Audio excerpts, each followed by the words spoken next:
This story happened about 5,000 years ago in one of the oldest villages in the village of Air. The village of Air was divided into several clans that fought among themselves. Our main character, whose name is John, once went on a deep journey in order to save the comrades of his clan of the elements. Since the village was small, people discussed recent events with John. The most amazing thing was that our main character immediately became disabled after falling into a trap. He lay all exhausted. There were huge wounds and abrasions on his body. In the village, he was famous as one of the best warriors of his clan. But suddenly, the hero was visited by one of his worst enemies. Brucin was from a very dark clan. There was a girl named Kimberly nearby. She came from a very influential imperial family. He grabbed John by the throat and continued to gloat over him because earlier, before this incident, John should have married Kimberly. Bruce was a very strong warrior, no less famous than John. But what distinguished him from our main character was that he was very cruel. Bruce continued to mock our main character, gloating that he was disabled, and nothing else can do. The most amazing thing is that Bruce has literally taken away all the delights of life that our main character had. And most importantly, his wife. After all, she went over to the side of John's enemy because of his wealth. And she also claimed that our main character became her fiancé only for the simple reason because her father wished it so. However, Bruce killed the parents of our main character, and John himself simply became a disabled person who was no longer needed by anyone. It seems that the evil fate of fate played with our main character, how he ended up beaten, broken, useless to anyone. Kimberly clung tightly to her future husband because she believed that their couple would become leaders in the village. She extolled him above all others, comparing him to the gods. Mocking the disabled man verbally, they continued to stand by the bed where John was. Our main character felt very sad. Because he had the best life in one moment, everything was literally gone. When these scoundrels left, our main character heard some strange voice inside himself, some ominous and demonic one. He asked our main character if he wanted to go back and become healthy. Some otherworldly, incredible power enveloped our main character. He literally hovered over the bed, and he was filled with some kind of unbridled energy. And it seems that this demon wanted to endow John with abilities so that he could become stronger than he was in life. Suddenly, he found himself on the bed again and was very surprised by what he was experiencing at the moment. Even his wounds healed. He abruptly jumped out of bed, as if nothing had happened, and felt an incredible energy that literally overwhelmed his body. John couldn't believe his eyes because he could move his legs and arms and was no longer disabled. Something completely different gnaws at him. Why should he return it now, when his grandfather and father are literally dead, and he cannot influence this? He was terrified because he could not influence the situation that had happened earlier. Now he had only one goal: to kill Kimberly and Bruce, who were responsible for the death of his grandfather and father. He surprised all the inhabitants of the air village with his appearance, as he wanted an explanation. But before punishing these freaks, he decided to appear at the wedding ceremony to talk. Bruce had mixed emotions on his face. He was at first angry and surprised, but nevertheless continued to smile, not believing his eyes. He threw our main character away, literally like a child. John has not yet recovered. After all, after he beat our main character incredibly badly, he also sent him to the village of completion. And under the scorching sun, John was literally dying in his blood. But suddenly someone handed him water. However, he was saved by a girl named Samantha, who saw him die and decided to give him first aid and also go out. Every day she tried to put our main character on his feet, seeing the state he was in, and literally did not want to live. He was an incredible warrior who was ready to literally do anything for the sake of his emperor, even give his life. What upset him most of all was something else. And what made him angry was the fact that his savior Samantha was killed, and they did it extremely cruelly. Now our main character was defeated. He wanted to avenge his savior. Returning to the air village, he realized that Kimberly and Bruce had gone somewhere. Apparently it was a honeymoon. Now he was no longer that kind, glorious warrior who obeyed the imperial dynasty. He was a servant of the devil. However, Bruce became the head of the demon clan, and everyone obeyed him, while his wife became the mistress of death. Such a duo has become literally dangerously deadly for anyone who decides to resist them. Also, all the evil forces from all over the world and from all the villages rushed against our main character. John, is there no other choice but to enter this fierce battle against such an army? The enemies clashed in battle with our main character, wanting to turn him into splinters. But John was doomed. He was so surrounded, he lost a lot of strength and blood. But he wished not to die alone. He decided to pull with him all these creatures that appeared from the underworld. What happened at some point amazed these freaks. The main character was about to make some kind of unimaginable attack. He decided to commit suicide, thereby killing everyone at once. He concentrated a huge spiritual chakra inside himself and managed to turn it into a nuclear explosion. He wanted to banish his enemies to hell forever, and so that they would suffer, burn, and not walk on this holy land. In search of wisdom, our main character received some incredible power from a scroll that he had previously read. After reading the scroll, you will be able to control the power of nature, as well as the animals that surround it. Now he began to exercise, to experience how strong he had become and what kind of energy was literally blazing inside him. He managed to summon some ferocious wolf demon in some kind of demonic guise with horns. The demon from the underworld, which our main character summoned, really had some amazing abilities and could also destroy everything with one attack. Now he became a truly skilled warrior who was able to wield this demonic power. He was literally maddened by how strong he had become, but his anger and thirst for revenge consumed him. John was surprised that Brendan, the elder of his clan, appeared in front of him. Slowly coming to his senses, he was in shock because he saw our main character no longer disabled. What was most surprising was that Brandon and John's father were sworn friends who were capable of doing anything for each other. At one point, the Brand became a traitor, and he destroyed almost the entire clan of our protagonist. Now John wanted only one thing: to kill his father's former friend for his betrayal. Brandon continued to gloat, seeing in front of him not a rival of some upstart, not realizing his guilt. He felt joy seeing our main character become so unhappy and literally an orphan. John knew that with one attack he could destroy this old dog, but it seems he was not quite ready yet. Brandon began calling our main character a creature and accusing him of being to blame for everything. What infuriated Brendan the most was that he served the clan of our protagonist, but for quite a long time he was not rewarded with anything. But John didn't want to listen to this anymore. He only wanted one thing: the death of this old man to avenge all his relatives. His eyes glowed with rage. A power that was literally demonic filled his body. Brandon decided that he would defeat our main character with ease, since he considered himself a skilled fighter.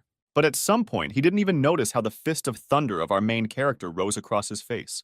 John managed to literally thrust it into the concrete, breaking it completely into splinters. Brandon was in incredible pain. The main character literally squeezed all the vitality out of him.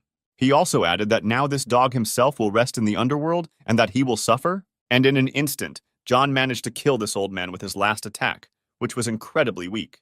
John felt incredibly dominant over himself and over everyone.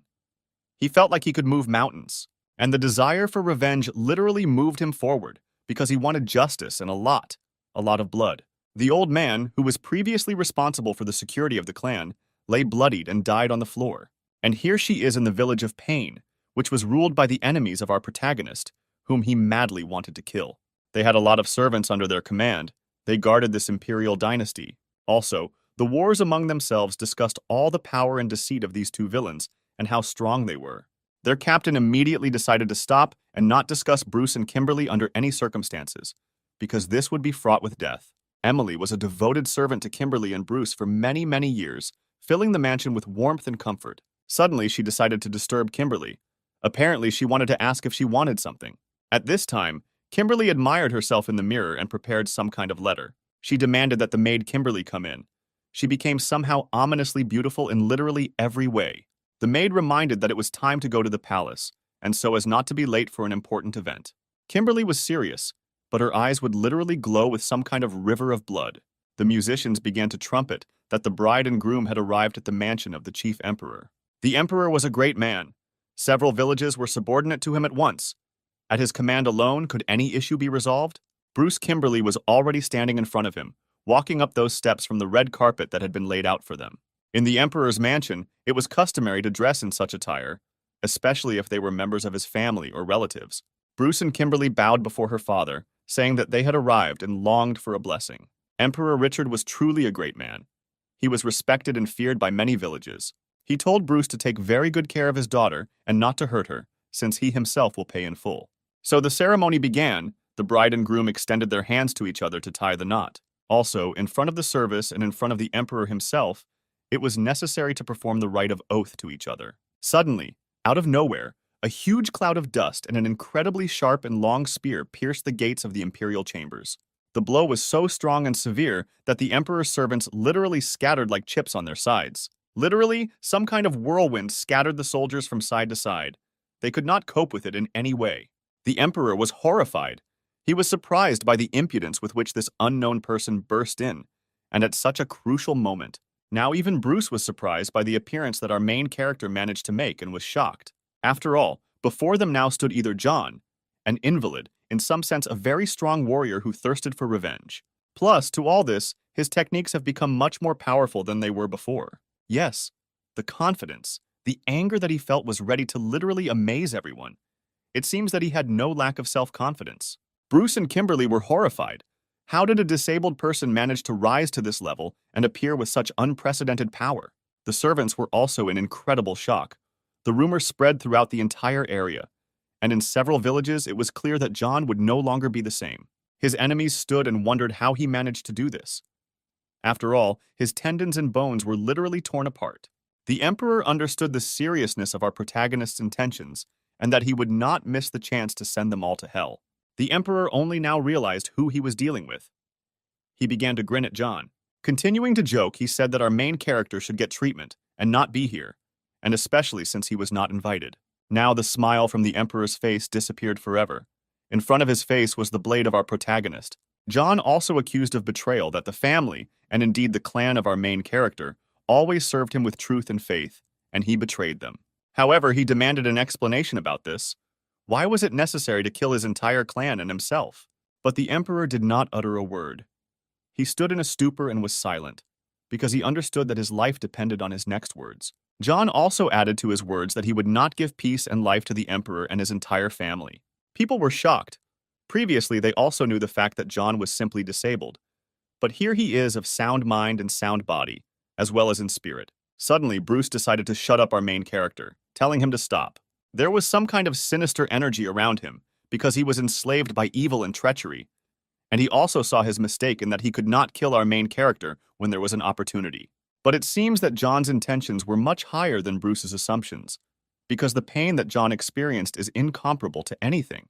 He also possessed incredible spiritual power, which was capable of defeating 1,000 warriors at once. All the servants came to the Emperor's defense, because they feared that in one moment, our main character would be able to destroy everyone. Plus, before all this, Bruce and John were considered equal warriors, because their spiritual strength was equal.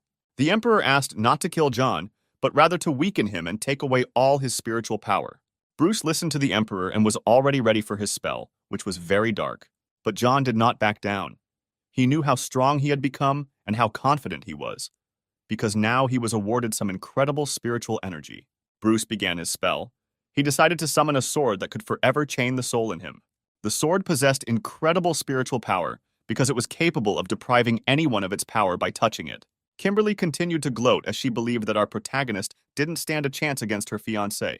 The rest of the residents, and even the servants, were in global shock, because they understood that if Bruce resorted to this spiritual sword, it meant one thing: that his rival was doomed. However, do not forget that this is considered the secret weapon of the Bruce clan, Masters of the Elements. But Bruce did not realize the fact that our protagonist had in his hands a divine spear, which feeds on the blood of warriors and strengthens its power. Bruce was outraged by the fact that our protagonist was going to fight with a regular weapon against his Zanpakuto. Suddenly, he began to attack our main character, collecting all the energy in the blade. But the power that John possessed, or rather his internal one, he can summon a demon, which is capable of combining with the weapon of the one who controls it and being truly an incredibly powerful weapon. John combined the blade and this devil in order to make his counterattack. It looked ominous. Just as Bruce was about to cross arms with John, something happened.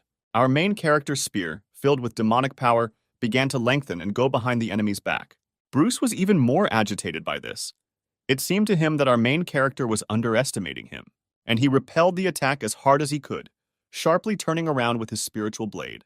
But what happened a moment later shocked everyone, because his blade, which was filled with spiritual power with incredibly strong steel, began to crack after being shaken by the spear. And in a moment, Bruce was literally crushed, because the spear pierced right into him, nailing him to the concrete. It pierced him through. He was really amazed. But most importantly, the force that tore his internal organs in the spear. Servants and residents could not believe their eyes, because they considered Bruce to be truly an invincible warrior. It seems that the Emperor was shocked by what he saw. After all, previously no one could reflect the attack of spiritual balls and also turn it into fragments. Kimberly didn't know what to do. Her fiancé was in a very difficult situation, It seems this is the end. She started screaming for Bruce not to give up, but to get up and continue to fight with our main character. John didn't care. He wasn't happy. His main goal was to make him pay for everything they did to his family. Now all of Bruce's self-confidence had disappeared somewhere. Now he was not such a valiant warrior as he considered himself. Our main character grabbed his spear and began to put pressure on the body of the enemy who deserved it in full. John pulled his spear out of Bruce at one point, saying that he was pathetic and a charlatan. The rage of our protagonist was simply incredible, the way his enemy lay bloody. Bruce asked the question of where our main character got such a weapon, because before, he hadn't noticed it. I give his family, and the clan didn't have such a find. But John commented that it was a secret of his clan, and was kept as a secret weapon. Plus, he also explained that he was able to combine the soul of the devil into his divine spear. Now the Emperor understood the omnipotence of the John clan, and realized how dangerous it was, and that it was worth taking into account. Now he was scared to realize the very fact that the guy actually still had quite a lot of tricks hidden. However, the Emperor also added the following. Marrying Bruce was the most fatal global mistake. Bruce tried to justify himself somehow. My excuse wasn't worth a penny. He was incredibly angry at our main character. Firstly, he managed to defeat him without using a share of his strength, and also disgraced himself. And it seems that at one moment he was simply distraught by the current situation. He was incredibly angry and wanted to destroy John. However, Bruce decided to use his technique, which was passed down from inheritance to inheritance among his clan. His face, as well as his body, literally changed. Some ominous spiritual energy was burning over him. He looked like a demon. He took off from the ground at the speed of light, leaving a hole underneath, rushing towards our main character. In an instant, he appeared in front of our main character, trying to attack him on the fly. However, John beat him to the punch with his heavenly fist, which literally startled this upstart. He flew away like plywood over Paris with incredible speed over a huge distance after John's blow. Now nothing could scare off our main character or stop him, because his rage and thirst for revenge were incredible. Pathetic Bruce lay there, bloody. I don't understand how it happened, and it turned out that he was a perfect fighter. Once again, our main character began to attack. This time he stepped directly on the deep wound he made with a spear. It seems that the thirst for revenge literally consumed John from within.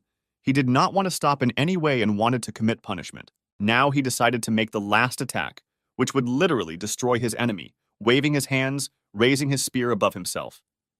He had the strength to point it at Bruce. Kimberly screamed for the Emperor to stop this murder and save her fiancé. She was terrified. Bruce, realizing that he was about to go to the underworld, began to shout for help out of nowhere. Some kind of spiritual energy appeared, most likely. It was directed by the Emperor towards our main character. John noticed this reckless attack in his direction with a sharp glance. His determination was incredible. With some incredible power, the knight managed to repel the attack of our main character, even throwing him away from his place. Our main character was amazed by this phenomenon, because his attack was really very powerful. This knight was very fast, swift, and shocked John with his unusual appearance. He grabbed the hero Bruce with his huge hand, apparently wanting to take him to a safe place. It was a guard of the imperial castle, whose name was Patrick. It was the Emperor's personal guard. Jonah was aware that this guard's skill was truly of the highest level, and he understood that the battle would not be easy. Kimberly screamed for Guard Patrick to destroy the guest who was disrupting the wedding ceremony. But the most important thing was that he entered the Emperor's castle without permission, and this is fraught with death. The Emperor ordered the guards to beat up our main character and send him to the cemetery. Patrick replied that he would carry out this order. His zeal and desire to serve the Emperor was unimaginable. He was ready to give his life. He immediately took off, wanting to deliver his crushing blow to the guest. The speed at which he approached was truly incredibly fast, like lightning. How in an instant he was able to literally hit our main character on the spot. John bounced to the side like a ball. The force was truly unimaginable. John was incredibly hurt and annoyed. How did this guard manage to create such a sensation? But that was not all. When our hero stood up from the concrete, Patrick rushed after him again. He wanted to kill him. It seems that John was able to summon his spiritual energy even in this position. A moment later, his body began to glow with some incredible power. Our main character managed to summon this spirit from the underworld, which managed to stun Patrick. The guard did not understand what was happening. Where did our main character get such incredible power? Because he was an ordinary weakling. John managed to catch Patrick by his huge hand to keep such a giant on the fly. You also had to have amazing abilities. Now it's time for a counterattack. John, now the giant is in really big trouble. Gathering all his spiritual power, he dealt a truly crushing blow to Patrick.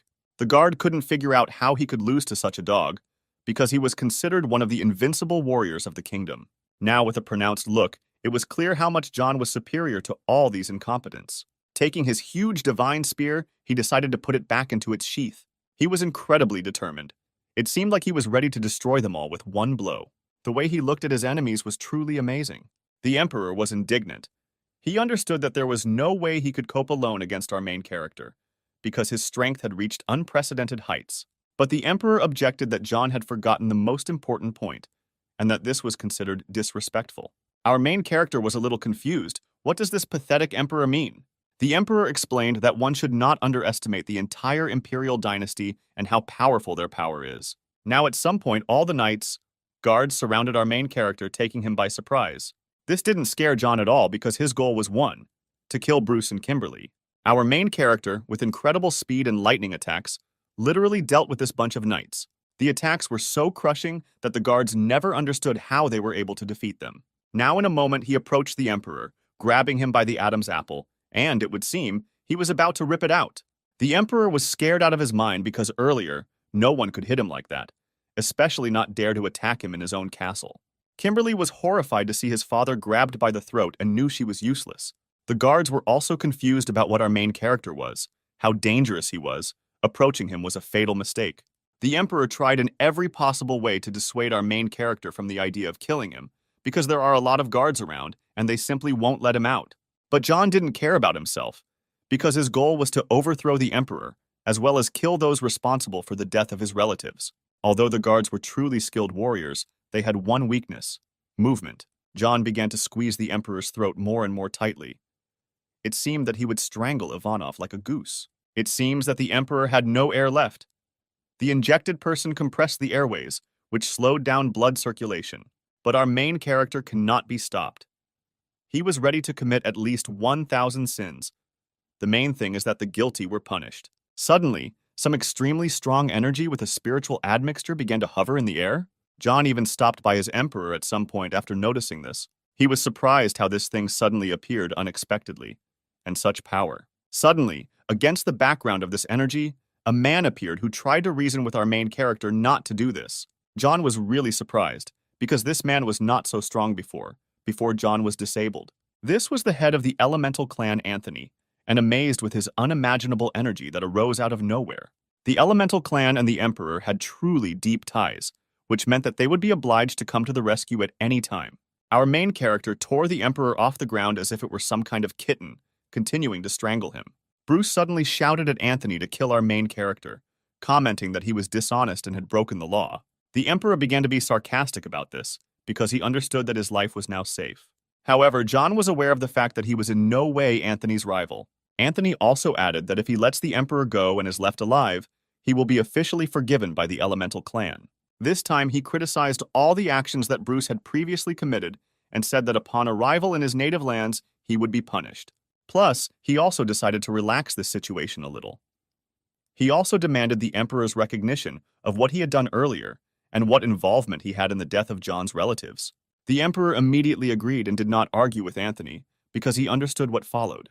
Anthony once again asked to let this pathetic Emperor go, not to threaten his life. John was incredibly amazed at how this elemental clan leader was able to summon the spiritual energy that was hindering our protagonist.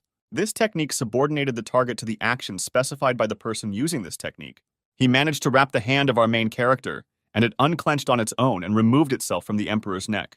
John knew this technique, the subordination of which was mastered by the Clan of the Elements, and in particular by their leader Anthony. But at one point, our main character dispelled this technique with his chai he did not want to put up with, and he again grabbed the Emperor by the throat, and it would seem that he was about to kill him. The leader of the Elemental Clan was in deep shock, because no one had previously been able to dispel this technique. It seems that John went mad. His rage reached some kind of epic, and he was ready to literally destroy the Emperor. He managed to use a spiritual blow on the Emperor's neck. The Emperor began to choke on blood. He was in incredible pain. He fell like a sack to the ground, experiencing this horror. Now, it seems, everyone was scared. That the inhabitants under the Emperor could not believe their eyes, that someone dared to kill their ruler. The guards immediately rushed to the aid of their Emperor, but the master of the elements still continued to stand in a stupor, seeing the superiority of our protagonist. Grabbing the Emperor by the act, he began to swing it from side to side. As hard as I could, I threw this pathetic imperial dog like a ball into the crowd of minions. But Anthony managed to catch the Emperor with his wing, preventing him from hurting himself. And at one moment, our main character decided to fly away from the palace, promising that he would return to fight the Master of the Elements. What happened was that I didn't expect to see John because they weren't going to let him go anywhere. Anthony used some kind of controlled technique that literally struck down our protagonist. He also added that John is too self-confident. In vain, he underestimates the people who opposed him. Our main character was terrified, as he could not prevent this technique and could not move at all. He again began to call upon his spirit, the demon he had previously summoned by overthrowing Bruce. Whirlwinds of the demon's furious forces literally circled around the area. The strength was on a completely different level. Now John began to attack the Master of the Elements, and it seems that he did not have the slightest doubt about his victory. At some point, she changed her attack, directed it towards Bruce and Kimberly, apparently wanted to get rid of them once and for all. They sat in horror because they understood that death would come to them very soon, and they could not do anything about it. But Anthony had prepared some special attack. It seems he didn't take John seriously. He created some kind of incredible spiritual shield over the guys in order to prevent our main character from completing the attack. It was just a diversionary maneuver. It was originally conceived by John in order to have time to leave the battlefield. The Elemental Master didn't want to let go because now he was really ready to take the fight and stop our main character. But at the same time, John advised him to stay with Bruce and the Emperor was about to end his life. Anthony stood in confusion because he was aware of the fact that he should rather help his successor from the Elemental clan. But he grinned and seemed not to be ready to give up his intention to stop our protagonist. He liked John's fervor. John became a truly great warrior and not what he used to be. Still, he let John go on his journey. Our main character quickly left the vicinity of the Imperial Chambers. However, Anthony still decided to use his regeneration technique for the benefit of Bruce's life. He also managed to heal vital organs specifically from the wounds that John had previously inflicted. It seems Bruce had one goal, to kill our main character, which is what he asked the Lord of the Elements to do. To which he replied that he should not worry, since in any case, sooner or later he would meet and kill John. Anthony also observed how much the Emperor was in pain, and realized what a non-entity he was. Kimberly had incredible courage. There is a moment ago her father was still alive. Anthony added the following. Since the Emperor her father died, when she is obliged to please Bruce in everything. But apparently she had no other choice. Now she was left alone and agreed with Anthony. The Lord of the Elements addressed the residents and all those serving the Emperor, declaring that the Emperor was dead and could no longer serve as ruler. He also ordered his clan to obey the elements, and first of all to find John and detain him at all costs. But the guards, the residents turned to Kimberly. She is the successor after the death of the Emperor? Without hesitation, she gave the order to obey the clan of the elements and follow its instructions. It seems that Anthony experienced some number of aviation. He was pleased with the fact that power was slowly passing to his clan. Our main character made his way through the expanses of the village at incredible speed.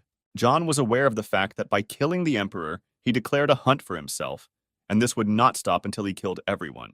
It seems that another moment haunted our main character. Where did this master of the elements come from, having never appeared before? John wanted to leave this village as quickly as possible in order to rid himself of his pursuers and catch his breath.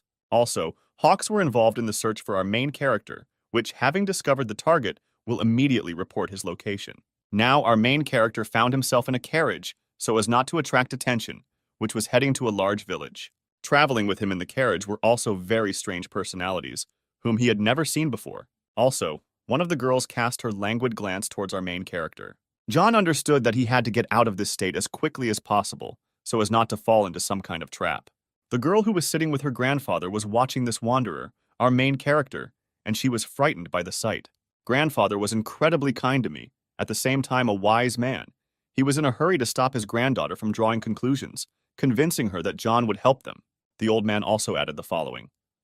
The path ahead is long, because our main character is also going to get to the village of happiness. The granddaughter became interested, especially at the moment who could still threaten his cart. Our main character heard the name of this old man, Sean. He was a very famous person. He single-handedly defended villages from attacks by demons and other unholy forces. What was most surprising was that the old man and our main character were closely related. They both disliked the elemental clan. Suddenly, at some point, the gaze of our main character fell on the granddaughter of this beautiful warrior in the past. But it seems John was acting a little arrogant towards this girl. This literally hurt and angered her because she considered herself far from an ordinary lady. She fell into such a rage that the carriage could be heard throughout the forest through which they were making their way in the carriage. Our main character was still under surveillance, and now the demon's scent began to attack his tail. Incredibly fast horses really galloped not at low speed. They were trained for long distances. Now there was not so much distance left to the village as it had been before. One of his minions screamed. The old man asked to quickly increase his pace because he had some doubts about the safety of the village. The old man was far from stupid because he realized that our main character was in some kind of danger. John admired the wisdom of this old man and how far-sighted he was in his thinking. Suddenly, out of nowhere, a hail of arrows rushed through the horses. They literally struck them down. Sean's minions, also our main character, perked up at one moment. Now things were wrong. Johnny and the girl were terrified because they saw some kind of huge axe flying towards them. Also, the axe was accompanied by some kind of witchcraft, which literally cut the carriage into two parts. Now there is literally nothing left of this transport. You need to spend a lot of time to collect it. Sean's minions, also our main character, now stood and watched as some girl controlled spiritual power. This is an unusual girl. She has mastered very serious magic. Her main technique was torpor. The old man immediately found out where she came from because she wanted to take Sean's head. He also warned everyone to be on their guard because this girl is from the clan of death. Now John, realizing the seriousness of this attack, understood what they were capable of. It seems that the servants fell into horror. They did not know what to expect. They were afraid of these killers. The beauty was serious. She decided that she could deal with the old man in an instant and destroy his minions. But the old man's dream was not at all simple. As it was in history, he fought with literally 20 demons and managed to defeat them. However, we should not forget that the guards of this old man were also not very special. They were also helpless and endowed with very strong spiritual energy. Well, this friend actually had quite a few trump cards up her sleeve. While everyone was distracted, out of nowhere, a spear filled with chakra flew from above. John immediately noticed this primitive attack because he was a skilled warrior. He immediately grabbed his divine spear and filled it with spiritual power in order to repel the attack. At one point, two really powerful weapons are an arrow that possessed the fire of a phoenix and the strength of our protagonist. The old man was shocked to see John's superiority over his opponent because his spiritual energy was on a completely different level. John guessed what kind of attack it was. Firstly, it was the flames of a phoenix trying to stop the arrow began to have fun from side to side. But nevertheless, our main character, with the help of a whirlwind created by a spear, managed to hit the arrow, cutting it in half. After some point, it became clear that the attack was not strong at all, and not strong specifically for John, and so he jumped from a height. But it turned out that he really gave a lot of his strength and energy to repel the attack. Most likely, this is because he had to fight with Anthony Da, and his spiritual energy had not yet recovered from the battle that took place in the Emperor's castle. One of the demons, the girl, was quite amused by how our main character managed to repel the attack. She was impressed. She had not been able to fight a stronger opponent for a long time. After all, at the moment when the phoenix's arrow reaches you, you are doomed and it will literally incinerate you. Sean managed to fight these demons before because it was non-stop. A lot of raids were made on his village, but he also understood the plan that the demons wanted to carry out with all their might, to capture him at all costs. The old man decided to turn to these demons who were in the clan of killers, and in order not to complicate the situation, he decided to surrender, but on one condition: if all his comrades were free. His granddaughter was horrified because she didn't want to let this happen. This is the last relative she has left. The killer. Somewhere I was even glad that there would be no resistance. But John didn't want to just let go of this situation. He decided to help throw his strength into saving the old man. That he was very surprised by this exclamation, because no one had stood up for him before. John also said his name and promised that he would protect everyone, and that the clan of killers would be in trouble. These two warriors were amused by the fact that this was indeed not an easy opponent in front of them, and they were gladly ready to kill him. He also asked them to introduce themselves, since he believed that if he killed them, and I don't know his name, it would not be considered an honor. They called themselves Miranda Tahura, excellent assistants to the leader of the assassin clan. Our hero realized that these were two sisters who, together, were capable of literally killing dozens of warriors that stood in the way. They also managed to earn fame, like our main character, making their way through the unknown desert. But they fought with Bruce, and Bruce managed to behead him once and for all, so our hero did not consider them rivals. John had some crazy ideas about this, convinced these two killers to go with him. Miranda, without thinking twice, began to attack, pointing her extraordinary axe on a chain towards our protagonist. John didn't know defeat. He was really inspired by these girls. Instead of approaching, he simply sent the spear forward, filling it with spiritual energy. And so the weapons crossed each other. It was quite epic. Literally, sparks flew to the sides. All the guys stood around. They were in shock, because there was literally a cloud of smoke floating in front of them. In addition to all this, our main character understood that the weapons were almost equal. Of the killers played ahead of the curve, she decided to attack John from above with her axe. John was able to parry this attack, however, under him. The ground literally left from this force that the killer put into the axe. It seems she guessed that it was a divine spear and that the battle was taking a completely different turn. The second sister was ready to once again send her divine phoenix arrow towards our protagonist. She was sure that as long as her sister distracted John, the arrow would definitely reach its target and destroy him. When suddenly our main character literally changed the position of his weapon. Firstly, he repelled the axe with which one of the murderers attacked him openly. And he also managed to deflect this incredible phoenix arrow that was heading towards him. The killer did not want to give up. She was confident in her victory and that she could destroy John. She decided to use her signature attack. Firstly, it enlarges her axe, and secondly, it gives her a divine form. Now my eyes were blazing with some kind of rage. It seems she was too confident in herself. Now the blade of the flaming sun was literally rushing towards our main character. But John was a skilled fighter. He immediately summoned his ghost, the demon, and he managed to expose the wing of this demon literally to the attack of this killer. Our main character also spent a lot of effort repelling this attack. After all, he still hadn't reflected her, and this girl was gloating about it.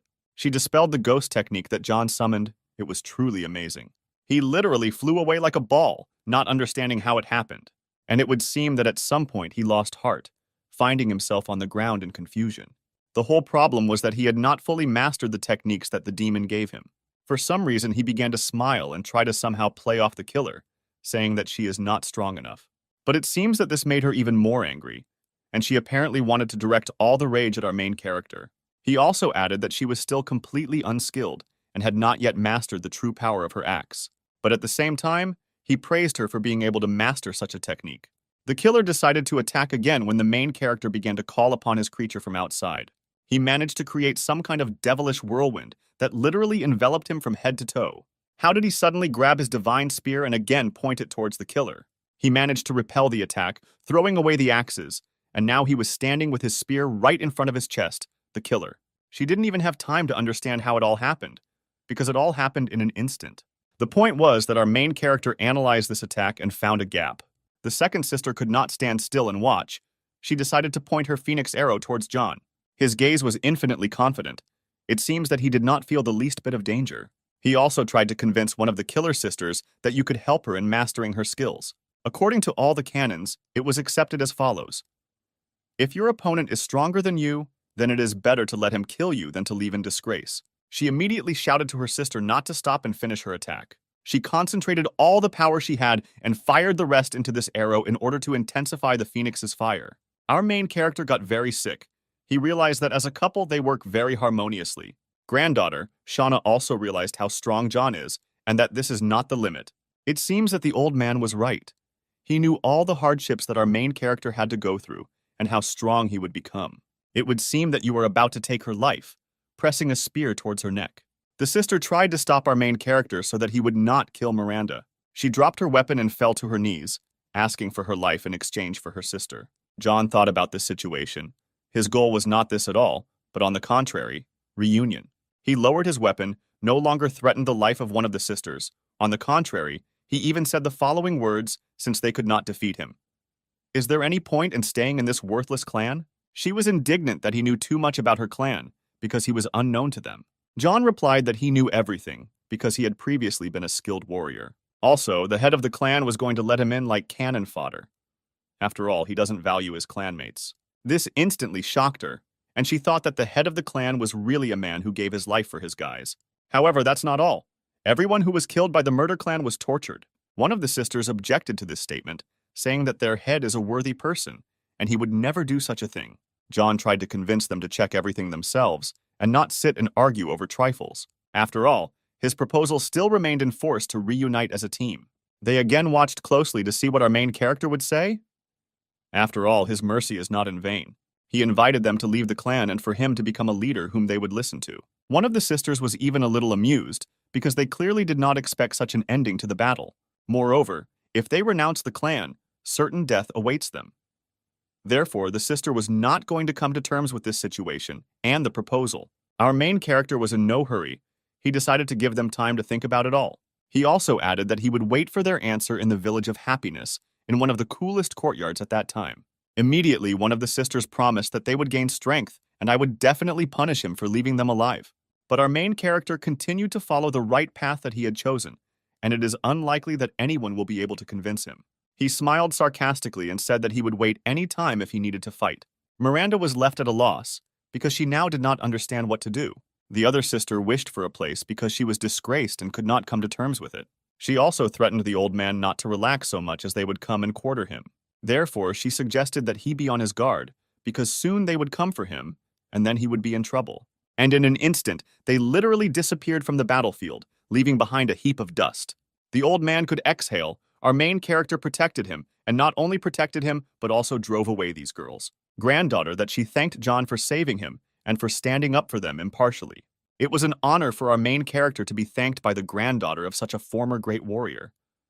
And now he is really a noble figure? He also suggested to the old man that he become related to this granddaughter by taking her as his wife. The granddaughter was named Emily. She was truly a beauty, and many warriors followed her. The old man was encouraged by this situation to see that in addition to the fact that a powerful warrior stood in front of him, he was also very self-confident. Sean responded with the following: that he would think about this proposal since it really needs to be agreed upon. However, then he began to greet all members of the Sean clan and his minions. Most of all, the old man was afraid for his reputation.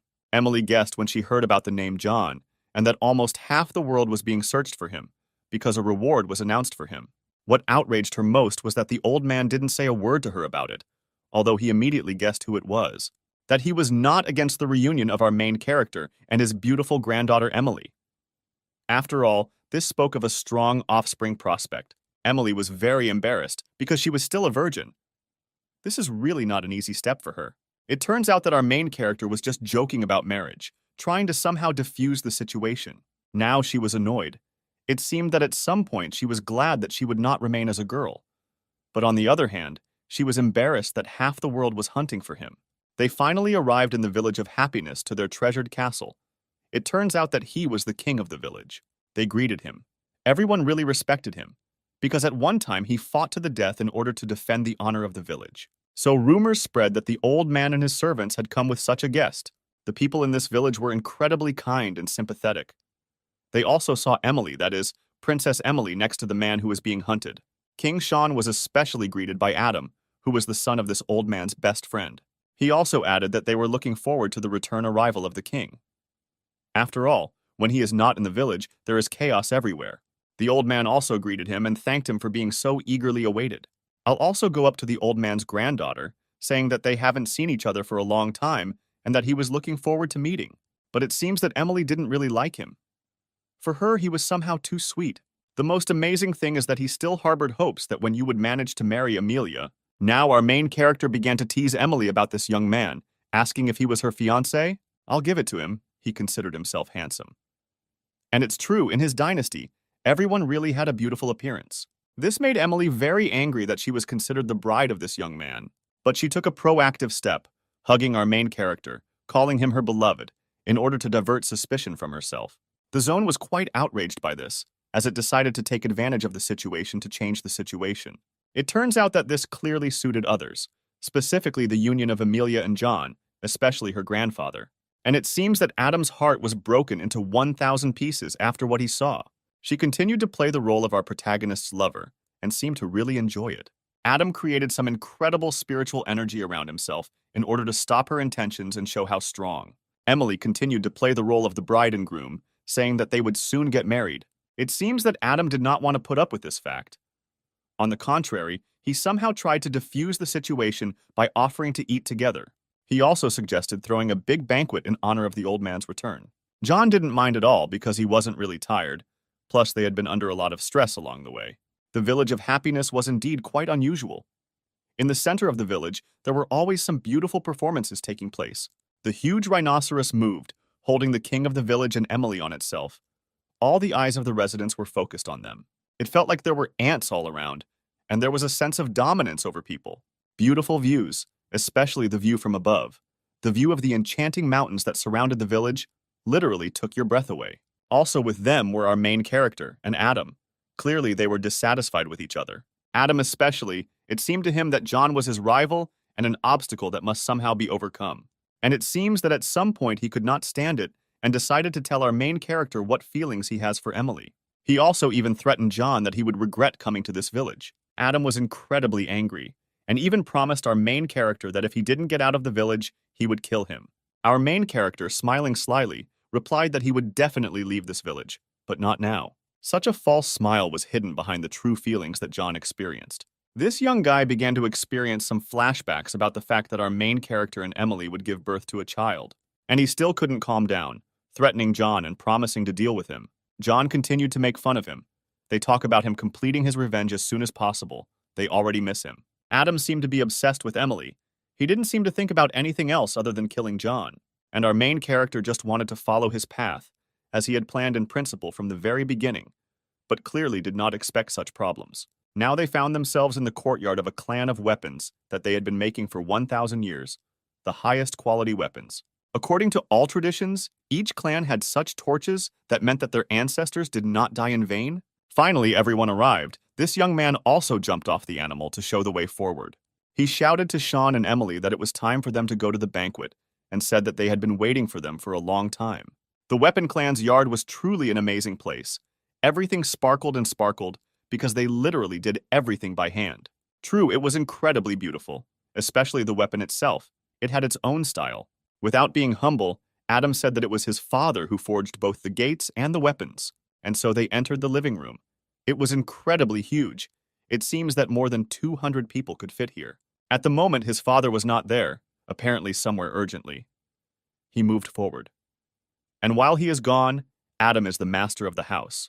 Our main character also liked this wonderful place. It's like you're plunging into some ancient times of war. The dishes that were set on the table were very appetizing. There was everything: bread, vegetables, meat, and fish. Especially at this time, meat prepared from the dragon's paw was dangerous. Adam decided to show off such dishes and knowledge about them to Emily. He also began to talk about the true usefulness of this meat and the fact that it gives enormous strength and energy. Here is our main character, with incredible hunger and appetite, literally ready to pounce on this shin. Adam immediately rushed towards our main character to stop him, and without letting him eat it in the first place, he cooked it for Emily. But in an instant, John couldn't stand it. He literally knocked off this young man's hand, and with such force. He was horrified because he didn't expect such a seemingly simple guy to have such power. And at some point, he literally devoured this piece of meat, leaving one bone. Suddenly, after he finished eating the meat, he felt some incredible energy in himself that was literally bursting through his body. All the fatigue of the main character instantly disappeared somewhere. Energy really overwhelmed him from everywhere. He couldn't help but rejoice at the fact that his body was already completely different. After all, he had never experienced anything like this before. He immediately began to reap all the fruits that were on the table with a great desire to try. What will happen if he eats one more dish? Meanwhile, Adam started a conversation with the king of the Village of Happiness. He had some particularly important news. He wanted to boast in the sense that he was finally able to raise his skills to the highest level. Sean was even puzzled somewhere because it would seem this guy is clearly not a warrior. And he is also peace-loving. Granddaughter Emily also paid attention to what this young man said. She became interested in what exactly to talk about. However, he added one more thing, that Master Lee would appear in a few days and would be glad to see Adam and Emily's engagement. Now they were both at a loss. It turns out that this guy decided for everyone and at once about marriage. Was John truly surprised, realizing the fact that this youth was able to awaken such a technique? The technique of internal fire was mastered only by true masters of martial arts. These are hours of training. Also, this technique has 9 ranks, starting with the weakest one, ending with the last 9. If a person can master all 9 ranks, he becomes truly significant in this world. He is awarded the rank of martial artist. Our main character immediately realized what power this person of his rank has at the moment. 5, roughly speaking, he has already reached the middle.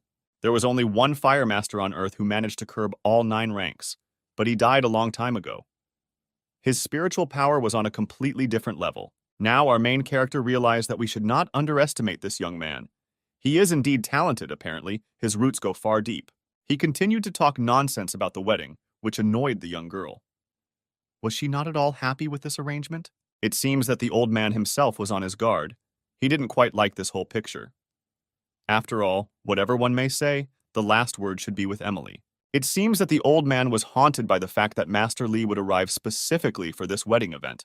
Our main character decided to leave the palace of the king, the village of happiness, which alerted the young lady.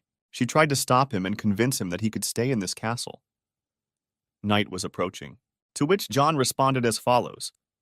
Is she really so attached to him that she doesn't want to let him go? Or is it something like caring? My smile suddenly disappeared. He went too far with his statements and assumptions. Emily even got upset somewhere, apparently after his words. Looks like she just wanted to show courtesy. She turned around and with some sadness rushed back to the castle. It looked like she was crying. But the thoughts of our main character were not like that at all. He immediately liked this girl. He saw something pure and warm in her. Now our main character was sitting in the guest room in the Agura pose and thinking about everything. Suddenly, John began to practice his skills, or rather, the skill of the ghost he had summoned earlier. He did not have enough strength to hold this technique, and he was looking for something that could fuel it fully. Plus to all this, if he manages to master the second rank of his technique, he will be able to summon one more beast. His strength will increase significantly. At rank 2, he will be able to summon an incredible, fiery hawk that incinerates everything in its path. It seemed that now our protagonist was gloating to see Adam's face after using this technique with 2 summoned animals. Adam stood on the roof, looking into the courtyard. One of the servants appeared behind him, and he had information. He told Youngster that our main character is, and where he comes from, he is from the village of Air. At the moment, the Imperial staff is looking for him, as well as demons. History really captured all the edges of the villages because they all knew that John killed the Emperor. At some point, Adam even went crazy from the information he heard about John. Now he considered our main character a loser, and he also decided to wait, not to kill John yet.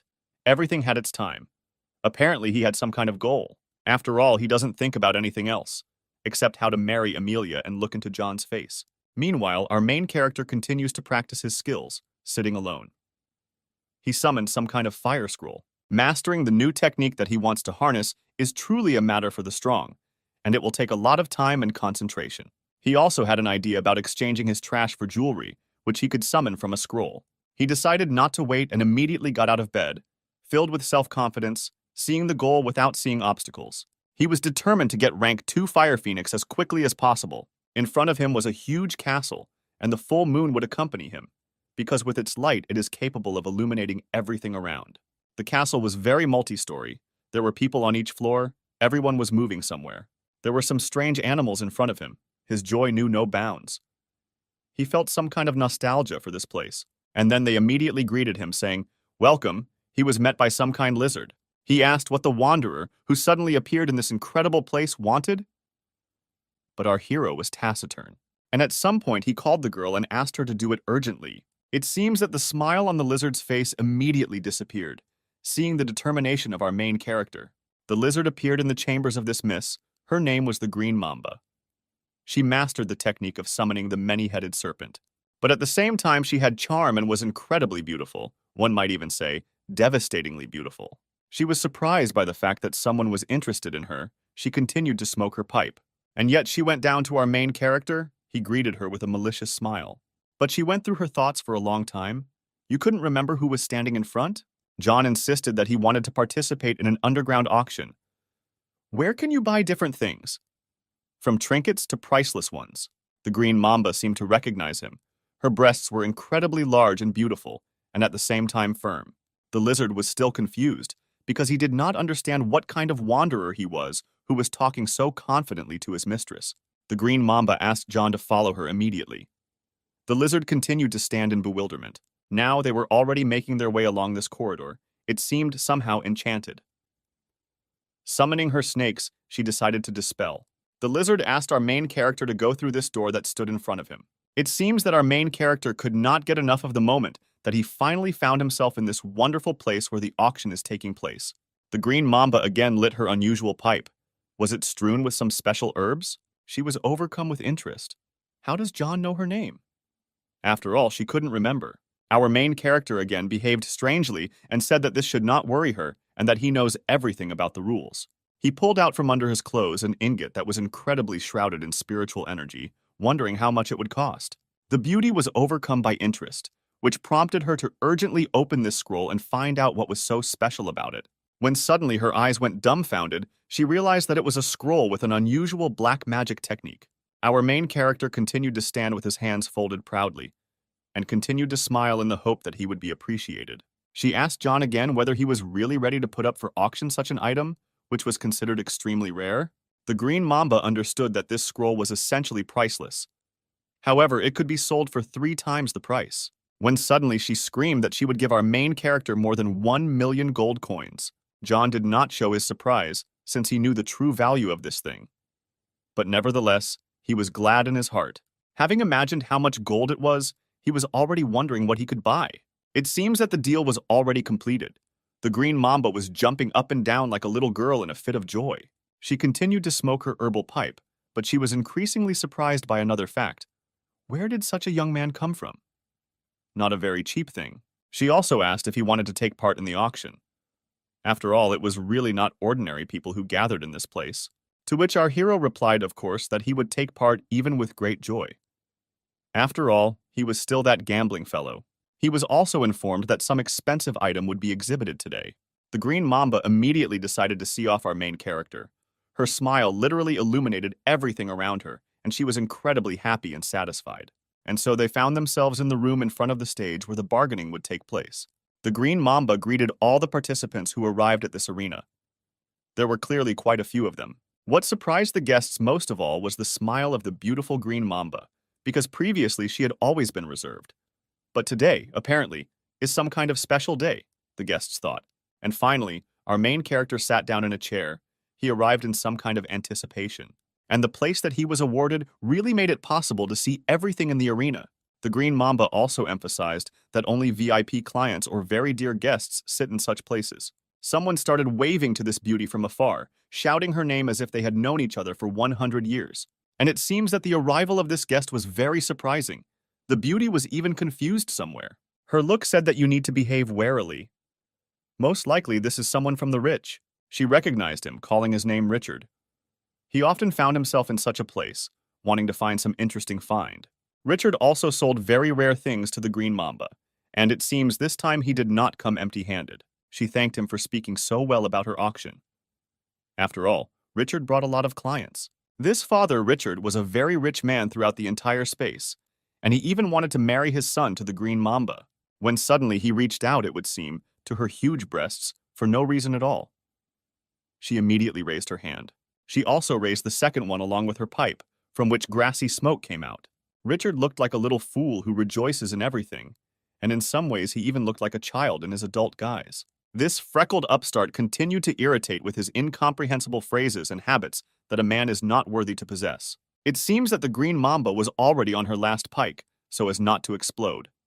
Nevertheless, she continued to control herself. Suddenly a spark appeared in the eyes of our main character, because he drew attention to the little thing that was behind him. It was one of the divine spears and very rare. There was a legend that once upon a time this spear was damaged by the Lord himself. It seems that his instinct did not let him down, that extremely rare things would appear at the auction. At some point it seemed that he was full. He needed it like nothing else. Richard literally glared at our main character and seemed to be dissatisfied with something, when suddenly he put his hand right on John's shoulder, said that this was his place, and he was considered a dear guest. Noticing this, the Green Mamba immediately hurried to stop Richard and not show aggression towards the guest. He was very annoyed, because this place belonged to him by right. Every time he appeared at this auction, he sat down in this very chair. But our hero also didn't do anything wrong. He immediately turned around, answering that now this place belongs to him. Richard continued to call himself a great master, and that our main character is just a mongrel compared to him. John did not tolerate these statements for long, and with all his might he could, slapped an ignoramus who doesn't know any manners and prevented him from enjoying the auction. It seems that the upstart did not expect that such a difficult guy would act against him, who, without hesitation, would use force. Richard, like a small child, kept pointing at our protagonist, telling him he was wrong. John replied as follows: that if this upstart does not stop behaving like this, he will take his life altogether. Suddenly, Reacher began to create some kind of technique with the help of his spiritual power, and he was very angry, threatening to kill. But the beautiful green mamba hastened to stop him, because in her domain, no one is allowed to behave like that. Richard cast his gaze. The boy was so frightened towards the green mamba because he understood the seriousness of his actions. What would be the risk of disrupting the auction? Moreover, the rules were written in blood, and they cannot be broken. Anyone who breaks them will be blacklisted forever. It seems that this young man still continued to progress towards our main character, saying that it is not fair. Now this cutest girl looked very cute, and she was ready to shut up this young man. She managed to unclog Richard's pores. Now he realized his mistake and understood that it would be followed by instant punishment. He sat down on another chair and continued to grumble something to himself, a tray with an angry muzzle. Apparently, the desire for revenge was high. The upstart couldn't wait for this auction to end, because the desire to kill our main character seems to be his #1 goal. John continued to be watched. It seems that he did not suspect anything at all. He continued to enjoy the auction and its atmosphere.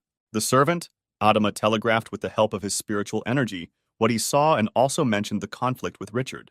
Adam enjoyed the feast that took place in his room, eating grapes and peaches and hugging one of the young maidens. It seems he couldn't help but enjoy the fact that our protagonist had already made an enemy at the auction. Adam continued to gloat about the fact that our main character is in trouble. Using the telegraph, he decided to contact Richard personally. It seems that he had thoughts of how to annoy John. Richard was able to reply to the telegraph he had sent, while Adam sat with his idiotic smile on his chair. He told Richard the whole story, as it was, and how our main character was expelled from his village. Now, it seems, Richard did not take him seriously. The start of the international auction has begun. The green mamba greeted everyone present. It also threw up some intrigue in the sense that this time, really extremely rare things appeared. No one could stand it any longer. Everyone was waiting for the auction to start so they could quickly part with their money and buy some relics. She called her wards, who came up to her with special boxes in which there were gizmos, albeit of a low level. And here is the beginning of the demonstration of the first item. There was silence in the hall. All eyes were focused on this box. And then the green mamba opened the box, from which there was a bright blue light that the pearl emitted. The pearl concealed an unusual action. If someone gets cut or is mortally wounded, then it will instantly restore balance and heal wounds. The first bet that the green mamba placed was 10,000 gold. Immediately the heat began. Someone shouted 13,000, someone shouted 15, someone 18. There was an incredible noise in the huge arena. Our main character was clearly not interested in this. He was waiting for his find, which gave him no rest. He was already slightly squeezed, like a lemon, and did not sleep all night. And even at some point, he simply fell asleep. It's hard to imagine going without sleep for almost a day. Evil Richard still could not calm down. He wanted to quickly take revenge on our main character. The auctions also continued. Buyers were identified, some took some trinkets, some even took edged weapons. And now the next round comes, but the intrigue in the hall does not subside. All gambling lovers have gathered here today. The Green Mamba announced that this is now the last item to be auctioned. We were intrigued, and most importantly, our main character was extremely interested in getting this thing. It would seem that he will sleep until the end, and can sleep for about a day. But hearing that this was the last lot, he immediately jumped up inadvertently. His eyes glowed with inexorable interest. One of the participants shouted out that he would rather get this last weapon. It seems that he did not understand what would be exhibited there. Then the assistants came onto the stage, holding in their hands the last lot, in which there was indeed something unusual. And finally, opening the lid of this box, everyone saw the damaged divine spear. The following starting price was set, 1 million gold. This is truly the highest bet today. And then the same stranger jumped up again, shouting that he gave 1,500,000 for a spear. The Green Mamba knows him. It's like he was a misplaced Cossack and constantly reduced prices. John sat with a smile on his face. He thought that now it was his turn to bargain with others. Suddenly, out of nowhere, a girl in a dress appeared and named the amount 2 million. Our main character, it seems, recognized her. She was one of the sisters of the clan of killers. Apparently, she decided to do such a mischief. She deliberately sat down next to him and listened to everything that the main character said, literally watching him. The stranger continued to shout, and this time he shouted at one of the sisters, saying that she would regret it and had no right to even think about this spear. He also shouted and told her to get out of the auction and didn't want to see her. She cast her devilish gaze towards the stranger and was very angry. Now he realized that this girl was from a clan of murderers, and then his face literally scrunched up. He fell into a panic. He immediately shut up and sat down in his seat because he understood how much danger he was in. It seems that no one will bargain with her anymore, and she will be the only owner of this thing. But what happened? A moment later literally struck her on the spot. Our main character screamed, "What will he give 3 million?" Now he, smiling, watched the reaction of one of the sisters of the killer clan. And it seems he felt his superiority in monetary terms. This outraged Miranda and Richard. They just don't understand how such a poor guy could have so much money. The bargaining continued. The Green Mamba was waiting for someone else to offer a higher amount. But looking at what was happening in the arena, no one seemed to have that kind of money, and everyone was confused. Seeing that no one can offer more, she still reports that this damaged divine spear is taken by the person in the front row. That is, our main character. Our main character perked up after she blew him a kiss. He clearly did not expect this, but the time has come to move on to the next and last lot. The same weight of the whole arena tensed. This box, which was held by one of her assistants, contained exactly the black equipment that our main character had previously wanted to sell to the Green Mamba. Here it is, the incredible sparkling scroll of our main character. It's strange why she left this artifact for dessert. Many were very happy about this little thing and were immediately ready to bargain. After all, excitement filled their blood. The starting price set by the Green Mamba was 5 million gold. Then, out of nowhere, everyone started screaming. Some gave 6 million, some gave 7 million. Richard did not want to be left out. He offered the highest amount of 10 million gold. Once again, the stranger made himself known by offering 12 million. It would seem where this simpleton got such money. Richard was indignant. He tried to dissuade the stranger from purchasing this, since he believed that this thing was vital for him. The stranger replied that he was ordered by the head of his clan to buy this scroll, and he could not do anything about it. He jumped up again, calling a figure even greater than 15 million. It was as if he had gone completely mad. This is a simple scroll, but Richard was furious. He was not happy with this situation. He doesn't like being a loser. The Green Mamba again began to provoke the crowd, calling Richard's amount very small. But then Miranda raised her hand, calling the amount 18 million gold, as if the whole arena had gone crazy. But John tried to stop her, covering her mouth and dissuading her from this bet. To which she was quite surprised. She clearly did not want to listen to what he said, since she considered him her worst enemy. And now, it would seem, she is ready to again announce the amount she will pay for this scroll. But she immediately changed her mind, considering it unreasonable and making a purchase. She didn't want to be made a fool. Our hero was pleased with this outcome. She was also left with a misunderstanding. Why did she listen to him? I didn't do it any other way. The floor was given to the Green Mamba. Since the amount of more than 15 million gold was not mentioned, the stranger jumped up, clenching his fist in his hand, rejoicing at this moment, which attracted the attention of everyone else. What made him happy was not the victory itself or the acquisition, but the fact that his clan would have this scroll. John once again tried to reason with Miranda and asked him to obey, also adding that he knows what he is doing.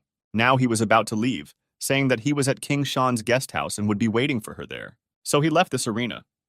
After all, the plan that he originally conceived was realized. The Green Mamba, smoking his favorite pipe, decided to exchange a few words with our main character. He answered her that there was no need for gratitude.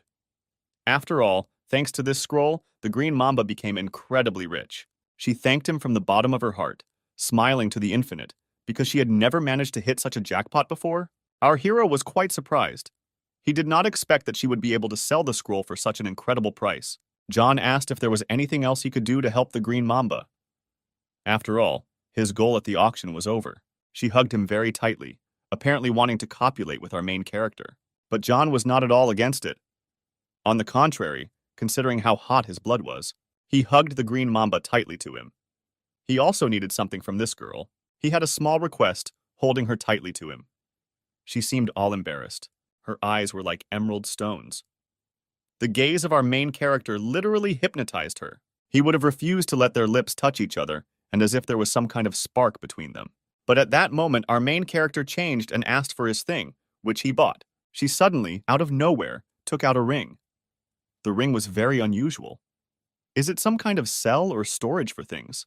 And to make it easier for John to carry the winnings with him, such a ring is given to all participants who can use it at any time. Our main character immediately put it on. He liked how this ring shimmered in the center. There was a stone that looked like a ruby. He then added that they would meet again someday, but in a more different setting. He also added that if she gets bored, she can find him at any time, and he will entertain her. Now we rushed along our own path. After all, he urgently needed to master the animal ghost skill. The beautiful auction keeper was extremely annoyed. She expected something completely different. White Day has come, and so our main character decided to take a walk through the center of the village. Thoughts never left John. After all, he did not achieve his goal. His goal was to kill Kimberly and Bruce. I remembered the distant times when the Green Mamba married a treasure hunter. This scoundrel was also a sadist. He mocked her, not allowing her passage, and was jealous of every passerby. He blamed himself for all this, because he had the opportunity to intercede at that moment. He was busy with something completely different. Our main character practiced his skills.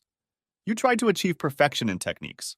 The sphere that was in the hand served as something like a tablet for an additional supply of energy. It took a lot of concentration to reach the next skill rank. However, the sphere that he had in his hands, there were such warriors who could immediately swallow about 10 in excess. But these are madmen. Our main character was, especially he could drink an incalculable amount of these pills, and you immediately rise to a new level. It seems to you that you are unattainable. The body is filled with spiritual strength and increases significantly. Also, having summoned this fiery phoenix, our main character will already pose a threat to Anthony and all demons. Here he is trying to concentrate all this energy in himself in order to summon the flaming fire phoenix.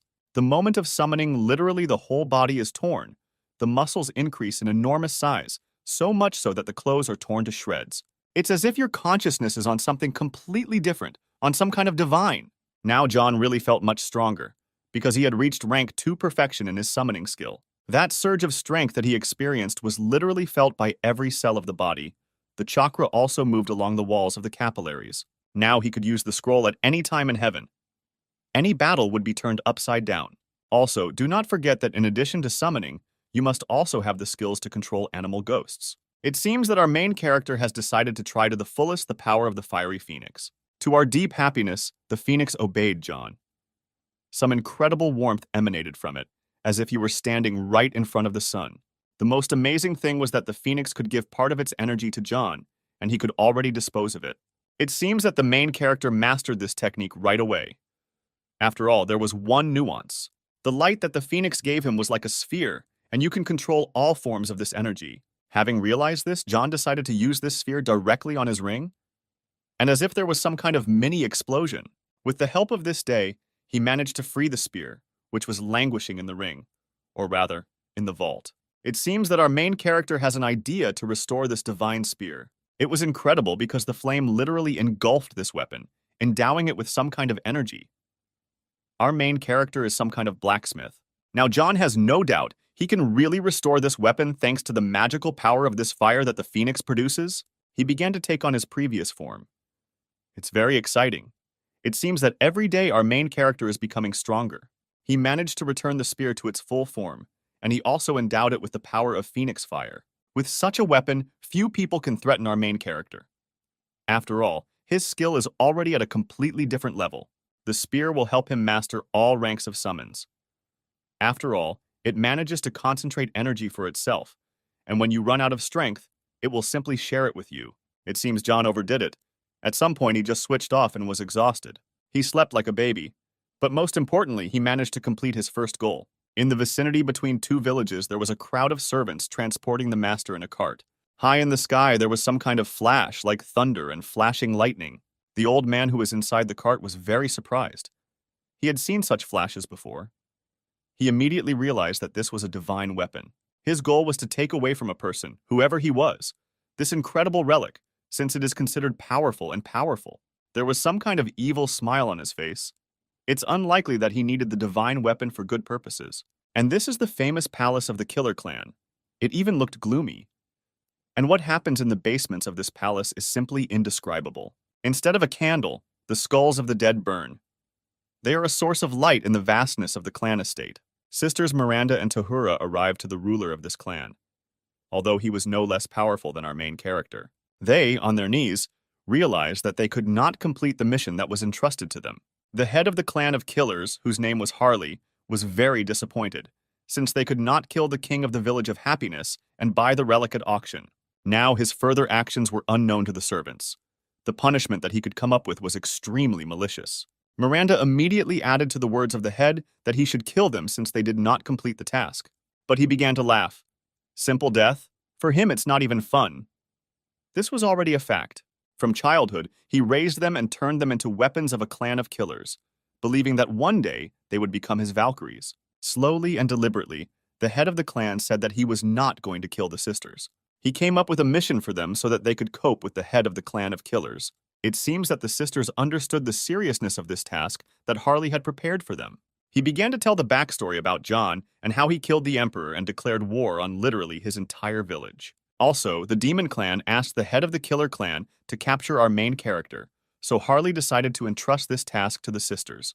They didn't argue, they immediately agreed without asking where he was or how to find him. In one moment, they literally disappeared into thin air.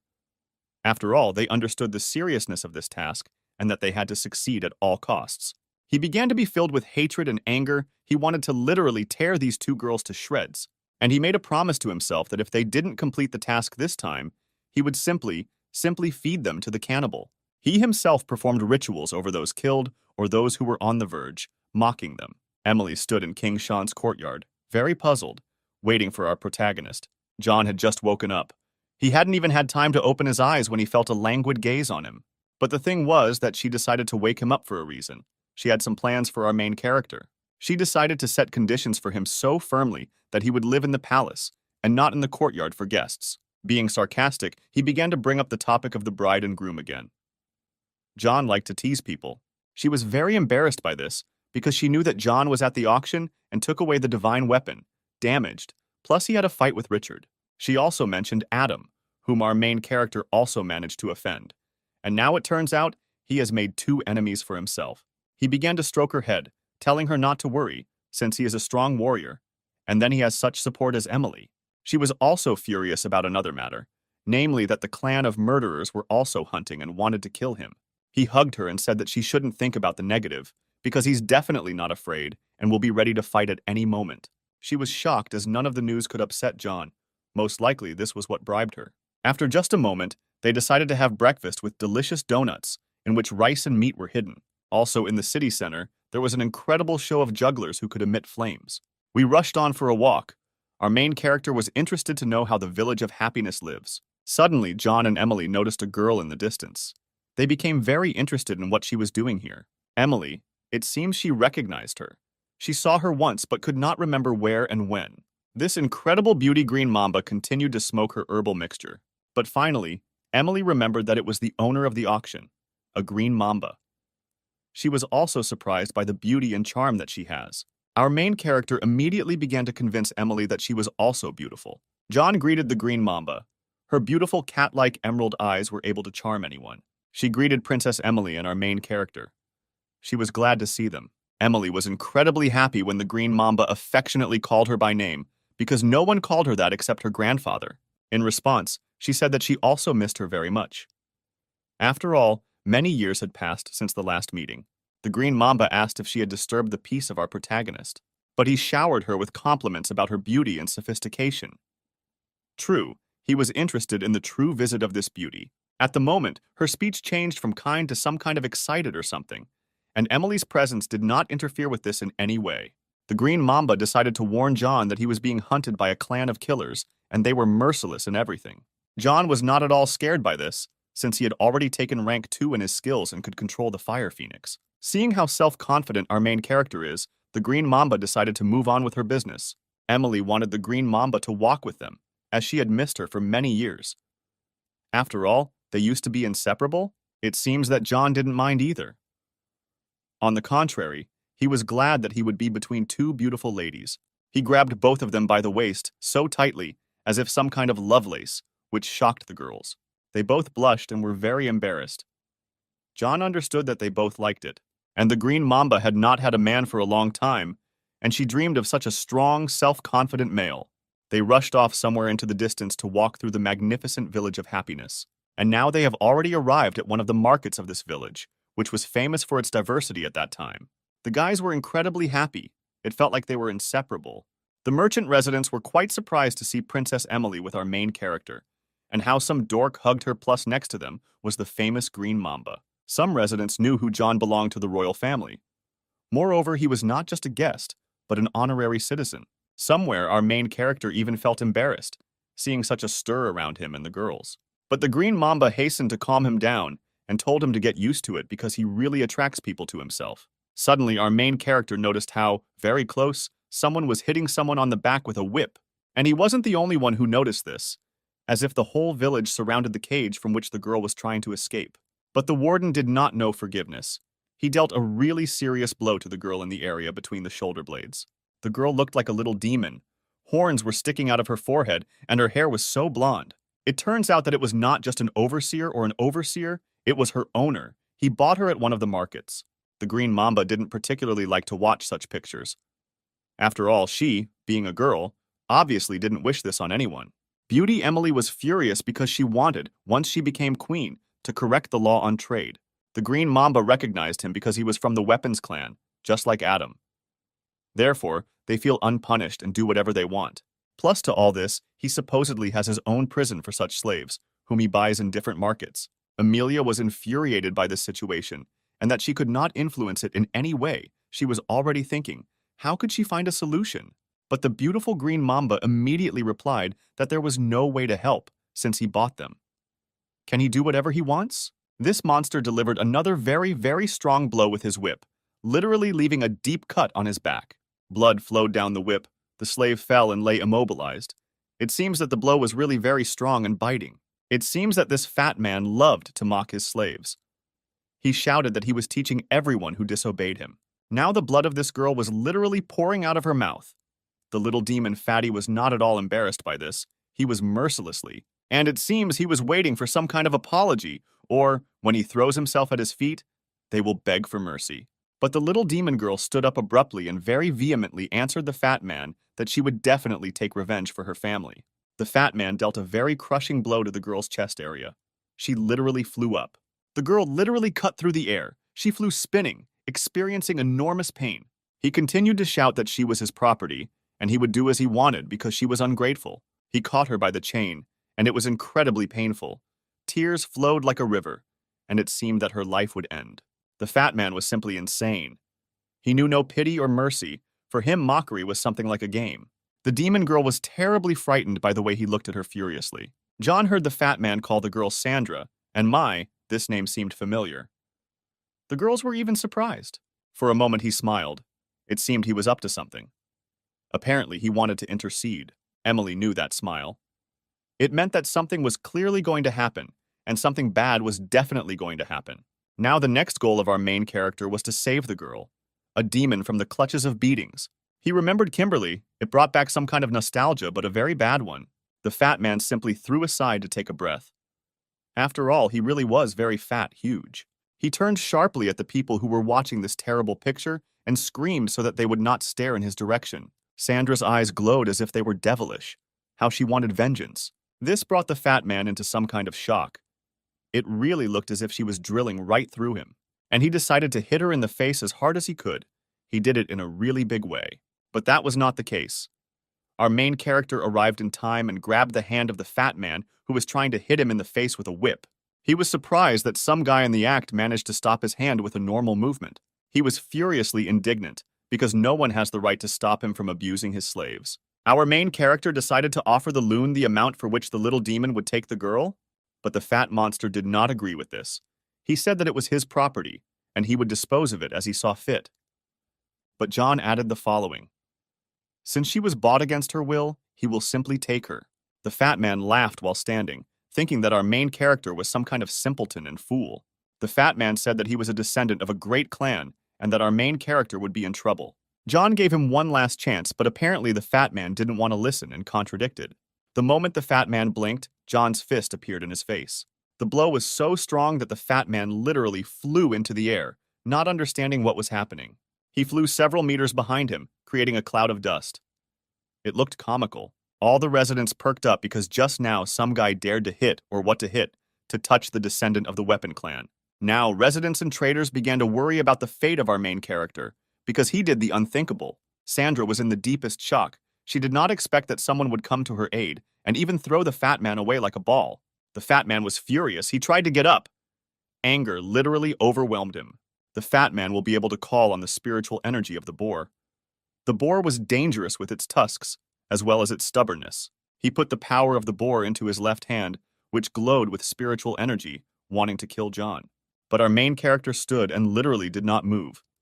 It seems that he was as confident as possible in himself and was not afraid of this attack. Some kind of lightning-fast spiritual energy began to come out of his eyes. It looked enchanting. After one moment, the fat man hit some kind of lightning shield. The fat man's face was literally crushed. Blood began to ooze from the mouth through the teeth because this happened by inertia. Plus, to all this, the energy ball had some kind of shock absorption, which repelled the fat man, which he himself did not expect. The technology was incredible. The country was able to throw the fattest man so far, and even in front of so many people. John gloated about this, that this fat guy tried to take down our main character with a simple rank 1 technique.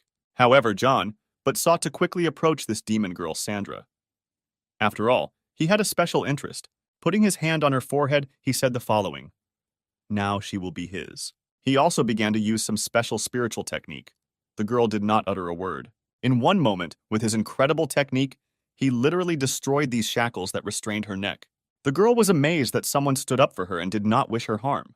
The girls were amazed by the action of our main character, despite the fact that the fat man was untouchable. John took the demon girl in his arms. There were really a lot of abrasions and cuts visible on her legs. Now she could calmly exhale and relax because she was saved and felt safe. Our main character decided to strive and move on. After all, the demon girl had to be examined. The residents continued to be indignant about the appearance of this wanderer, and why were Princess Emily and the Green Mamba still next to him? But they also understood that this incident would be followed by instant punishment. After all, the Weapons Clan wouldn't just leave it like that. Princess Emily wondered what John was going to do. And why does he need this girl? In addition, the Green Mamba invited the girl to stay with her if our main character does not find a solution. But John did not doubt his capabilities one bit and believed that he would solve this issue himself. John understood that the blood of that same ancient demon flowed in her. Who were the legends about? Beauty Emily could not understand what our main character found in this demon girl, but John answered very succinctly, saying that he considered it necessary to save her. True, Emily didn't really like it. The thought haunted our main character because he was aware of the future of this girl. She is a descendant of a demon, and sooner or later will definitely become the leader. After all, this story was really difficult and distant. Its predecessor was also in slavery, until at one moment she turned into a demon who destroyed human settlements. Suddenly, he thought of her urgently changing clothes because she looked like a homeless person. The beautiful Green Mamba knew all the places where you could buy things and dress quite well. She immediately led the boys along. John liked her knowledge of everything. After going a long way, they finally arrived at this place. The Green Mamba was respected throughout the village. When they entered the courtyard of this market, there were indeed quite a few people there. A girl from the staff recognized the Green Mamba and asked how she could help. The Green Mamba has not been in these places for a long time, but she is remembered and honored here as a very important guest. She pointed to the demon girl Sandra and asked her to choose clothes to match her, that is, a dress. The girl immediately asked to follow her. They had a very huge choice. Our main character rushed up the stairs to the room where beautiful things were located. Meanwhile, Emily and the Green Mamba decided to wander around the village. By coincidence, Adam also had to pick up one of the dresses in the place where John came. He was surprised to see the beautiful woman there. Emily was madly in love with her, when suddenly he greeted the beauty and said that he had not seen him for a long time. But she was worried about another question. What was he doing here, and the purpose of his arrival? Was he following her? It turns out that he ordered a rather expensive dress here in advance, which he was going to give to Emily. In addition, he offered to go get this thing together. Smiling with a very goofy, she answered harshly and rudely that she did not need gifts, and especially not his attention. There was some sound in the fitting room. It could be heard even on the first floor. It seems that Adam also perked up and was interested in finding out where these sounds were coming from. All the guests, as well as the servants, were surprised because they saw a girl, a little demon in an incredibly beautiful guise. Our main character also showered Sandra with compliments. He was pleased that he could do at least something for her. She looked amazing. Her dress was covered in some kind of glitter and feathers. Adam opened his mouth and he couldn't believe his eyes. It seemed to him that this was some kind of princess from a fairy tale. Emily was very embarrassed because she did not expect such a transformation on the part of the demon girl. Emily immediately began to ask John where he got such a dress from, because it is truly divine. When Adam saw our main character next to this beautiful girl, He was instantly stunned. But what irritated him most of all was this completely different dress. He had ordered it in advance. It turns out that our main character was ahead of him. Here the zone literally almost attacked John with reproaches about the dress and that he wanted to take it first. The main character began to make fun of us, I asked. Did Adam really sew him up since he cares so much? This infuriated him more and more. He was literally furious. He didn't know what to do.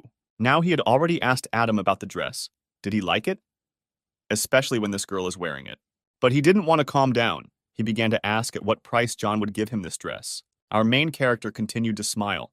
It gave him joy. That's the whole picture. Especially when Adam was angry.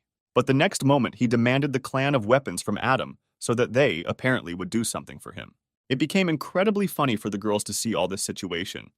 How this upstart is literally furious. But John enjoyed something completely different. The fact that Adam literally rushes to extremes so as not to fall in Emily's face. The girl was really surprised. It seemed to her that at some point they would actually undress her and take away her dress. Now our main character began to provoke Adam, asking him what he could do. Once again, his spiritual black energy flared. It seemed that he was ready to attack. At that moment, his servant was running around the room, apparently trying to stop Adam. This greatly outraged him, because he was about to commit some incomprehensible act. Turning his gaze to him, he saw that this was the fat man who had previously kept the demon girl captive. He complained that he was beaten, and one of the slaves he bought at the market was collected. It seems Adam was beside himself. He couldn't believe what this fat man was saying. Suddenly, John appeared behind Adam, and he whispered in his ear that it was he who did this. The fat man immediately recognized our main character and wanted to take revenge for his action as soon as possible. Adam was in deep shock because he understood that the honor of his clan had been disgraced. Now his gaze was really somewhat too angry. He apologized to Princess Emily, adding to this that he will kill John once and for all, that this cannot continue. But she hurried him to reason, because our main character was the main guest. The kingdom of the village is happiness. Oh yes, this made him even more excited. He couldn't believe that the princess was standing up for John. She again told him that she was going to marry our main character, and at one moment Adam fell into a stupor. He was broken, depressed, and it seemed that all his hopes literally collapsed in an instant. There was one moment. Adam promised his master Lee that he would marry Princess Emily. How did Adam suddenly decide to leave this mansion and leave altogether without uttering another word anywhere? But the fat man decided to stop Adam and remind him that one of his clan members had suffered. And at some point, in a fit of anger, Adam literally could not stand it and decided to punch the fat man in the face. Since he had really huge dimensions, he made a hole in the wall. And as if he fell into some kind of trance after such a blow, there was a huge hole behind him. Emily tried to warn our main character, saying that if Master Lee appeared, then John would be in trouble. However, he decided to somehow dilute the atmosphere by offering him, and specifically the girls, to buy everything they want in this room. They were incredibly happy. No one had ever done this for them before, but our hero was special. And instantly, he decided to make a joke, pointing at Emily, saying that she was the one paying. Now they showed up in the courtyard of the kingdom, exactly where John usually spent the night. The green mamba already thought that it was time to say goodbye and leave. She had not had so much fun for a long time. Emily decided to warn John not to do any experiments of his own and not to pester this girl he brought. He decided to break all stereotypes by hugging the girl and stroking her head. She was shocked, but it seems from the outside it was observed as something similar, like jealousy, rather than caring for the girl. John and Sandra had already entered the room. It was late, and it was time to go to bed. She was haunted by one thought. Why did our main character stand up for her and take her to him? But John was a man of few words. He simply answered that she should be happy that she was alive. The rest didn't matter. He also added that she should not worry, because John would take full care of her. Leaving her, he decided to go to another room to sleep, so as not to disturb each other. It seems that our main character is really tired. He still hasn't had time to come to his senses after the auction. He was worried, however, about one thing. When will Sandra be able to reincarnate into her true demonic form? After all, when this happens, the main thing is to be there and stop her in time so that she does not fly into a rage. She still couldn't believe that she had been saved and was puzzled as to why our main character did it. His father was sitting in the chair. He had finally returned from a business trip, and he was quite angry. After all, Adam upset him very much. Firstly, he did not defend the honor of his clan, and secondly, he did what he wanted without thinking about the consequences. Adam's father was very dissatisfied. He began to conduct moral teachings on how to behave and not be like a dog, but be proud. It seems that he also felt remorse for the fact that he really failed to resolve the issue. Immediately, the father raised the topic regarding the master and the fact that he would arrive soon and Emily would definitely become Adam's wife. In addition to this, his dad added the following. Since he is the head of the weapons clan and will participate in the competition, Adam should not upset this time. This time he looked much more confident. There was even some kind of sparkle in his eyes. He had something to fight for. Or rather, for whom? Moreover, the father had no doubt that with the support of Master Lee, Adam would definitely win. Was that the goal? Become the best of the best and even cooler than King Sean was in his time. Adam, like an obedient dog, kept repeating, "Yes, of course, father," and that he will not let him down. It was deep night. Our main character was already catching dreams and traveling through them. But suddenly something happened. It seems that people appeared in his room. And here is the clan of killers. They differed from other clans in that they were very cold-blooded and knew how to choose the moment to attack. They attacked with their blades, wanting to take John's life once and for all, and thereby carry out the order. It turns out that John was not sleeping at all. He noticed them, a mile away from the kingdom. Miranda was incredibly confused. She was frozen in the moment. He saw her swing her sword and told her to pierce him. What was she waiting for? How did our main character suddenly jump on the bed and begin to stretch from side to side, kneading his bones? He also added the following. How can they call themselves murderers if before the action they think about killing or not? They took off their hats and decided to talk to John. Miranda seemed to be the most impressed with our main character. After they asked him why he was not sleeping, he replied that he could not sleep in the presence of such beautiful girls. Miranda immediately threatened her sword again, holding it straight at our protagonist's neck. But for some reason she froze again and could not complete her action. It was as if you were slowing her down. She reminded him that he was being hunted, and if they didn't do it, someone else would. But he had no fear towards these girls. After all, he did not consider the sisters to be murderers. They were not like them. Tohura decided to be proactive. She began to ask him, does he really not know the laws of the murder clan? John was not afraid. He instantly decided to remove the sword from his throat, since he understood that his sisters would clearly be useful to him. They also really had more information about our main character and his antics. Miranda explained that they have no other choice but to kill him. If they don't kill him, they will kill them. But John decided to convince them, leaving the clan forever. After all, he does not bring anything good. But she decided to upset John. After all, there were seals on them. In case of disobedience, the head of the killer clan will activate them and kill the sisters. And until the seals are removed, they can never become free. They have long used many methods to solve this problem, but nothing has helped. Suddenly, John got out of bed and asked one of the sisters to come to him. It seems he had a plan for this, but it seems they were on guard, as if he was up to something. But he decided to relax them, taking Miranda by the hand. He pulled her towards him in literally 1 second. She was in a panic and didn't understand what our main character was doing, but he summoned his spiritual energy, concentrating it on his fingertips to remove the seal. Now it seems he was ready to penetrate her body to remove this damage. He managed to summon again this fiery phoenix, which was filled with solar energy. He literally began to penetrate her. Now in her mind, she was one-on-one with this beautiful fiery phoenix. It seems that the firebird had some special power that could cleanse the body of evil spirits. This was truly surprising, because exactly a few seconds later, the seal completely disappeared, as if it had never been on Miranda's forehead. She fell on people's laps. She seemed unwell. It was as if fire had entered her. She was literally smoldering. At the same time, he summoned the dissipation technique so that the remaining spiritual energy of the phoenix would completely drain out of it. Felt as if it was burning at some point, and assumed that this was one of the rank 5 fire techniques. But John had to upset her. This is far from rank 5. It was much higher and much more powerful. Now he explained to Miranda that he manages to wield 90 ranks of sacred fire at once. They were incredibly amazed. Both sisters sat on their knees and did not understand. Where did this warrior come from? Now he asked Tohura to come to him so that he could remove the seal from her. She was also in shock, because in just a moment, John managed to enslave the seal again. Now he could make the girls happy in the sense that they no longer obey the killer clans and clearly cannot control them. They were incredibly happy about this moment of truth. After all, they are no longer some kind of servants or puppets performing tasks, but real people. Now our main character has something else that interested him and haunted him. He asked if they would go with him through the thorny paths and be ready to serve faithfully. Their joy knew no bounds. They looked at each other without saying a word. When suddenly they turned sharply and swore an oath of allegiance to John, Now our protagonist had command. He also said several negative things about Miranda's technique, which she had previously used. But it wasn't a matter of skills at all, but the concentration of this energy, and he decided to correct it a little. He again began to use the spiritual power that the fiery phoenix gave him. However, I noticed something else. It seems that the chakras inside Miranda were blocked by the head of the killer clan, so she could not develop her even greater technique. And finally, John managed to really correct the concentration of chakra. Now she can truly master many techniques. She was unheard of, happy, and literally thanked our main character with tears for such help.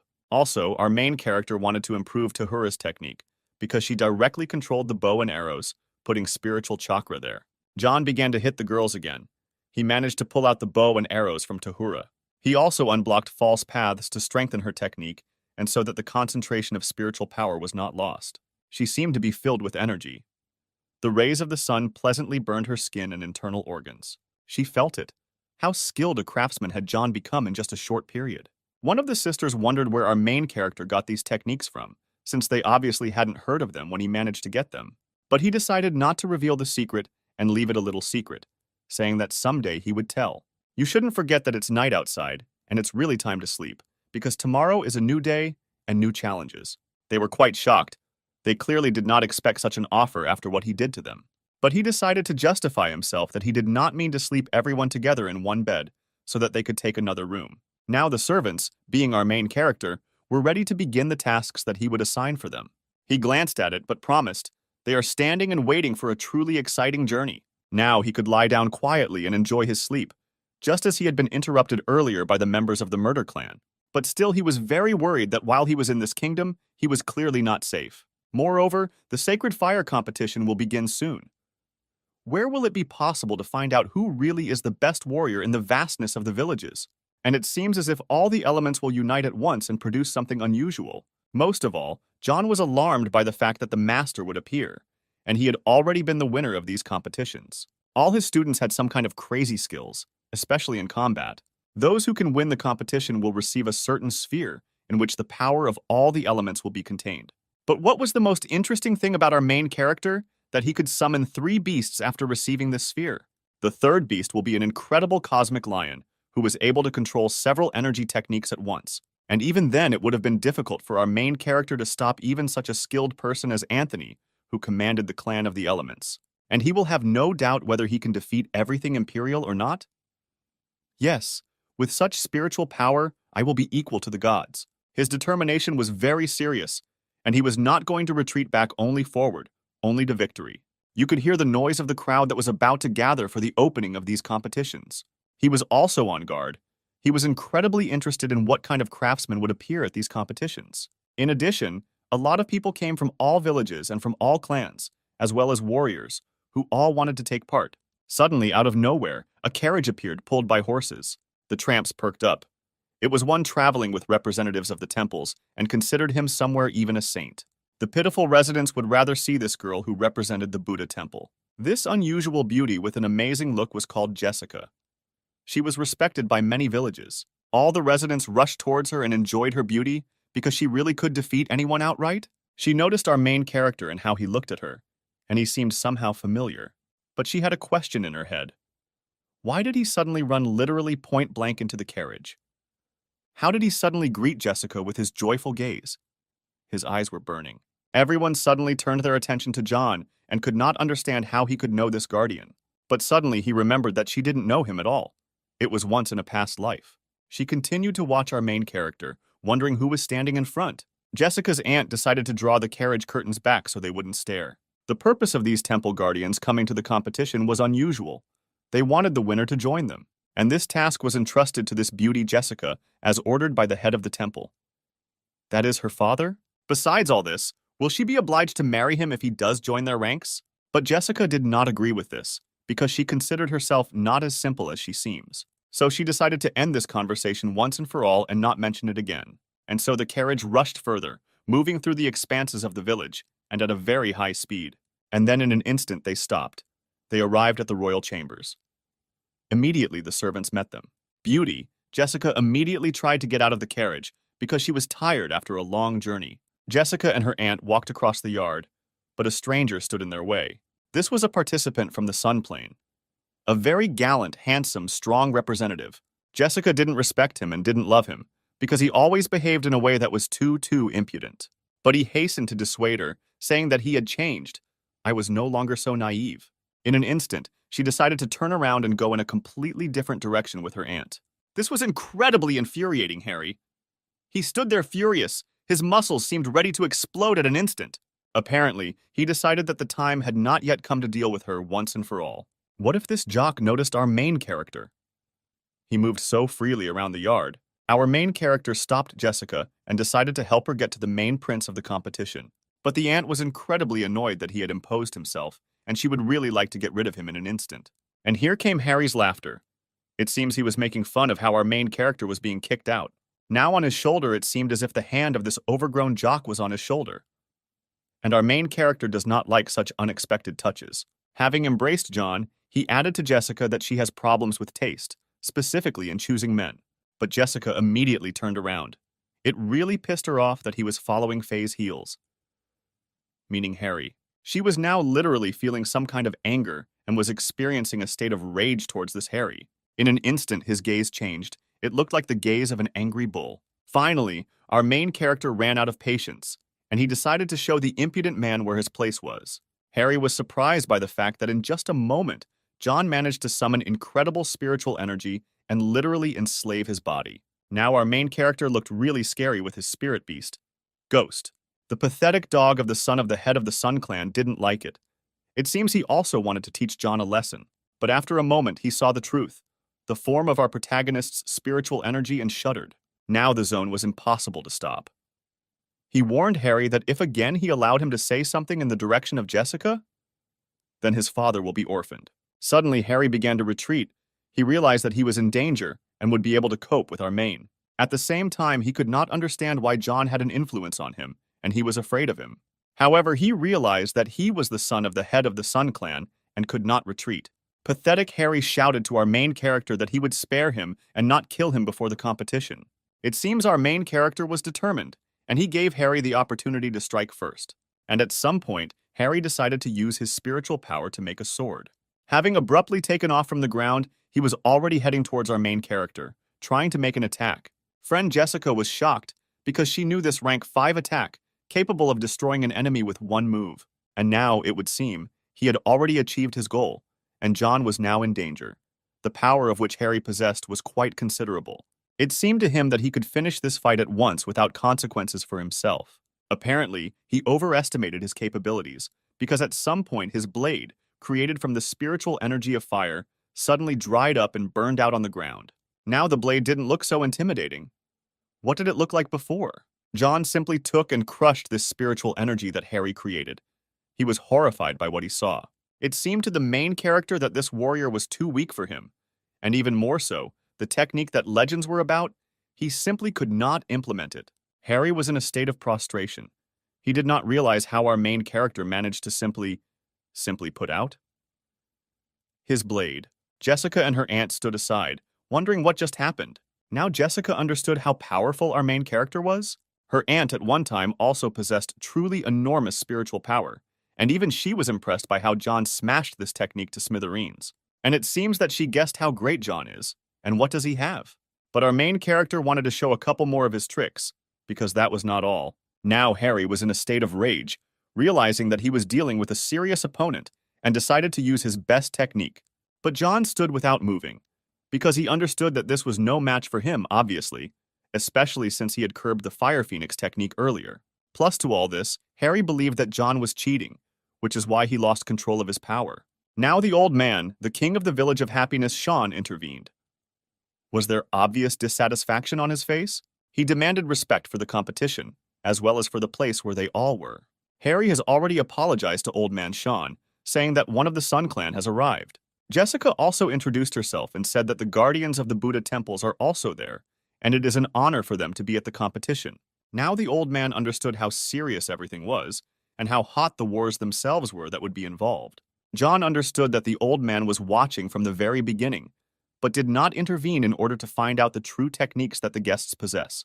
It seems that the king of the village was quite surprised, because he did not know how successful our main character was in spiritual energy. He immediately decided to invite John along, Apparently, he had something special for him. He smirked as he watched Harry's reaction, who was literally shattered. He felt indignant. He really wanted to take revenge on John. But in an instant, he turned around and decided to leave the yard for a while, collect his thoughts. Jessica disliked Harry terribly because he was always an upstart and incompetent and never minded his manners. The king of the Village of Happiness invited all guests to the hall to inform about the competition. He also decided to dedicate his plans to our main character, because indeed the competition is held once a century. But our main character decided to get ahead, since he understood what kind of event was going to happen. The old man realized that our main character is indeed a very quick-witted, intelligent, and unusual warrior. He also wanted to give John a ticket to participate, or rather, he suggested whether he would fight in this competition, although this was not necessary. Our main character decided to thank him for such a serious proposal. And was this a part for him? Jessica decided to express the following whether she has a desire to enter their incredible Buddha temple. True, our main character interrupted her a little, saying until he becomes the winner of these competitions, he does not intend to discuss this issue. She heard John and realized that she needed to have a lot of patience before this proposal. She turned to her aunt, who was amazed at how skillful John was and how self-confident he was. The aunt took out from her pocket a sacred ring that held the spiritual energy of their temple. As a token of gratitude for the reception, she wanted to give this to the king of the village, Sean. He was incredibly grateful for this gift because he understood how much the guests respected him. Now the aunt decided to express her opinion to Jessica about John. Namely, that she should take a closer look at this young warrior? What if our main character was called and the same beauty Jessica spoke to him? She desperately wanted to be alone with John so they could talk one-on-one. But our main character was not embarrassed at all. On the contrary, he wanted it more than she did. It seems to the old man that he realized, I smile and do not show my true opinion. He decided to wish them good luck and a good time. But the main thing is that they make it in time for dinner. After all, today hope did not fade about Emily, because he madly wanted to marry his granddaughter to John. And it seemed as if I had thwarted all my plans with my conclusions about dinner. And the beautiful Jessica is left only in her guesses? There seemed to be some sadness on her face. Sean still said, guys, don't waste time. In vain you can go and enjoy your leisure time. And the guys rushed on the road. The road! And the old man sat and thought about our main character. He also understood that the beauty Jessica, thanks to her charm, has a much better chance than his granddaughter. But nevertheless, he believed that Emily was much richer than the chances of becoming his wife. From behind the yard of the clan weapons came some kind of ringing laughter. It seems that they were having some kind of special holiday. Harry sat on the throne, frowning, wondering how he could win. Jessica. Adam was surprised by the visit of one of the members of the Sun clan. It was an honor for him. With a malicious smile, he tried to be as kind as possible, because he understood that the future fate of his clan depended on this visit. When suddenly Harry asked if Adam was going to participate in these upcoming competitions. He confirmed his participation in these competitions, but he is still waiting for his master. And so Harry began to talk about the fact that he met one very dubious person, and also told him that John managed to extinguish his sacred fire, or rather, the technique that he created. But Adam was incredibly surprised, because he certainly didn't know people who were capable of suppressing the spiritual energy of another. He created a projection of our main character in literally a matter of seconds, and asked if Adam knew him. Adam was horrified because again, the mention of our main character, he was already getting a migraine. Harry realized from his face that he recognized John and called his name. These two warriors were united by one. This is revenge. Now Harry guessed who he was talking about.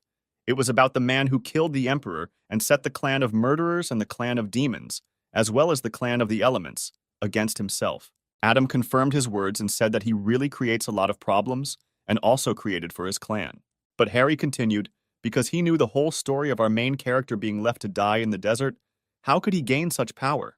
How suddenly did some crazy thought arise in Adam's head? He guessed that the zone needed a win in order to take away the sphere of the sacred fire. Harry continued to praise the ability of our main character Ionic, and was really afraid. Now Adam said the following. Under no circumstances should he be given the opportunity to win these competitions. He confirmed Adam's words and was ready to take the following actions. Most likely, he was planning some kind of setup. Adam dedicated Harry to his plans that they will appear tomorrow, is the master, and clearly can he come up with a plan? To overthrow John. Harry agreed with him and said that they would wait, but for now there was no need to get excited and create nonsense. It seems that he was already picturing in his dreams how our main character would be disgraced. What amused him most was the fact that he would be able to stop John's plans. It wouldn't hurt to take possession of the sacred fire. Also, his hope did not fade away, because if he wins the competition, he can automatically become the head of the Sun Plan. But at the same time, he understood that Adam and Master Li would be an obstacle for him, and he would have to somehow get rid of them. And so our main character decided to take a walk with Jessica, but they were as calm as possible. Suddenly, out of nowhere, Jessica's technique was activated, some kind of spiritual energy came out of her hand. It turns out that someone sent her information about his travel companion. She was incredibly surprised, because it said about John's story, how he killed the Emperor, and the fact that he was being hunted halfway around the world. She screamed the name of our main character, to which he turned instantly, asking, "What is it?" She decided to sympathize with him somewhere and what happened earlier in his home village. Our main character thanked her for such sympathy, but he also understood that he really liked her. This girl was somehow incredibly pure. She also promised that the Buddha temple would definitely provide him with help if he needed it. But on the other hand, this meant that the demon clan would also hunt the Buddha temple clan. But she is sure, she replied, that they are not afraid, and they have additional agreements on a pact on non-aggression. He thanked her again and said that this was his personal question, and he would decide it on his own, without interfering with anyone or endangering such a beauty. But on the other hand, there he realized that at any moment he could ask for help from the Buddha temple. Even this somehow made her happy, because it meant the following. By entering the temple of the guardians of the Buddha, he could become her husband. But he got ahead of her thoughts on this matter and said that this is not exactly what she thinks about. She was incredibly embarrassed. Our hero continued to smile, seeing this picture. Suddenly, one of the residents knew him, Jessica, and where she is from True. He was incredibly surprised why she was walking with some simpleton. Now everyone was discussing this alliance. But they also understood that this was exactly the guy that half the village was already talking about. Now they began to remember all his incidents. Firstly, he walked, Green Mamba, with Princess Emily, and now he is walking with Jessica, the keeper of the Buddha temple. Really, as if there was some kind of noise around, everyone didn't stop goofing off.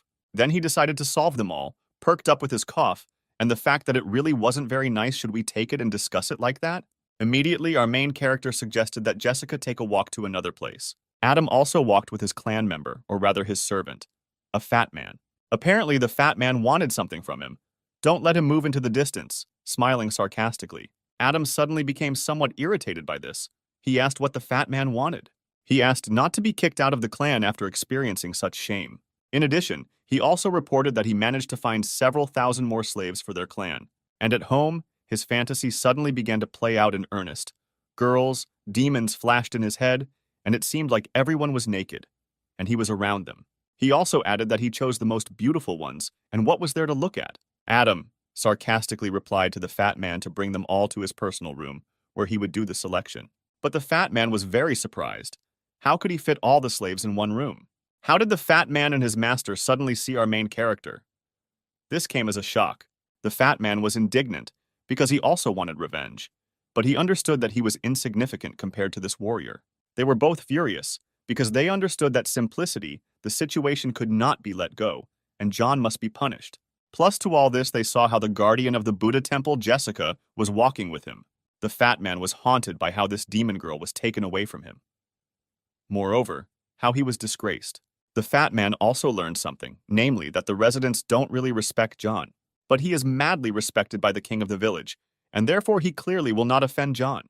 And it seems Adam has already begun to guess why the old man is so protective of our main character in order to marry his granddaughter to him. Adam didn't want to leave the fat man to the mercy of fate because he obviously needs him. Our main characters saw Adam and this fat man in front of them, who disgraced himself in front of the whole village. What if this fat guy decided to shout towards our main character and Jessica, next to the owner, and felt very confident and tried to snap back?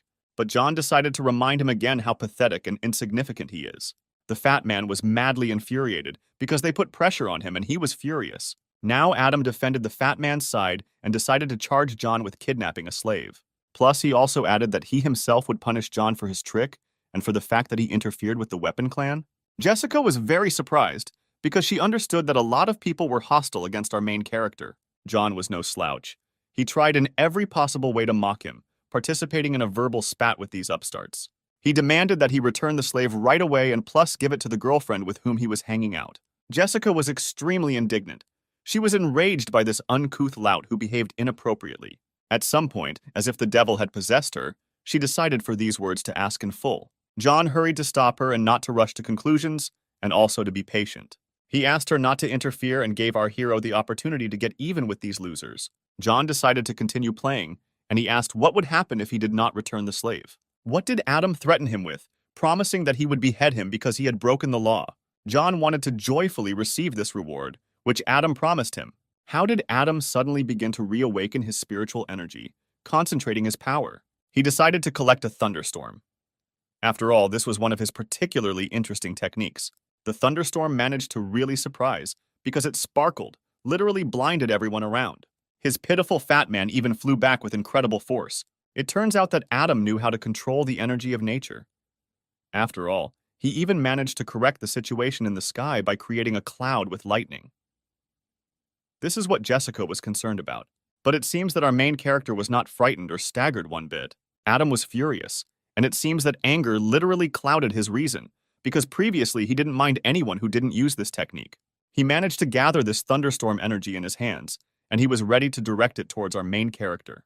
With incredible speed like lightning, she rushed towards John. But our main character did not chicken out.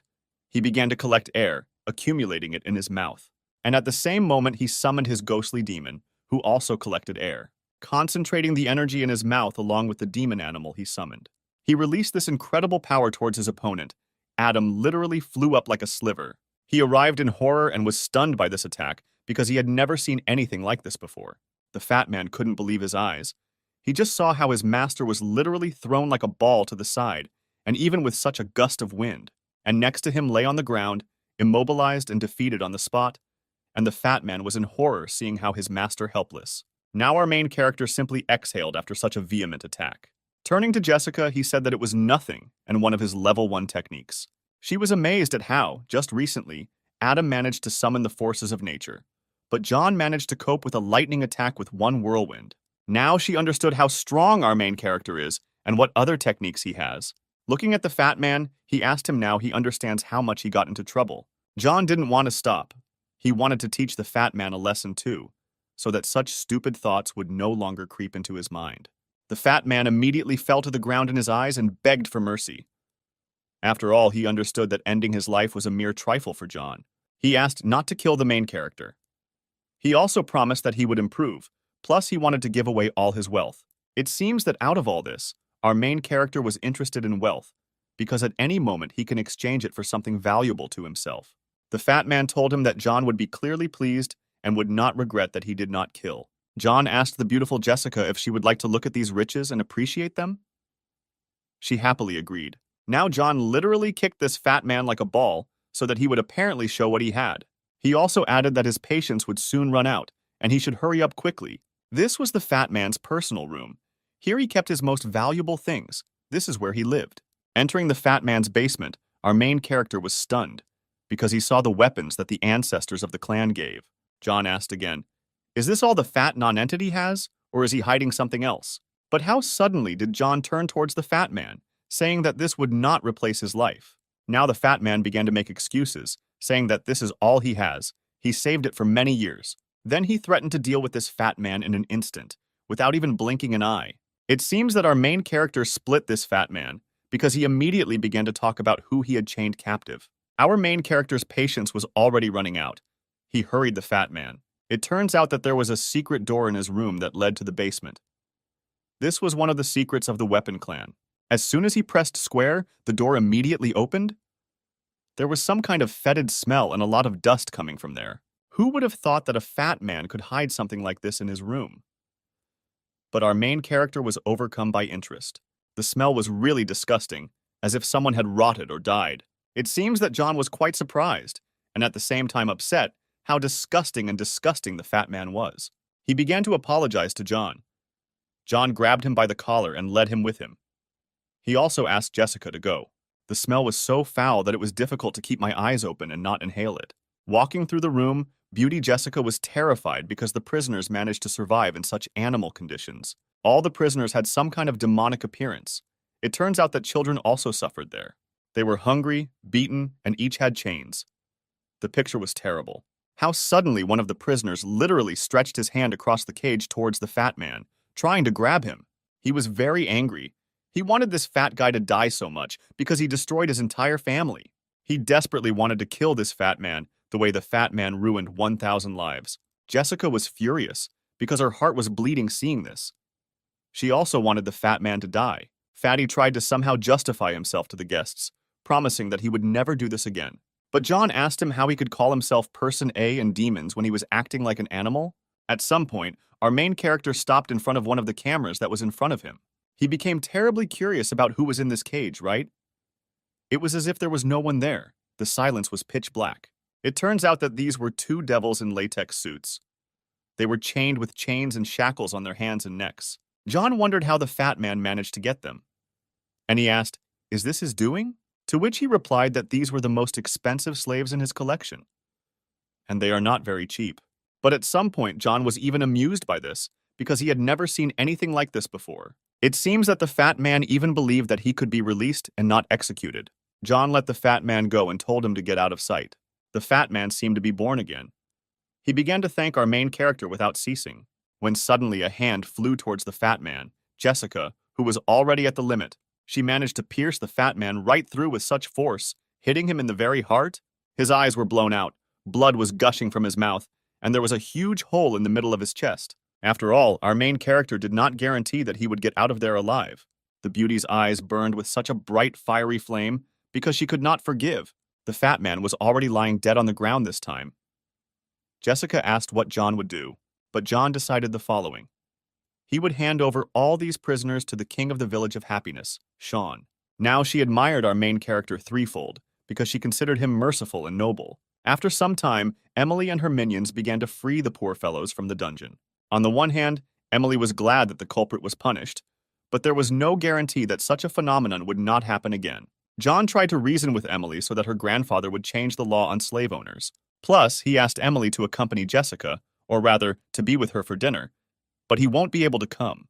But at some point, Emily was furious. She spent the whole day preparing a very tasty dinner, and she was literally crushed, because most of all, she wanted to see John among the guests. Jessica stood to the side and gloated, as she understood that there was a huge gap between John and Emily. Emily decided to touch Jessica, because she saw something literally before her eyes. She blushed, and she wondered why. But the beautiful Jessica began to make excuses that the temperature simply rose. She was overcome by fever. Amelia was left only guessing and did not understand why this happened. Now it was time for dinner in the king's courtyard, and it was already getting dark outside. John began to test his abilities again, trying to develop his skills to a higher level. His spiritual energy was already at a fairly high level, but it was not enough to fulfill his goal of revenge. He also tried to combine one summon of a demon and two summons of a fiery phoenix into one. In addition, he understood that the competition would begin very soon, and he needed to be prepared. These were the chambers of Richard's father. His name was Jerry. He often arrived there in the evenings. He met a guest who unexpectedly came to visit the clan. It was quite unexpected to see such a strong warrior surrounded by him. In front of the head of the clan stood the incredible teacher of the sword school Zabuza, and he came precisely to know who the clan would put up for the competition. The old man was at a loss, since he did not yet know who he could put up like Nadezhda. He believed his hopes about his son Richard. He was very upset when he heard the vague and non-objective answer. Even somewhere it irritates him. After all, with regard to participation, it was clear that the Sun clan would field its fighter, Harry. Regarding the clan, the weapon is Adam. Regarding the guardians of the Buddha temple, it was unclear. Forgot about the swordsman. Suddenly, he began to produce some kind of spiritual energy from his hands, giving the shape of a ball. Did he decide to give it? This sphere to the clan of the divine spear Jerry. But for a reason. The old man was in amazement, because he understood how serious this sacred fire technique was. Also, it was not just illuminated, but a rank 6 sacred fire, that is, it could pump up anyone. Apparently, the swordsman decided to provide a favor by donating his strength to the candidate who would participate in the competition. Suddenly, unexpectedly, the old man literally fell to his knees because he understood how valuable a gift this was for their clan. He thanked Zabuza properly, bowing his head before him. How did his son Richard suddenly run into the clan's chambers? Thus interrupting the conversation. He came like a crying baby, asking his father for help. After all, he tasted a serious slap in the face from our main character. Zabuza stood in bewilderment, watching this little guy who was nothing. Richard asked who came to visit them, but seeing these symbols, he was really shocked. The father instantly became angry because his son literally ran away without showing respect to the head of the Sword Clan school. How suddenly lightning literally struck him, and he realized who was standing in front of him and how great a warrior he was. The sphere still continued to burn in Zabuza's hand, literally without dying out. Still, this warrior had incredible control over spiritual energy.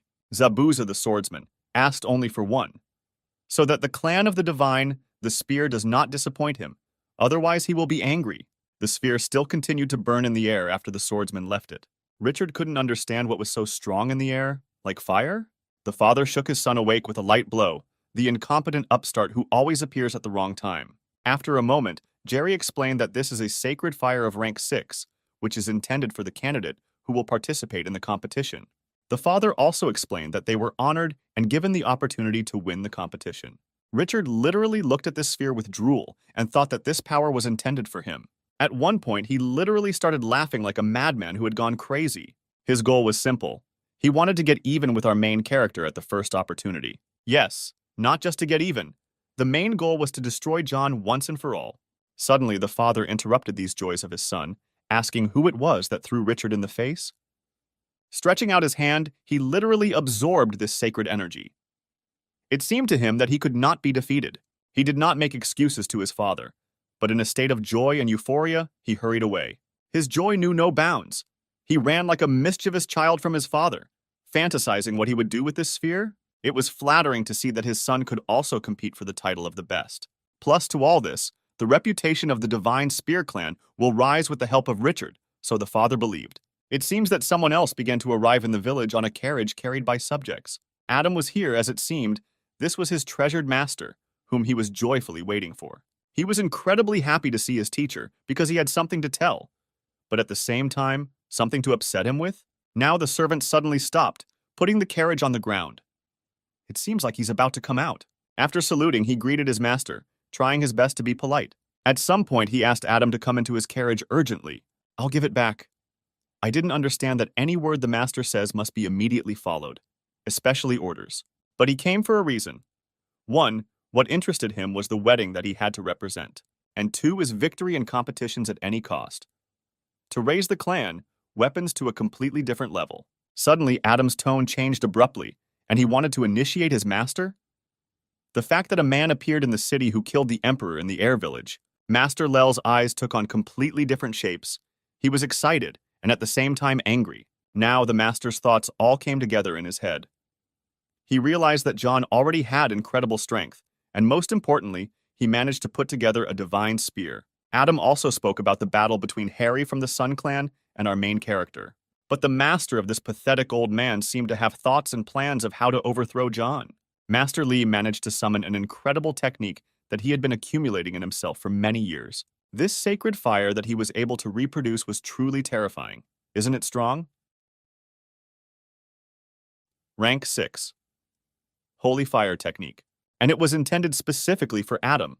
Was the master happy to reward the young man with his technique? Adam could now combine his spiritual energy and this incredible sphere, turning it into an ice age. Now he was 100% sure that he could defeat our main character. These were the chambers of the same old man Sean, or the king of the Village of Happiness. The thing was this. Adam and his master were supposed to come to visit him, which is what upset his granddaughter Emily. But the old man pointed to our main character, and that only he would be able to stop this upstart.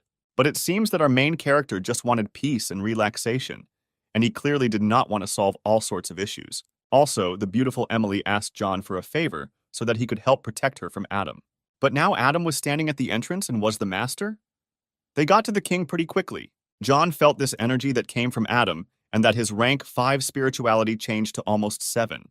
It seems that John guessed that the old man managed to reward this incompetent with such incredible power. Adam bowed his head and decided to say hello to Princess Emily. Why was she clearly not happy? He again mentioned that Master Lee was going to marry her with Adam. Now she again, according to the old scheme, took our main character by the hand, repeating that this is her future groom. The old man made his guess about John, asking the others, but our main character was not timid. He immediately answered, "Why is he the killer of the emperor? And he himself comes from the village of Air." But suddenly the master's tone literally changed to anger. Was he irritated by another fact that he was not from these parts and wanted to tie the knot with Emily? Pointing to his student, he decided to boast that this would be the future winner of the competition, as well as a great skilled warrior who was worthy of Emily. But the beautiful Princess Emily immediately objected, saying that John also has a good chance of winning. John watched her reaction, and the way she tries to protect the interests of our protagonist was truly amazing. Our main character was far from stupid, because he understood that they were trying to provoke him. But first of all, they would want to get rid of him as soon as possible. The old man responded to Emilius's words that there was a chance that John would win the competition. But he also asked, "What if our main character loses? Will you get married, Emily?" To which she argued that this definitely would not happen, because John is a skilled warrior. Plus, somewhere it sounded like an argument. Adam added the following statement: "If he becomes the champion of the competition, then she will marry him." Now she turned to our main character to try to win and not give this upstart the opportunity to take Emily away. The old man couldn't wait to see our main character fall in the competition. Emily was still angry and she wanted John to punish them properly. But then he answered the following: "Adam is no longer such a weakling as he was before." Now he explained to Emily that he is almost rank 7 spiritual power, and this is already a problem. But she, like a little girl, continued to prove the opposite, that he was not a warrior at all. But after a moment, she finally understood that I meant our main character, and couldn't believe how this could happen in such a short time. However, John added that now there is not much opportunity to defeat him. He continued to smile maliciously, and Emily was literally broken and annoyed. After all, Sean understood that our main character was really just kidding. After all, the old man realized that no matter what equipment his opponents had, they were doomed when they met John. Immediately, the tearful Emily turned to our hero. And now she understood that everything was serious. John felt somehow uneasy. After all, they had such high hopes for him. Night fell. John still tried to master this technique by training his spiritual energy. His eyes were full of determination. He did not doubt himself for a minute. But nevertheless, there was something to pay attention to. The power of the Fire Phoenix had not yet been fully revealed, so it took time. And finally, John managed to reunite 2 beasts that he could summon with his spiritual energy. He even tried to combine 2 spheres together in order to enhance the effects, turn the technique into something extraordinary. He came up with some kind of unusual sphere. It looked like the sun, but incredible energy hovered around it. And at some point, he managed to absorb himself back into light energy. Now and then, the spiritual part looked much different. He really wasn't the same as before, but also a lot of effort went into concentrating this energy. After all, summoning 2 spirits was very difficult. Suddenly, he collapsed like a sack on the bed and literally passed out, falling asleep. This was undoubtedly the arena in which the competition would be held. Fans of residents from different villages literally rejoiced at the start of the competition. They were incredibly interested in who would perform. Now, Jessica and Old Man Sean watched with joy as the crowd cheered. The spectacle was truly amazing, as if some kind of magic surrounded this arena. Was it only the master who was apparently bored watching this picture because he had high hopes for his student? The fans who were cheering also wished they could be in the same place as the competitors, but they didn't have the energy needed. Adam, for some reason, considered himself better than everyone else, believing that he would easily win these competitions. Now, Richard and Adam were exchanging words. It seemed to Richard that his friend had become much stronger, but Adam was still that fruit. He decided to tease his friend, saying that the tribunes were on the other side. But Richard wanted to keep the power that he possessed a secret, assuring Adam that he would have something to see. It was as if some kind of spark had been created between their gazes. They saw each other as rivals. But our main character appeared on the horizon. He was full of determination and confidence in his victory. Those 2 idiots were looking at him with an angry face. You understand that the main rival is him. Therefore, they put aside their childishness and decided that until they defeated John, they would not have conflicts with each other. Our hero, I see a picture of 2 crazy people trying to argue. I just decided to move on. But nevertheless, he decided to greet them, wishing them good luck and to hold out for at least a minute in the battle arena. But as he believed his provocation had worked, Richard was beside himself. After what John said, accordingly, Adam did not stand aside. He was infuriated by the smile of our main character. He wanted to take it off his face. Now, all the participants were in place and awaiting the next instructions that would come from the competition management. It seems that they were also interested, because this time, the most serious representatives of their clans gathered. But our main character was considered the most serious warrior. After all, the news about him spread throughout all the villages. One of the leaders was very surprised to see him and remember who he was. How did she suddenly evaporate instantly? Apparently, she wanted to get into the arena, to our main character. The beauty was amazed that she could descend from a height on her umbrella. She also landed very impressively, which startled our main character. She couldn't believe her eyes that John was standing in front of her. She literally admired him. Was this the same Samantha? Who was able to save him in a past life? I also didn't expect to see him at these competitions. She was even more surprised. But John very modestly noted that he could not help but come to this competition. But most importantly, she was the sister of our main character's enemies. She also condoled with him about the loss of his father and uncle. He touched her head, trying to somehow calm her down, and so that she would not worry about it, and also asked her not to blame herself, because she should not be responsible for the actions of her relatives. Now the girl who was watching all this also recognized John. However, she realized how closely John and Samantha were connected. This somehow surprised even her. The rest could not understand why our main character communicates with this very famous figure. But then a green mamba appeared on the horizon. She was glad to see John in health. Plus, she emphasized that our main character always manages to be close to some beautiful girls, which embarrassed them both. Samantha had to pass and wished John good luck, smiling back. She was very worried about the outcome. What could happen to our main character? So she rooted for him with all her heart. True, Jones was not worried. He was truly as collected as possible. It turns out that this girl with blue locks was the sister of cousin Samantha. She also added that she shouldn't worry so much about John. He'll handle it himself. At one moment, everyone perked up as they saw one of the warriors, and she was not a simple warrior. John himself tensed a little, because he had never met this lady before. Moreover, he did not expect that the girls would take part too. This girl's name was Chloe. She was from the Moon Clan, a very ambitious warrior. Many fans, as well as other warriors, began to discuss her. After all, at the age of 16, she possessed the 6th rank Sacred Fire. The residents were also indignant, because from infancy she had literally already been trained in incredible techniques. At some point, she even approached our main character, which left him a little dumbfounded. Adam and Richard were beside themselves that a beautiful girl was hanging out with John again? But most of all, our hero was surprised that a girl named Chloe knew his name. Afterwards, she added that her clan and the clan of the elements of our main character are closely connected. If she has to fight and kill, she will definitely kill. However, John was only amused by this. She looked very young, so he didn't take her seriously. Now all the warriors and members of other clans were in place. They were waiting for the start to sound. The wars continued to discuss each other and the arriving guests, as well as our main character. Suddenly, John's attention was attracted by 2 girls who looked like half-demon people. Now he wondered who they were, since he had never met them before. This girl looked very intimidating. She got to know everyone. She also said hello to our main character and was too kind and friendly. Accordingly, he greeted her, but the green mamba was indignant.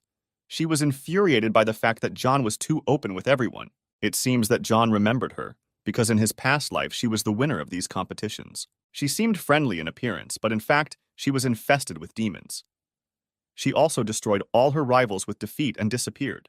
Her name was Kibby, and our main character wanted to find out the true identity of this she-devil girl. Master Lee decided to shout into the crowd that the competition would begin very soon. Now, at one moment, the king of the Village of Happiness, Sean, and Master Lee descended into the arena. He asked everyone to shut up as there was important information, without which the competition will begin. He decided to greet everyone and also declare that they would fight for the sphere of the holy fire. Now the old man decided to convene all the representatives, and there were 4 of them. They were observers, and you have already seen them before. These were very strong wars. Their sacred fire ranks were much higher than the rest. Now they were ready, standing in an unusual diamond shape. It wasn't every day that they managed to meet like this, but at some point they decided to join forces, producing some form of energy, and they succeeded. They literally charmed the crowd of participants, as well as the spectators. It was some kind of incredible, beautiful, but expensive fragment, similar to a precious stone. That's right, it was a heavenly gem, quite a rare thing on this earth. Richard was also at a loss, but he knew the legend that by possessing such a gem, you can easily increase your spiritual energy rank. Everyone looked as if they were hypnotized because before, they clearly had not seen this. They had only heard. Only our main character looked at this picture. I'm not the least bit surprised. In a past life, when he was banished to the desert, there was a whole mountain of such precious stones. Jessica decided to tell everyone the story about this gem and that participants should thank God for the opportunity to see such beauty. If someone manages to win, specifically, to a person who is a member of a clan of these 4 representatives, then this clan will own this heavenly gem for a whole year. The picture really fascinated both the spectators and the participants of this competition. Beauty Jessica turned her attention to John Yes for a reason. After all, she was head over heels in love with him, especially with his charisma and self-confidence. The son of the head of the Sun clan, Harry, announced the rule that round 1 will be something like a duel. The winners will advance to round 2. It was something like a draw. Each participant had to draw his own sign. It seems that everyone was alarmed, but nevertheless they stood in line in order to get a sign. Our main character approached these lots with some apprehension. After all, he had previously had some kind of conflict with Harry, but Harry demanded respect and did not want to be addressed. After all, our main character believed that he would get some kind of setup, but Harry said that it is not a fact that John will even get to the last round. But John did not doubt himself. He continued to move on, taking his lot, whistling. Next, Harry began to explain the following rules for the fight. Who has the same numbers, therefore, will fight each other. Our main character got the number 5. He was even a little intrigued. He wondered who he would get in the first round, a strong or weak warrior. Now Harry has already announced the following. Whoever has number 1 on the tablet must remain on the battlefield. Whoever does not have to leave. And here the first 2 warriors were ready for battle. But they looked very stupid. Putting their hands together meant that both opponents were ready to fight. But this fight was not at all intriguing. The Cyclops managed to release huge tubers of fire, which actually covered a fairly large area. And it seems he dealt with his opponent without much difficulty. He was already lying in the smoke and immobilized. He was incredibly happy about the victory. Apparently for him, this was the first competition in his life. Adam and Richard sat and gloated, seeing how the newcomer won and rejoiced as if he had won 1 million. After fighting the next 2 wars, one of them won using the technique lightning. Next, 2 representatives fought. One who controlled the spiritual energy of fire, and the other who controlled the energy of water. There was battle after battle. Some of them possessed fairly strong black techniques. Now the time has come for our main character to fight. This time he got a muscular giant with shackles on his shoulders. He looked at our main character from above. You think that in front of him is some kind of ant that he will simply crush. John decided to tease him by showing him the middle finger and looked at the giant's reaction. Did the giant manage to summon a huge tiger spirit? He seemed determined. He didn't even move from his place. It seemed that it didn't frighten him at all. On the contrary, he even had some fun. Jessica watched this with caution, since if it weren't for our main character, he would definitely have passed on. Now the time has come for this giant to attack with his huge tiger. In flight, as if with his claws, he was trying to finish everything with one blow. But John hit everyone with just one blow. He managed to throw the giant very high. He lost all his spiritual energy instantly. The giant was struck down. The rest looked at this with horror. After all, if they were in the place of our main character, it seems they would have lost. The representative of the Moon Clan, Chloe, watched this with surprise. With a wave of his hand, he defeated such a giant who had rank 3 of the Holy Fire. It seems that John didn't even break a sweat. It seemed to him that everyone at this competition was somehow weak. At this time, Richard was gloating from behind, saying that it's not evening yet, and that karma will definitely overtake our protagonist. Adam won the 6th duel literally without feeling his opponent, using his divine technique on him. Now Richard's time has come. He also dealt with his opponent with ease. Likewise, the She-Devil and the representative of the Moon Clan won their victory without even breaking a sweat. It seems that at some point the observers became bored seeing this picture in one direction. It seems that they even got some excitement about this and decided to place bets. The rest of the observers also agreed to take part in this game of chance. Harry placed several spheres that helped strengthen muscles. There were 3 of them. The old man put his spiritual weapon on Adam in the hope that he would take the victory. Beauty Jessica also decided to participate in this event regarding insertions. She bet on her armor from the Buddha temple, which shone with a bright golden hue, and she set them up, our protagonist. The swordsman also decided not to stand aside, placing his unusual sphere on Richard. The girl with blue strands decided to substitute the black technique of the mysterious cloud. It seems that everyone was watching this and wondering how diverse the items were for betting. Therefore, they immediately began to discuss who would win this competition. They were also incredibly jealous of the contestant who would actually win. The devil, it seems, didn't think so. After all, she thought that she had no equal in these competitions. However, apparently she was upset by the fact that no one bets on her at all. After all, she's still that little thing. That's why Harry perked up at some point. After all, you can't underestimate the rest of the participants. At the same time, he didn't care who it should be awarded to. The main thing was that the winner was worthy. She began to wonder what she would get if she won in general and in general. She considered herself more promising than others. And even at some point, she pointed her finger at our main character. John was surprised, but did not know what to do since he was taken into a stupor. But Richard did not want to go unnoticed, saying that it was he who would win. The others also perked up, saying that they had no less chance of becoming winners. Gary immediately decided to stop all these disputes, because the onset of round 2 is just around the corner. The round was called Every Man for Himself. No friends, no collusion or other nonsense. It seems Adam and Richard were very angry towards John, and the rest didn't like our main character at all, especially when he defeated such a big guy. But John understood that they were all stupid and were being provoked by simply snapping their fingers. There should only be 4 participants left, Harry said, who will move on to round 3 while the candle burns out. Also, one of the conditions was the following. You could only use your spiritual energy, but not hand-to-hand combat or edged weapons. He raised his hand up, saying that round 2 begins and wished everyone good luck. Now the residents were indignant. Who could win this difficult battle since it was every man for himself? And now the battle has already begun. Everyone perked up. In addition to the fact that you attack, you must also not forget about your defense. The crowd literally poured towards our main character, wanting to finish him off quickly. They began to use their spiritual energy, and more specifically, to concentrate it in their hands. John was ready for such a fight, and he already hurried the participants to quickly start attacking. And now all the attacks of spiritual energy rushed towards John, and very strong ones. It seems that Emily was worried about our main character, since she saw that everyone was attacking him. Samantha was also surprised by this fact. She even sympathized with Jean somewhere. A huge explosion thundered on the battlefield after using techniques towards our main character. The warriors gloated as each of these participants had 4 ranks of spiritual sacred fire. Apparently, they tried to incinerate him alive, but at some point he surprised them by holding back the pressure of their attacks by throwing back his whirlwind.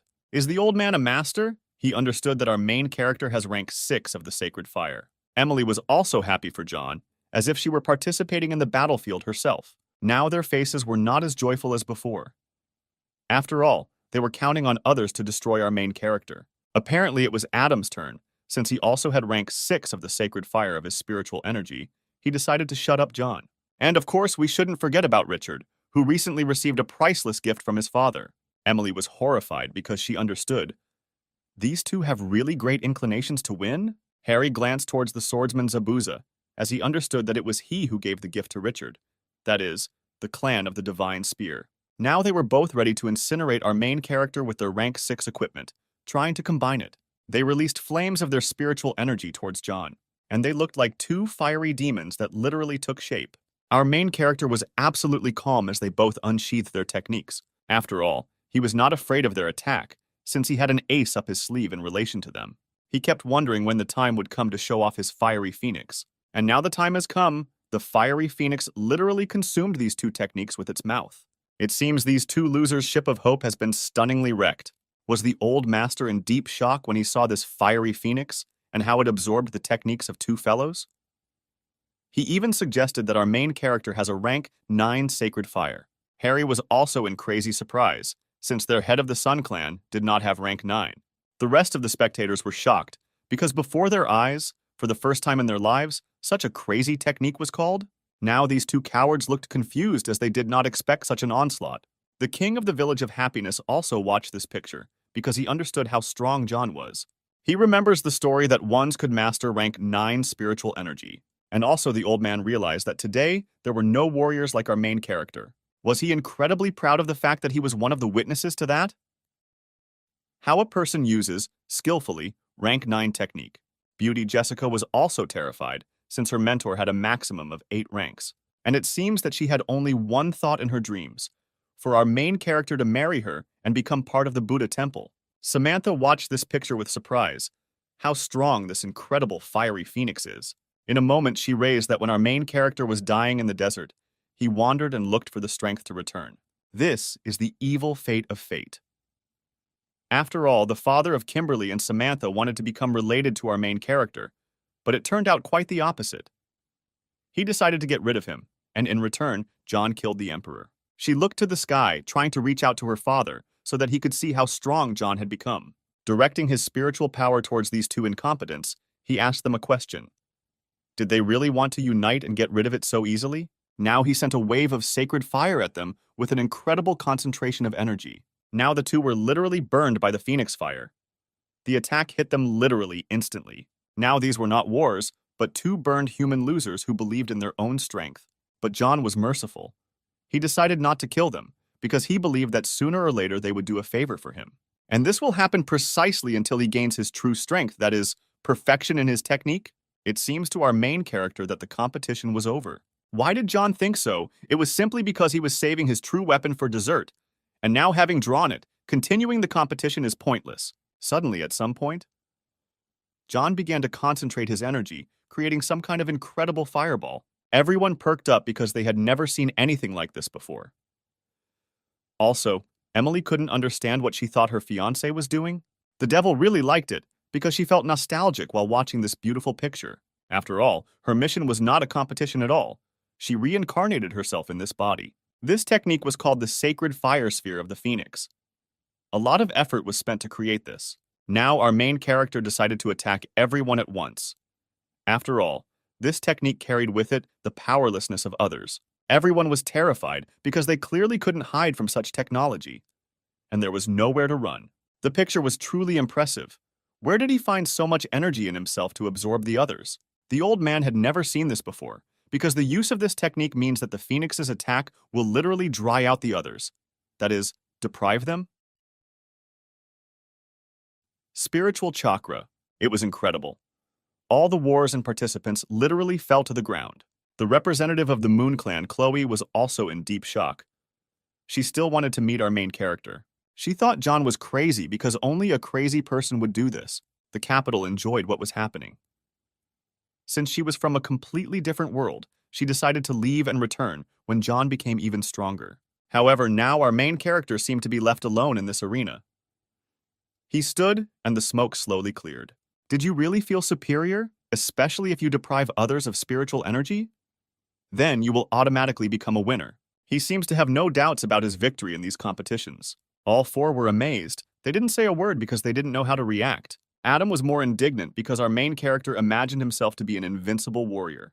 His only goal was to kill John, regardless of his strength and the spiritual energy he possessed. Adam didn't want to stop. He gathered all his spiritual energy together and literally covered his body with a huge pile of muscles. In an instant, he found himself behind our main character, joining his fists together and trying to make his strongest blow. Beauty Jessica screamed for John to be careful because he was being attacked. But even earlier, our main character wanted to put him alive. But apparently not today. He summoned his ghost dragon using spiritual energy. However, Adam now fell into horror when he saw this monster, because John had not shown this before. And with one attack, he defeated this idiot who believed in himself. So much so that he literally passed out. He fell to the ground, blood literally pouring out of his mouth. Now he was not as hot as before. There was only one thought in my head. Why couldn't I defeat our main character? In a moment, our main character managed to summon a divine spear, which he pierced through this poor fellow. And the spear led his body in a completely different direction. A lot of blood flowed out of him. Now he was chained to a huge mountain, pierced through and through, and all because of his stupidity. Literally in front of everyone he was dying, and no one could help him, since he himself was looking for his own death. Now did the master understand when he saw that light in the sky? But didn't know who this divine spear belonged to. Now did the master realize how powerful a warrior John had become, and how dangerous he was to mere mortals. Immediately, Harry from the Sun Clan became beside himself, and he decided to fight our main character in battle. However, John managed to summon back his divine spear using spiritual energy. He now pointed his spear at Harry, and it seemed that he stood in bewilderment. In addition, he proposed to divide death 1 into 2 along with the murdered Adam. But Harry did not want to calm down. He again began to call on his spiritual power in order to fight. Jessica decided to stop Harry from this stupid thought. Plus, to all this, she added that John became part of their Buddha temples. Our main character asked her not to interfere since Harry also wanted to go to hell with Adam. Now Harry didn't want to stop. He was already going to attack John. Clenching his palms, he decided to summon the solar core with his spiritual technique. His body was literally covered with this solar burning light. It seems that he was determined to die. The guardian of the Buddha temple, Jessica, at some point was even afraid for our main character, because she knew how great this technique was. Plus, to all this, his polar sun technique was capable of enslaving the black magic that our main character used. He sent this huge cannonball towards John, and he put all his spiritual energy there. The solar core was so large that it literally darkened the sky. Our main character didn't even move. It seems that John did not take it seriously, since he was going to deal with this core with conventional technology. He began to concentrate his spiritual power into the divine spear, literally in one moment. But that was not the case. He decided to use the divine spear technique to the fullest, at the same time, and check how strong it was. Using his divine spear teleportation technique, he literally dug it into the core created by Harry. And a moment later, the divine spear literally began to pierce through its solar flaming core. The power was so great that the ground under our hero literally crumbled into small pebbles.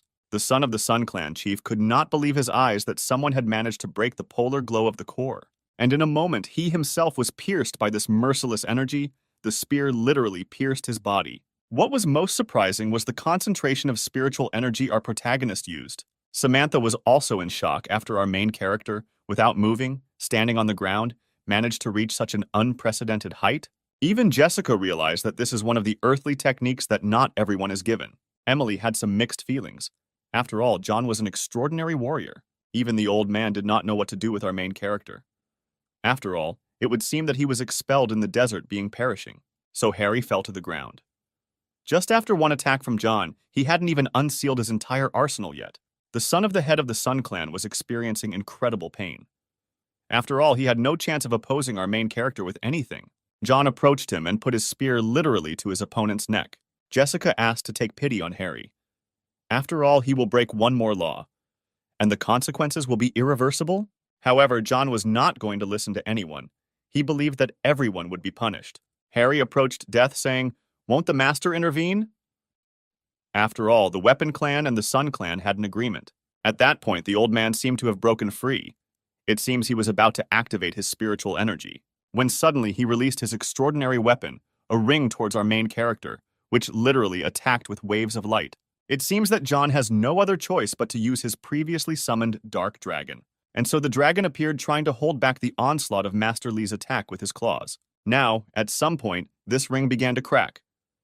After all, we should not forget the spiritual energy that our main character uses. He managed to literally tear Master Li's attack to pieces. It seems that John fought on a completely different level. Harry asked for mercy and for the others to help him, because it seemed that his days were numbered. But at the same time, with incredible speed, John arrived in time to finish off the son of the Sunhead clan. And a moment later, his hand fell. He lay all bloody and showed no signs of life. But, as you already understand, our main character, if he promised, he will definitely do. The old man screamed. He tried to call John names in every possible way, because he understood that he seemed to have gone crazy. He decided to appear on the battlefield himself. It seems that his rage and anger were literally at the limit. However, Master Li added that he will answer to him for all the murders, and he will not be saved by the spiritual energy of the holy fire of rank 9. Our main character was only amused by this. It became funny to him that some old man was threatening to kill him. But now John's view has changed quite a bit. It seems he was going to remove one more obstacle in his path. Suddenly, our main character literally prepared apparently his next attack. He reminded the old man about his beloved girl. But Master Li didn't understand at all what he was saying. Our main character? He was confused. The king of the village of happiness also became interested. What girl is John talking about? And what does the master have to do with this? The old man continued to look at him, really perplexed. What is he being accused of? He couldn't remember a single moment. But the old man decided to interrupt our main character, start praising his abilities. He also noticed that there had been no warriors like John for a long time. Who could master the sacred fire of rank 9 spiritual energy? But at some point, the old man began to produce his technique, concentrating spiritual power in his hands. And so he produced some kind of afterlife skeleton ghost with the help of his spiritual power. He managed to turn his skeleton ghost into an extraordinary whip, which he immediately took into his hand. It seems that this was also one of the master's forbidden tricks. Which one did he keep for dessert? Zabuza, the swordsman, watched this situation and understood that the old man was going to destroy John. After all, he had summoned the afterlife technique. Now Master Li began to attack, waving his tail and pointing it towards our main character. John realized that things were bad. He decided to summon 2 of his ghosts at once with the spiritual power of a fiery phoenix and a dark dragon. Trying to concentrate his energy earlier, he spent quite a lot of it on dealing with the fallen. He managed to gather his strength into a spear and directed it against this incredible whip. The old man's leg actually trembled after colliding with such a spiritual power of such a rank. The old man felt confident in his victory, and he did not retreat one bit. On the contrary, he pressed on. And then it happened. He managed to hit our main character, breaking his spiritual chakra. Now John was in flight, amazed. It was really not easy for the old man. He had been accumulating spiritual energy for many years in order to release it in one moment. But John did not want to put up with this. Ours, the main characters, asked King Shan to urgently provide him with a reward for the competition. This is precisely the sphere that helps to collect energy spiritually. Now the old man understood that the further outcome of the battle depended on him. Without thinking twice, with all his strength, he threw this sphere towards our main character, which will help. Jonah gathered all his energy. John caught this sphere. It was a bright golden hue, but nevertheless it looked like a ball. And finally, our main character swallowed this sphere.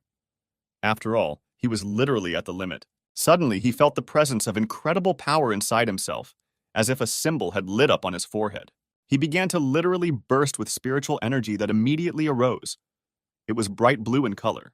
Did the master begin to laugh at how our main character is trying to master this area because it will take several years to master it? But at one moment, he simply shut up, seeing something that really struck him on the spot. The muscles of our protagonist's arm began to tear his clothes from how quickly they grew. The spiritual dragon symbol lit up on his forehead, emitting an incredible blue hue of brilliance. This ghost was simply indescribable, apparently. The power that John gained in an instant was simply breathtaking. And John himself looked much more muscular than before. He was as collected as possible, and strength overflowed his veins in full. The old man was speechless. He could not believe his eyes, and the fact that John was able to assimilate this sphere within himself, as well as its instant example in action. Did he also continue to stand there in a stupor? Watching our protagonist literally feed on spiritual energy. With incredible lightning speed, John now began to attack with his spear, on which there were sparks of lightning. Now he had a ghostly afterlife dragon in his arsenal, which possessed dark energy. Also, a fiery phoenix, which could incinerate anyone who stood in the way with tongues of flame. And the newly created spiritual lion, which was also unique given its transcendental abilities. Now it seems that John was too determined. He decisively wanted to instantly kill Master Li. After all, he managed to collect all the energy of his animals into his spear. Why was he scared? It seems the old man realized for a second that he was doomed, and something urgently needed to be done. He decided to create a very strong shield from his whip, which he had summoned earlier by putting it together. While on the ground, he tried to repel this incredible attack. The ground seemed to literally crack under him, forming cracks. The old man put all his strength into this shield to stay alive. It seems that this was not enough. For a moment, John managed to change the spiritual form of energy. He managed to turn it into a huge ball. The power was so great that all the spectators, as well as the warriors, literally scattered to the side. The management was also indignant. What should they do? After all, this battle was already at some extremely high level. Now the smile has completely disappeared on the face of old Sean, because the force was ominous. But the master couldn't come to his senses after what he saw, because he failed to repel the attack. On the contrary, the energy ball literally passed right through him. Now he stood, barely breathing and bloodied, blood literally oozing from him. He was broken. He fell to the ground on his knees. Now, it seems, his days were numbered after all. He overestimated his capabilities. John stood in front of him in a rage, wondering how he would deal with him and how cruelly. Now it seems Buddha Temple guardian Jessica K wasn't sure if she wanted to get married. The king of the Village of Happiness was most touched by what he saw. After all, the technique that our main character was able to reproduce was on some divine level. Zabuza the swordsman now realized how lucky he was not to become John's next opponent. The old man asked for forgiveness for everything.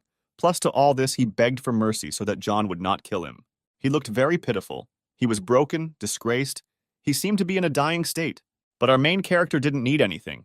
He wanted to end the old man as soon as possible. How in a moment this spiritual energy appeared again under his foot. Ominously, it seems that our main character was no longer the same. It was something like a funnel, but literally surrounded our main character. It looked like some kind of ominous ball that closed at the very top and most likely looked like a trap. This energy sphere seemed to literally absorb John. The strength was incredible. Samantha was very worried about our main character. Watching this picture, where is he helpless? It turns out that the old man initially thought out a scheme to introduce our main character into his spiritual abode. He, like an old madman, gloated that he managed to trap John, who was literally at a loss. Did the master admire? Then how? John managed to master the techniques, summoning 3 spiritual beasts at once, and how he was able to tame the energy sphere that King Shan gave him. But John's gaze was indeed very confident, although this sphere that the old man created was his secret weapon. In this area, could you lose instantly? Control over your soul because it literally absorbed you. When suddenly the old man decided to activate his technique to the end, to end the life of our main character. Now this sphere began to literally be fueled by John, surround him from everywhere. The old man was furious, because if he manages to absorb all the spiritual energy of our main character, he will die instantly. But in some miraculous way, our main character managed to evoke this new lion in us. It seems the lion was able to create an energy shield that protected John from being absorbed. Moreover, he literally devoured the attack that Master Li Kem sent and defeated the old man on the spot. Did the master not understand how this happened, since our main character was in his world? Now, apparently, the time has come for John to attack. With incredible speed, he extended his hand towards the old man, and with incredible force he grabbed the throat of his opponent, who clearly did not expect this. It hurt like madness. The path that our main character took while dying in the desert cannot be compared with this trap. There was one nuance that broke the system. Attacks of this kind did not work for Johnny. I know the whole story of the old man and what he did. How many destinies did he kill? And ruined the shower. Now the old man tried to dissuade our main character from the idea of killing him because he would be hunted again. He asked not to kill him, literally begged for mercy and promised that he would even help him overthrow his enemies. John managed in one moment to deliver such an unexpected blow that literally tore his grandfather's hand. Nevertheless, he did not let go of his throat, holding him tightly until the blood literally poured out of his mouth. And now Master Li was lying on the ground, bloodied and helpless. It seems that he lost miserably. Now John has stepped on the old man's foot, causing him more and more pain. He screamed like a slaughtered pig. Our main character has a feeling of superiority over this old incompetent, and tried to convey to him that no one can stop him. But what infuriated John most of all was something completely different, that the old man was trying to reason with him, promising that he would have problems if he killed Master Li. Our main character continued to beat this poor old man, toying with him. He also had flashbacks from his memory. After all, how much evil did the master bring into this world? How many innocents did he destroy? But John was not strong enough at that moment. How is this time? So he sat and waited for his moment. He tried to restrain himself so as not to strike the old man. After all, the thirst for revenge overwhelmed him most of all. But now he was full of confidence and strength, and he had no doubt that he could handle it and kill this old man. And so our main character again delivered one of his powerful blows, causing the old man to scream in pain. The old man was terrified because his body was literally beaten, and he himself was in critical condition. Moreover, the will of our main character was incredibly strong. Nothing could break it. The old man was annoyed that some young man was killing him. She was losing consciousness. But the old man still didn't understand why John was so angry with him. What was the reason? Now our main character has stepped on his stomach with his foot, causing pain again and again. And so John decided to tell his story, thanks to which the old man aroused hatred in him. The story was about how pathetic the old man decided to carry out the order of his master and kill the girl whom our main character loved so much. Did the master mock her for a very long time, break all her bones, and then chain her? Our main character immediately began to cry like a river, since he could not tell this. He also added that the old man continued to mock him for the next months without feeling any pity. But the pathetic old man decided to add the following. This girl is still alive, and he asked for mercy, so that our main character would take pity on him and give him a chance to atone for everything. But John didn't want to listen. He created a fire sphere in his hand with the help of a fire phoenix. And I decided to send this vile old man to catch up with Adam and Harry, the son of the clan head of the sun. With his incredible spiritual energy, he was able to make a hole in this terrible sphere. Was the master literally incinerated, and the sphere literally disappeared before our eyes? John was no longer in danger. The picture was breathtaking, as our main character stood in despair over the fire.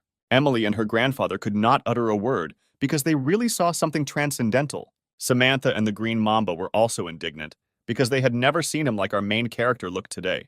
John could exhale calmly since the old man was already resting in hell. Now he will no longer commit any atrocities. Now our main character dreamed of going after the heads of Bruce and Kimberly, his worst enemies. Meanwhile, it was broad daylight in the village of Air, where our main character was from. Bruce has already tried to conjure a new technique in order to destroy the seal and regain immortality. To do this, he needed a girl who had spiritual energy compatibility, and so he began to slowly concentrate his power into a certain sphere in the hope of gaining strength. How suddenly he succeeded, this is not an ordinary sphere. It suddenly grew to enormous sizes and literally began to absorb Bruce. His body and muscles experienced terrible pain because the power, spiritual energy, was capable of enslaving him completely. The head of the Immortal clan was truly surprised to see how much powerful energy Bruce was absorbing. He looked like a demon who was summoned from the underworld. Now it seems he is not the same as before. Now he managed to completely enslave the seal that restrained his powers. However, he achieved a higher rank than he had previously. After all, Anthony from the very beginning told Bruce to marry Kimberly, since the incredible energy of the Village of Air is truly in her blood. But what he didn't expect was that Bruce also had to unlock the Immortal seal that Kimberly gave him. The head of the Immortal clan continued to gloat about this, as he considered Bruce to be the chosen one. After all, literally only a few managed to master the technique of immortality, and Bruce is one of them. Now the techniques he possesses will be equated to the devil, and also ordinary people will not be able to resist at all. Now Anthony had a goal, which was to create a very powerful organization, as well as strengthen the ranks of his clan. But Bruce decided to interrupt all Anthony's plans, since if the warrior manages to awaken the seal, immortality, then he should immediately become the head of the clan. Anthony did not contradict and agreed with him completely. After all, he was aware of the law of the clan. The only thing left was to subdue Anthony, to follow Bruce's orders. So how is he now considered the strongest in the family? Anthony was very wary after what Bruce said, because he was literally controlled by evil. He laughed as if in hysterics, but agreed to submit, having already been invincible in the war of the Immortal clan. He was incredibly proud that he was able to lead Bruce to such an outcome of events. After all, this is not the ceiling yet. Kneeling, Anthony decided to transfer all his powers to Bruce, and from now on he is now the head of the clan of Immortals. Also now, Bruce gave an order to Anthony to notify everyone about the new head of the clan, and that they listen to him in everything. Now Anthony, like a gallant servant, decided to fulfill all the whims that his master entrusted to him. Anthony asked what they would do with Bruce's wife. Should I just leave her like this? But Bruce took pity as he loved her with all his heart and soul, because without her, he would not have become who he is. Besides, she was incredibly beautiful, so how could he brighten up his evenings? Without her marital duty and all that. Anthony promised that he would carry out Bruce's orders and leave her alive, and also bring her to her senses. However, now John and the competition management were visiting the king of the Village of Happiness. The old man decided to mention the murder of the master at such a young age and gaining such monstrous power. Sean also wanted to warn our main character that now he will be hunted by a clan, sons, and also a clan of weapons. But Jessica came up with a plan, a very unusual one, for John to join the ranks of the Temple of the Guardians of the Buddha. Then fewer problems await him. The girl with blue locks, smiling, said, "Won't his friend Samantha take care?" She also explained that he does not have to join anywhere so as not to expose other communities.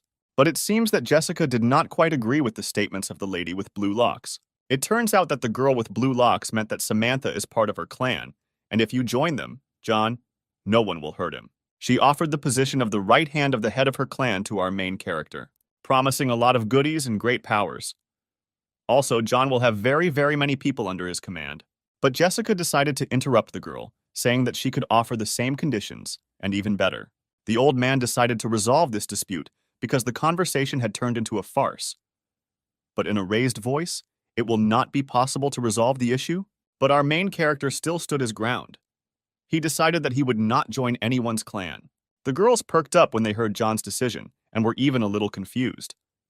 After all, they had high hopes for him. But our main character had one condition. He still decided to get into the Temple of the Guardians of the Buddha in order to continue his skills training. Accordingly, the golden gem will be delivered to the temple.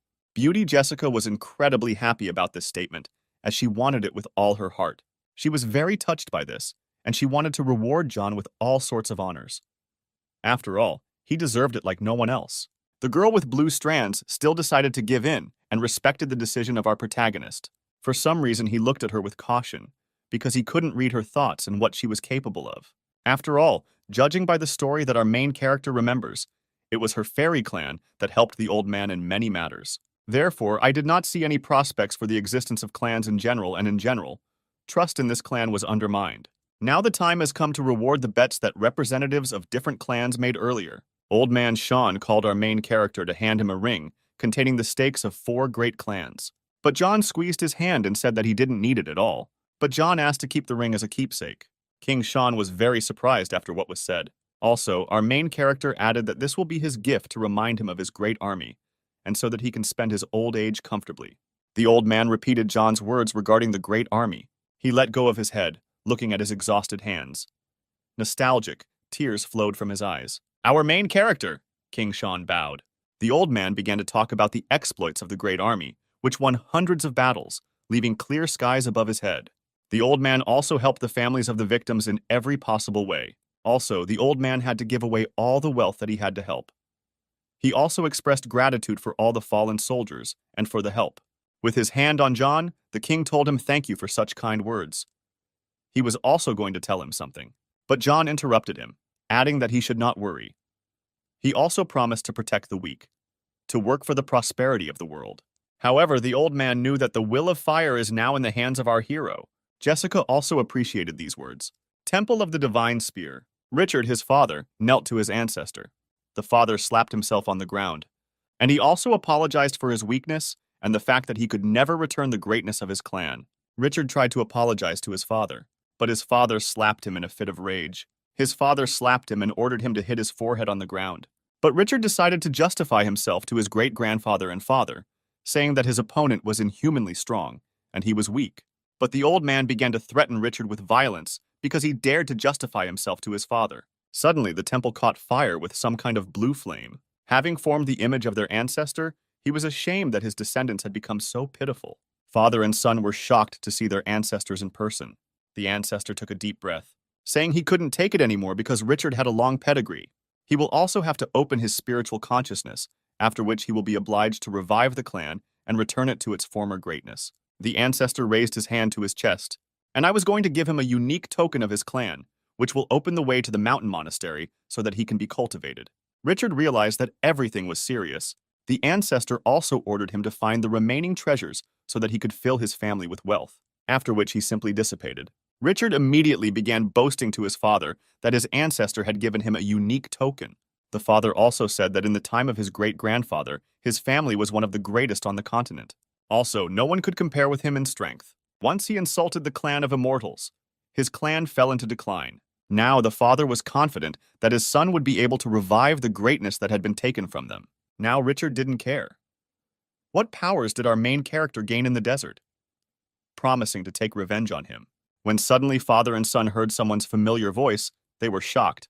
Looking back, they recognized Harry of the Sun Clan. Seeing Harry, Richard completely fell to the ground. He also screamed, "Was it a ghost or him?" To which Harry replied that he is more alive than before. Richard asked him, "John killed you earlier. How did he survive?" But Harry told him a story that before the Sun Clan had 18 spiritual sons, and he became the last. So he replied that he is the 5th spiritual son. Asking them, "Do you know why?" He also added, "Are you wondering where the other 13 went?" He had to fight his way through the flesh's blood. When he managed to kill his 8th brother, did he decide to take his death technique? Now Harry asked Richard again. He also wants to kill John. To which Richard replied that he would not rest until he did this. It seems that Harry has come up with a plan. He said that Richard has a great opportunity. The main thing is to lure our protagonist to the mountain monastery. After all, Harry needed the sacred fire of rank 9, which John owns. Richard asked how he could defeat him. After all, even the master couldn't stop our main character? To which Harry replied, "You'll see?" After all, he knew that our main character would follow his air village back to the Divine Sword Clan. Once they managed to lure John, his days will be numbered. Harry immediately disappeared after that. Richard asked his father what would they do. But the old man, without hesitation, suggested that they go together to John and politely invite him to come with them. Courtyard, Shona Kingdom. The girls from the clan of killers decided to congratulate our main character on his victory. Now they admired how John had managed to defeat Master Li. Our main character said that this is all nothing, because tomorrow he will go to the Empire of the Divine Ball to take revenge on the enemies. What about these 2 young ladies? Coming closer to them, he said that there was one thing for them. At some point, they were very shocked. The proposal, King Sean's chambers. Everyone suddenly gathered here because they wanted to wish John an easy journey? The Green Mamba wished him good luck. Emily objected. Since our main character killed Master Li, now he will blame a lot of problems on himself. John was confident, saying that this time Bruce will not escape death. Jessica decided to go with our main character and will be with him until he takes revenge so that he can return to the Temple of the Heart of the Buddha. From the servants addressed King Sean, he said the following. Richard and his father Jerry from the Divine Spear clan came to visit. The king did not disagree and told him to invite them. John was a little puzzled. What was their purpose? Old Jerry and his son were already standing literally in front of our main character. They greeted the king with folded hands, slightly bowing. The old man asked them what he owed such an unexpected visit. Richard fell to his knees. I'm trying to apologize to John for being impudent and insulting him. His father added, What would be glad if John? We'll forgive him and will not take revenge. Richard, as a result of his inappropriate behavior, decided that their clan would share something. When suddenly he fell silent, but John decided to calm him down, since everyone was here. Richard began to talk about the mountain abode of one of the best warriors, and he wanted to invite him to share the remaining treasures there. John in his thoughts began to remember that in a past life, it was much later. Jessica screamed at Richard that he wanted to lure our protagonist into a cave where an ambush would await him, asking if he really thought John would fall for it. Richard and Jerry were very shocked by this statement. The old man decided to immediately relax everyone, saying that they just wanted to apologize. Richard desperately wished in his mind that John would agree. Emily also added that they should go to hell with this proposal, as it is a trap. Our main character interrupted her by agreeing with the proposal. However, he added, since they apologized so sincerely, he asked when they should move out. Emily was shocked. Richard's father said the faster the better and began to tell where it is. If they leave tomorrow morning, they will get there in one day. John replied that they would leave at dawn. Richard and Jerry strayed, have a nice day, while the others watched as they left the room. Emily tried to reason with our protagonist by talking about the trap. Doesn't he understand that? But John decided to calm her down, because he believed that he had everything under control. Jessica offered to go with our main character. He replied that it was not necessary. Immediately, she humbled herself and said, let it be so. The old man decided to warn John, saying that even though he was strong, his self-confidence could ruin him. John respected the king and said he would take his advice to heart. The next day at the foot of the mountain range, John jumped off the rhinoceros that was carrying them. In his past life, Richard clearly had a hard time here. Thought hero.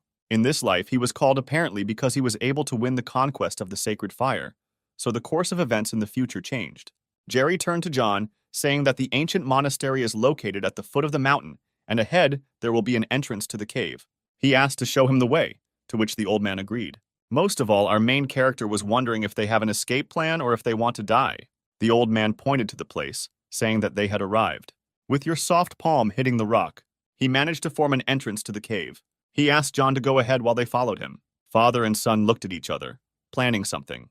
In front of them stood the statue of the Divine Clan's ancestor, Spear. Jerry pointed to the place, saying, Here it is. These were treasures that were kept for more than 100 years in this cave. Richard felt incredible joy at the sight of a first-class divine weapon. The old man told our main character that now these treasures belonged to him. But Jean sensed something was wrong, because he knew that someone's spirit was kept inside the statue. And since all three weapons have a magical seal applied to them, only the one whom the statue allows can take them. If someone else tries to take the weapon, his body will immediately be torn to pieces. But John was not stupid, and plus his high level of skills.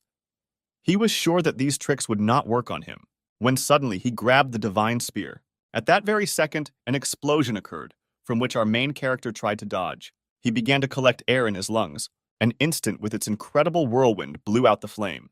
Without even breaking a sweat, he held a ring and a spear in his hands. Then, he managed to literally absorb the divine weapon into the ring storage chamber. Now, our main character has the idea to combine this power of 3 divine weapons to strengthen the spear, the god of war. Jerry Richards stood in incomprehension. But after one moment, under the statue, some kind of projection appeared that glowed. And at some point, it became clear to everyone that this was a unique token. John suggested maybe this was a token with the seal of immortality, but the conditions were different. The seal with immortality can only be awakened by an immortal or their descendant. What did that mean? That after the awakening of the seal, immortality is the power of those who awakened it. It grows to unprecedented heights, but in the worst-case scenario, their body strengthens 10 times. But for a mortal, there is only one way: to kill one of the immortals to awaken the seal, using a secret technique. Our main character remembered how in a past life Richard tried to awaken a seal, immortality, but his token was defective. Richard also guessed that this seal is immortality. It seemed to him that his ancestor had left this unique token just for him, giving him the opportunity to return the clan to its former glory. John turned to Richard and asked him to give him his badge. After all, they were identical. In a moment, the unthinkable happened. From 5 points on the earth, some ominous energy began to be released. They looked like ghosts in dark guise. How suddenly it turned out that it was the head of a clan of killers with his creatures summoned. John, without hesitation, recognized the unexpected guest. Harley was surprised that John knew about his existence, to which our main character responded as follows. Who doesn't know about such a scoundrel? He decided to thank the head of the killer clan for 2 beautiful girls. Assistance. Harley perked up. So how? Because I thought that winning the competition had blown John's mind.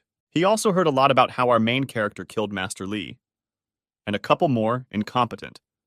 But who the Death Clan is, he clearly doesn't know. Before John, there were 4 best warriors from the Assassin Clan. They all reached the peak of the spiritual realm. And Harley was 5. The head of the Assassin Clan was furious, as he recalled that he had once managed to escape from the Assassin Clan, but John would not succeed the second time. Immediately, the war began to attack John, trying to take him by surprise from the first side, from the other side thereby perplexing him. However, after a second, John pulled out his divine spear, trying to convey to the head of the clan that if he was able to kill Master Lee, who was at the peak of the spiritual realm, could he really not be able to kill several warriors at once with the same strength? Immediately, he released the Fire Phoenix spirit and the illusory dragon. The wars clearly did not expect such pressure. Phoenix smashed 4 warriors to smithereens. Didn't John have one? Rank 9, Holy Fire. He literally broke them by throwing them at the wall. Now they lay, immobilized, because the flaming Fire Phoenix will not spare anyone. Father and son were horrified, because before their eyes John managed to deal with 4 warriors who were at the peak of the spiritual kingdom with one blow. Self-confident John asked Harley if he had any more trump cards up his sleeve. Apparently, this even somehow provoked the head of the killer clan, and he decided to tell John. Doesn't our main character know that the clan of killers is capable of mastering the secret technique of creating golems? After all, he managed to turn these warriors into controlled golems that cannot be destroyed. After all, they are literally unkillable. He again ordered the golems to attack. It seems that John did not feel any anxiety or danger at all. However, he decided to summon a ghostly dragon. He immediately grabbed these puppets, squeezing them tighter and tighter, in his terrifying paws, clasping your palms together. John even gloated because earlier Harley said that they were unkillable, so this was like a challenge for our hero. The dragon turned them into a clay ball. Our main character immediately decided to destroy this lump of clay. Was Harley horrified to see his creations destroyed? And he became furious, as he spent a lot of his spiritual strength and blood when creating them. But John didn't want to stop. He immediately shut up the head of the killer clan. John managed to knock out a tooth and also a broken nose, grabbing him by the kimono, lifting him slightly. He began to tell, at the expense of whose blood he was able to create these monsters. Plus, how many innocent souls did he ruin? The main character also added to us that Harley uses forbidden techniques. Alien's blood. Therefore, there will be no mercy. John gave him a very serious blow to the stomach with a spear. Yes, so that Harley began to cough up blood. And literally threw this villain, promising that he will take revenge for all the innocent souls that he ruined. An explosion immediately occurred. Harley sat immobilized because he put the spiritual energy of a fiery phoenix into the blow. He turned to the father and son, asking what was their plan, when suddenly Harley's body, it stirred and he stood up saying, "How dare John?" While bloodied, he repeated again, "How dare he?" Suddenly, spiritual energy literally came out of his mouth. How suddenly he decided to create an energy sphere. However, the sphere began to fill him with some kind of ominous chakra. Harley transformed into some unimaginable devil. There were some sharpened bones sticking out of it. John suggested that he also turned himself into an immortal golem. But he was only half a golem. While in the air, he carefully chose the moment to attack. Die screaming, he rushed to John. But John was not taken aback, drawing his divine spear. Harley's attack was so strong that John was thrown away like a toy. And the whole point is that when Harley turned himself into a golem, his body became significantly stronger, and his strength became higher than the spiritual realm. Once again, the demon began to attack our main character, managed to attack with his spiritual demonic energy. John screamed, "Damn it!" But Harley didn't stop, and again he launched his crushing attack. The head of the murder clan now asked, "What will John do in this case?" The attack was really scary, and it would seem that John was simply blown up. Harley landed on the ground. Now he wanted to turn John into a golem. But for the first time in history, a golem will have a rank 9 sacred fire? John was covered in bruises. He couldn't believe that the power of the ghostly dragon was not enough to stop the power of Harley's destructive kingdom. John asked Harley to get ready. He was going to show him something interesting. Our main character summoned 3 ghostly beasts at once and decided to combine their power into a ghostly dragon, thus strengthening your body. Harley was horrified to see our main character wielding such equipment. Putting his hands together, he decided to prevent John from completing the technique. Having struck, he realized that our main character had instantly disappeared, leaving Harley in the cold. Richard and Jerry were immediately thrown back.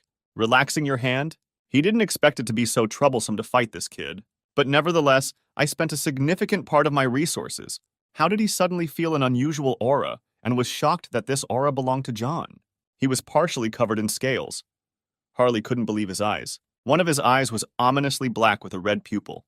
Harley screamed that John was not a man, but a werewolf, while Richard wondered, assuming that our main character is half dragon. After all, he managed to strengthen his body? But not completely. After all, the strength of his legendary beasts was enough to strengthen one arm. But this was only the 3rd stage of the destructive kingdom. Now it's John's turn to attack. Now he was accompanied by the power of the dragon. As a result, the destructive power of the dragon struck Harley.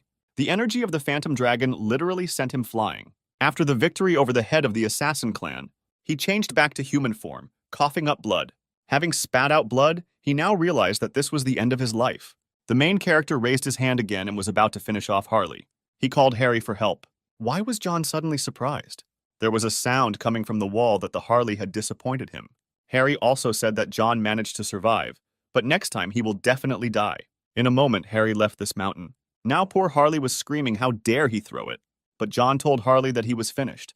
But Harley said that if John kills him, Talon will never take revenge on Bruce. After all, just recently, Bruce managed to awaken the Almighty, the seal of immortality. So the Harley said, if he saves his life, then when Bruce is in the kingdom of the immortals, will Harley tell him where he will ascend from? Jonah was happy with this arrangement. Information in exchange for life.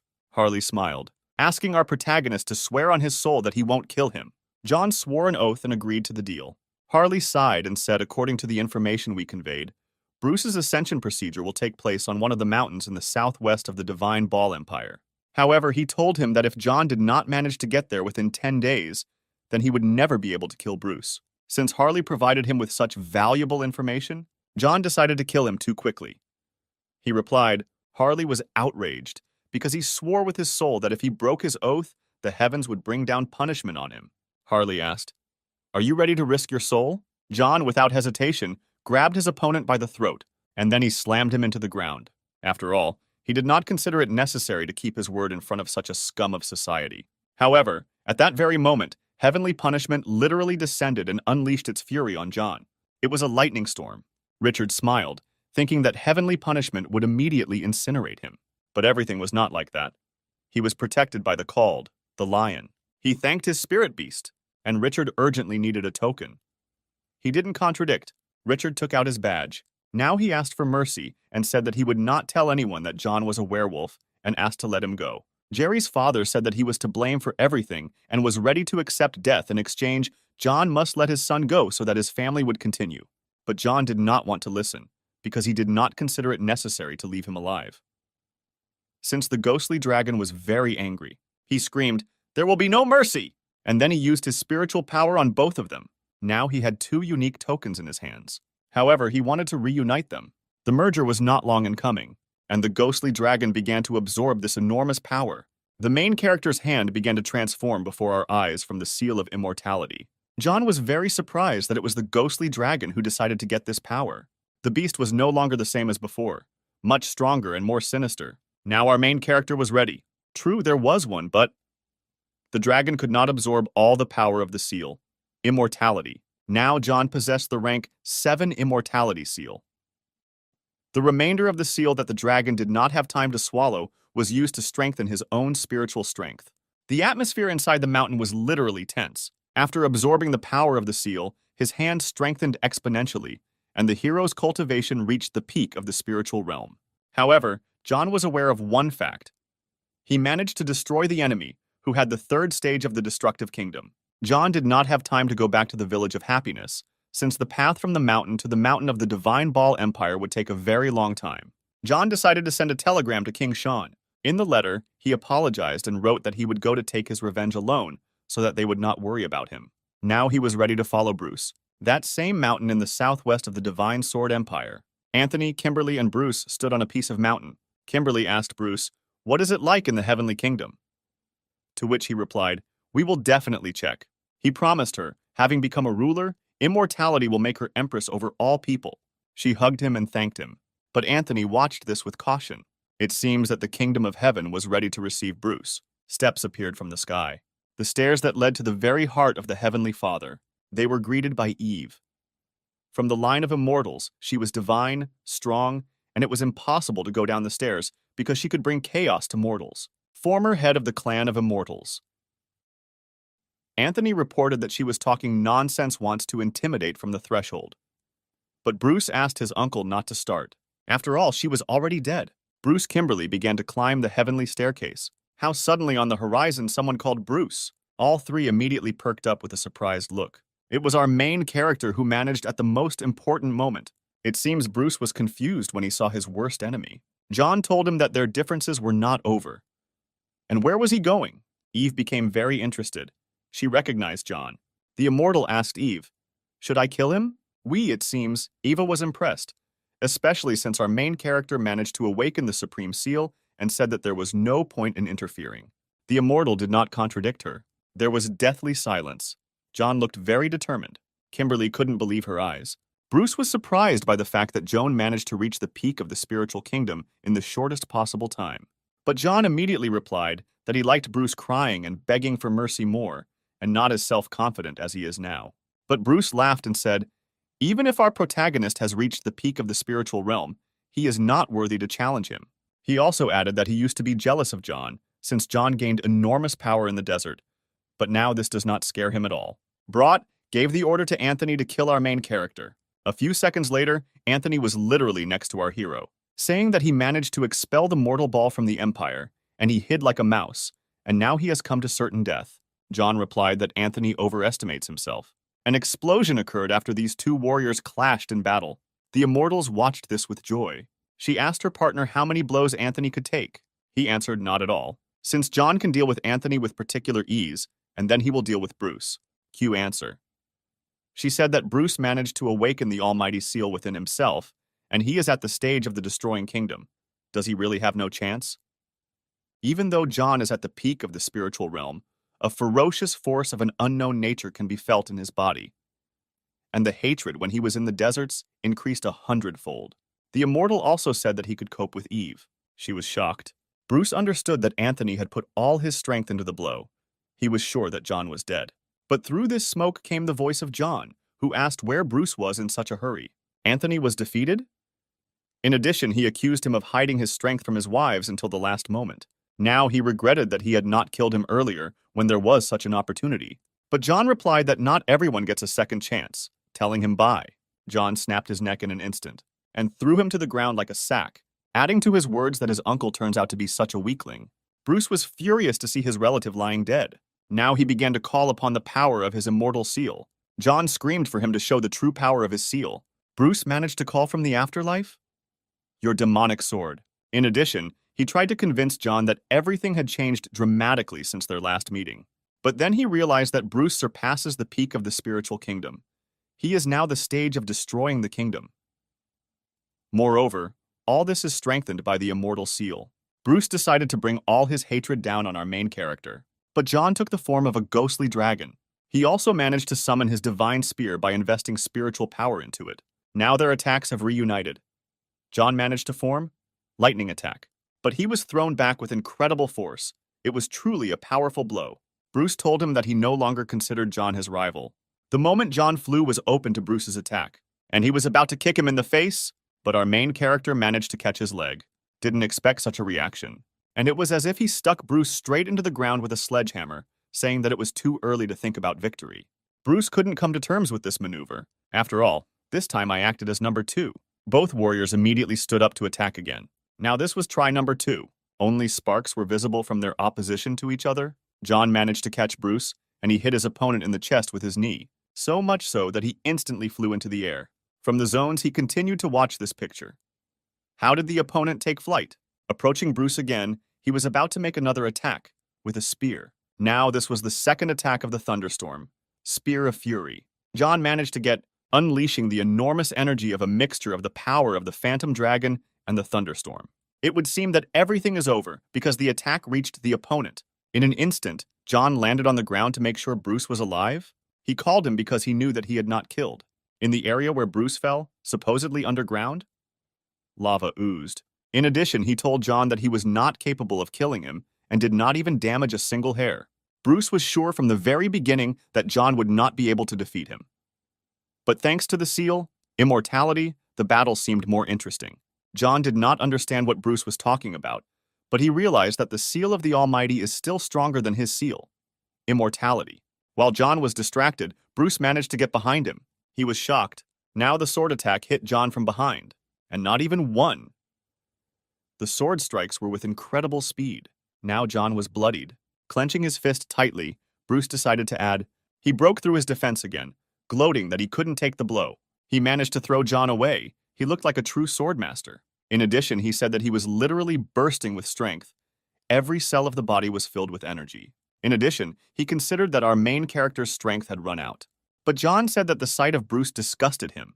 While Bruce answered him that our main character is calling, he feels pity. However, he considered John and one other his stepping stone to greatness. Now he began to concentrate a huge, strong spiritual sphere in his hand. And it seems he was about to bring down all his power.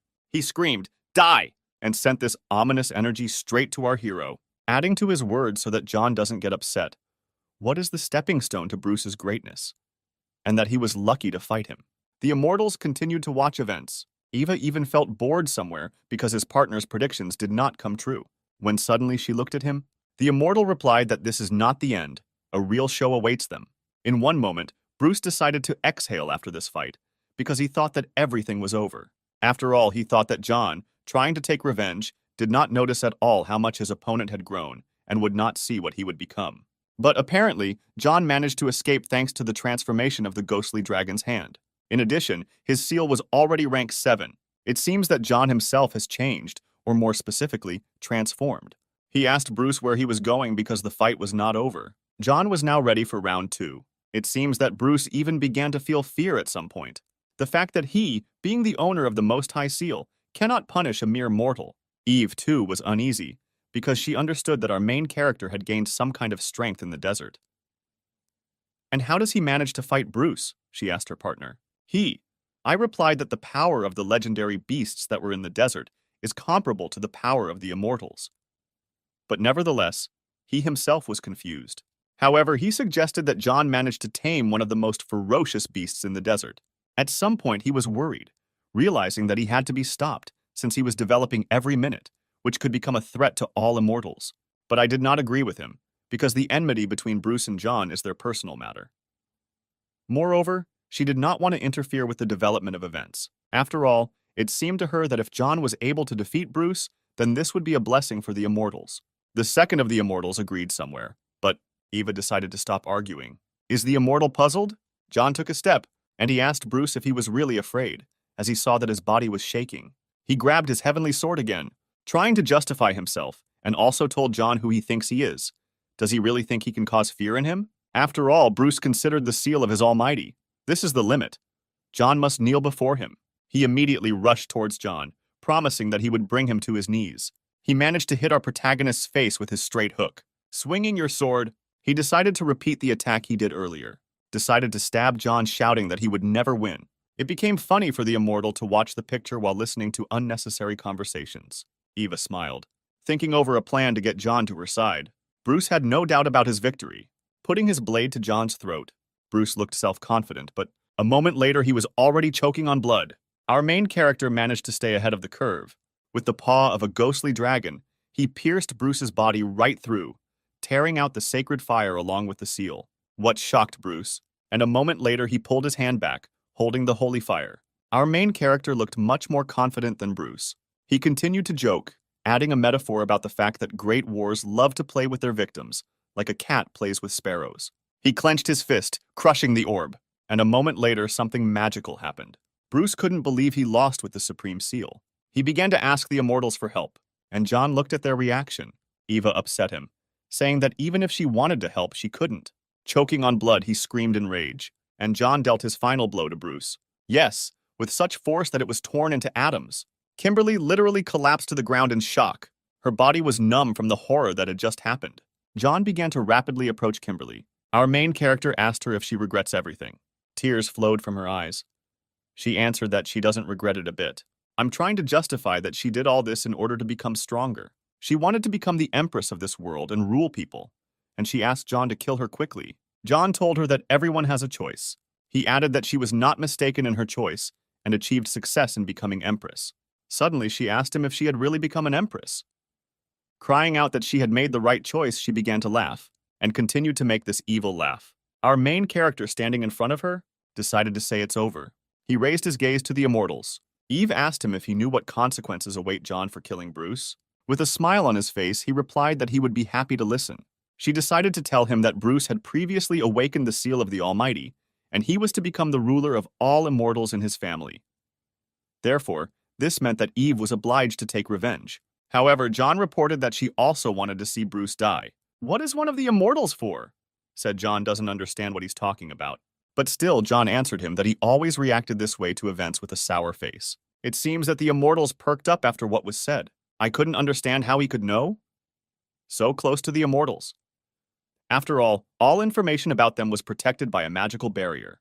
It was incredibly infuriating for the immortal, because he communicated with them as equals. In John's head, he was thinking about how he managed to defeat Bruce so easily. But if these two hadn't existed, the battle would have been more spectacular. Also, our main character was aware that the leader of the clan of immortals, Eve, has a level 8 seal of immortality, and she does not kill innocent people. However, in a past life, thanks to her support, he was able to resist Bruce. But in the end, Bruce managed to destroy even her. As for the other immortal, did he beg John to kill Bruce as a matter of urgency? But he couldn't because he was weak. John called them down to talk. They became interested too. Based on John's curiosity, and now they were already walking up the steps. A moment later, they were already standing opposite each other. John opened his dragon paw to the seal of Bruce's immortality. He also believed that by killing Bruce, the seal would go to him. It seems the immortal did not agree with him. Eve tried to reason with him, because the almighty seal will not bring him any benefit. Only in the hands of mortal people it is, indeed, a useful thing. But no, in the hands of John. In addition, it is much more valuable than the seal of immortality. And those who can awaken it are born once every 1,000 years. And except for the race of immortals, no one can master it. She suggested that our main character try, if he doesn't believe. And at some point, John realized he couldn't absorb her. She didn't want to put up with the new owner. Continue to gloat, she repeated once again, that John will not be able to absorb her. Now our main character understood that he was not able to master the seal of the Almighty. But if he tamed the 5th son of the dragon, perhaps he would be able to make his spirit stronger. However, he will not have this power until he reaches the peak that destroys the kingdom. John was very far from that. Eva asked to give it to her for printing. Accordingly, not for free. She wanted to give him a level 3 divine weapon and a seal, level 7 immortality. But the fact that she offered even 1/10 of the Most High seal. Eve told him the story, because she knew Bruce's long-standing conflict and how he killed his father and stole his bride from under his nose. Now she wondered what John would say about her. He replied that she was heaven's favorite. She answered him, no doubt. Eva decided to offer a deal. That if now she called him his bride, then one day she would become his wife.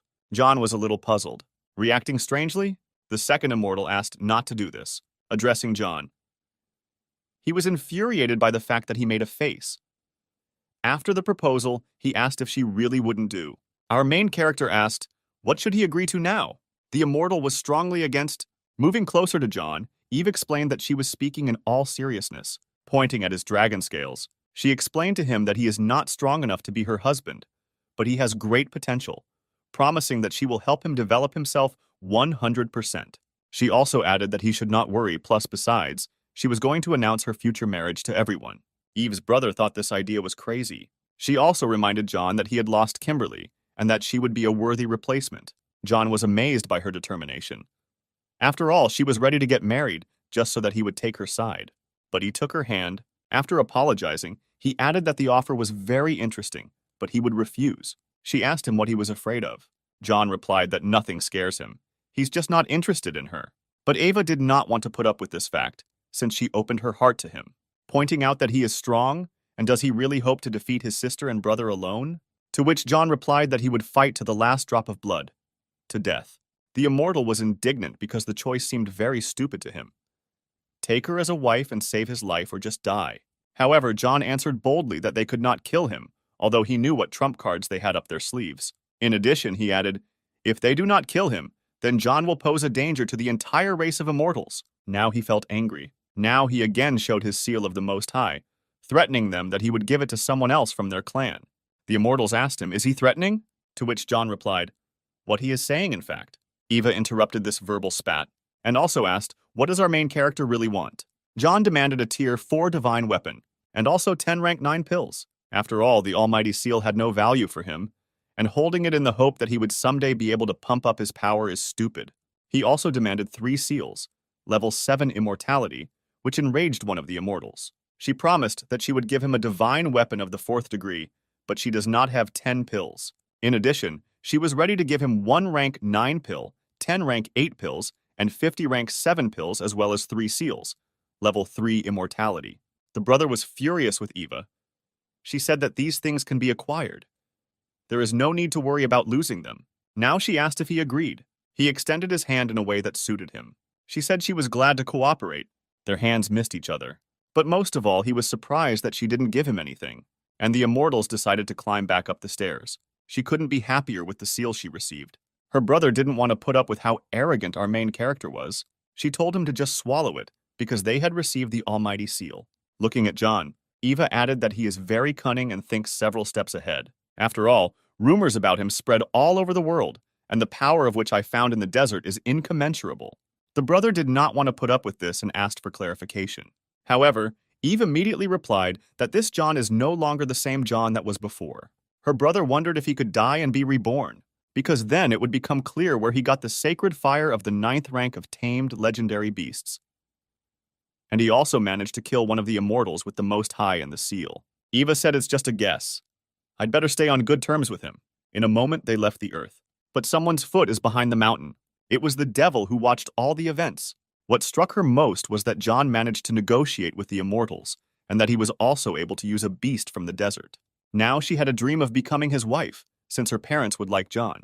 She also added that they will definitely meet soon, and instantly jumped off the mountain. Village, happiness. Right at the main gate of the village, our main character appeared on the horizon. Jessica was incredibly happy to see him again. She immediately congratulated him. To her congratulations, he replied that he had managed to sort out old matters and that he had decided to visit King Sean, but Jessica disappointed him. Emily and Sean left the village. He asked Jessica if the borders were being attacked by werewolves again. She gave him a letter from Emily. John eagerly began to read it. It indicated that Emily congratulated him on killing Bruce and also apologized that she could not wait for John. The situation, which was very bad at the border, meant that she and her grandfather had to urgently leave the village. In addition, she had to join the great army of her grandfather. After all, she did not tell how skillfully she wielded a spear. She also added that she had no other option and asked John to take care of himself. It seems our main character was worried about them. Jessica tried to calm John down, saying that they would be able to repel the werewolf invasion, but he decided to hurry on his way. She agreed to go with him. The carriage wheels were spinning. While the guys were inside, they were also accompanied by a demon girl, Sandra, and a green mamba. He asked the green mamba if she also had business in the Buddha temple. The idea was that the green mamba was going to open an auction room there a long time ago. John liked this idea. The demon girl asked John where her 2 demon aunts were. He patted her on the head and told Sandra that they would meet them very soon. It was a village of Buddha temples. The guys have already entered the village. Sandra was surprised by the scale of this settlement. The green mamba also noticed that she is even more of a village. Happiness, Jessica suggested, taking a breather.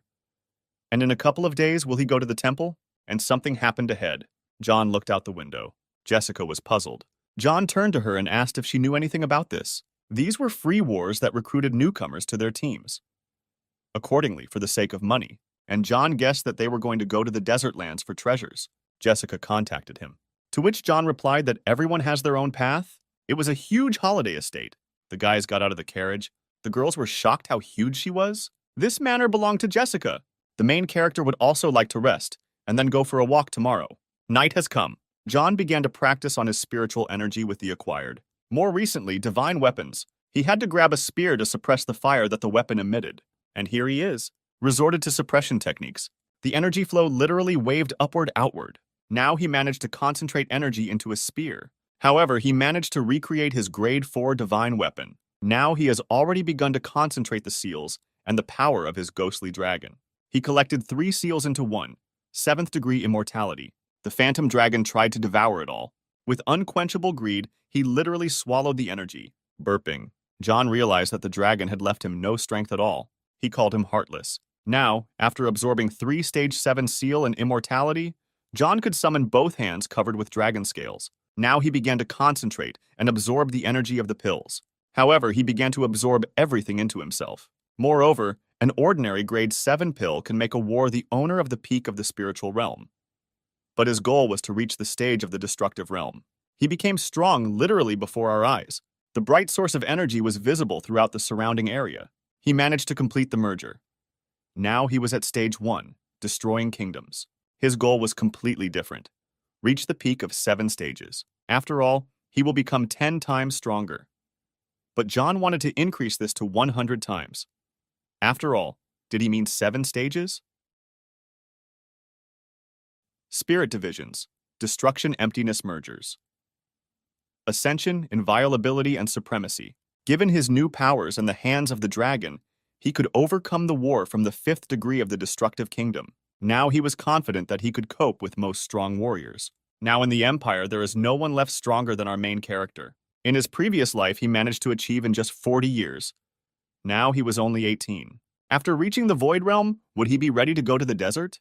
The desert was divided into 7 boundaries. The first was the border of the lands. At this stage, very fierce beasts are introduced. The strongest of them reach the spiritual realm.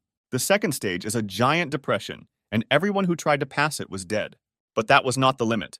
In a past life, he accidentally fell into one of the faults, and fell into the very heart of the desert, where the ghosts of animals raged, and where he got the power. He immediately paid attention to the dragon. He was confident that he would be able to subjugate all the ghostly beasts, and he also wanted to see these ferocious and merciless, possessing incredible strength, 8 last beasts of the wasteland, that he couldn't subdue right away. Hearing a knock on the door, he asked to come in. It was one of Toher's sisters. She told John that the task was completed. The sisters managed to take all the treasures that belonged to the killer clan. They also killed all the remaining golems. She sent him a storage ring and a 9-tailed phoenix. He decided to take only the phoenix and leave the treasures to the sisters. He seemed incredibly happy. One of the sisters thanked him for his generosity. Another sister, Miranda, continued to spy, Tohura explained. John told her to be careful with the stealth technique he gave her, because if she was discovered, she would be killed immediately. She promised to convey information, and he told her to go. The next day in the village, the heart of a Buddha, John and the guys decided to take a walk. Jessica wanted to offer our main character to try the national local drink, but John knew that the wine of the village, the heart of the Buddha, was the best. Sandra wanted to try it too, but John said it was too early for her. She felt terribly sad about this. It was a famous bar. Jessica was surprised by the presence of one dubious citizen. John asked if something was wrong. It turns out that Jessica couldn't stand him. It was Mickey from the clan of Ice and Fire. Turning to John, he asked if this was his sacred fire of rank 9. He suggested leaving it alone in the village and joining him. Jessica, smiling maliciously, replied that John chose them himself. It seems like Mickey was beside himself because she got involved in the conversation. Since he was in a good mood, he decided that he would spare Jessica.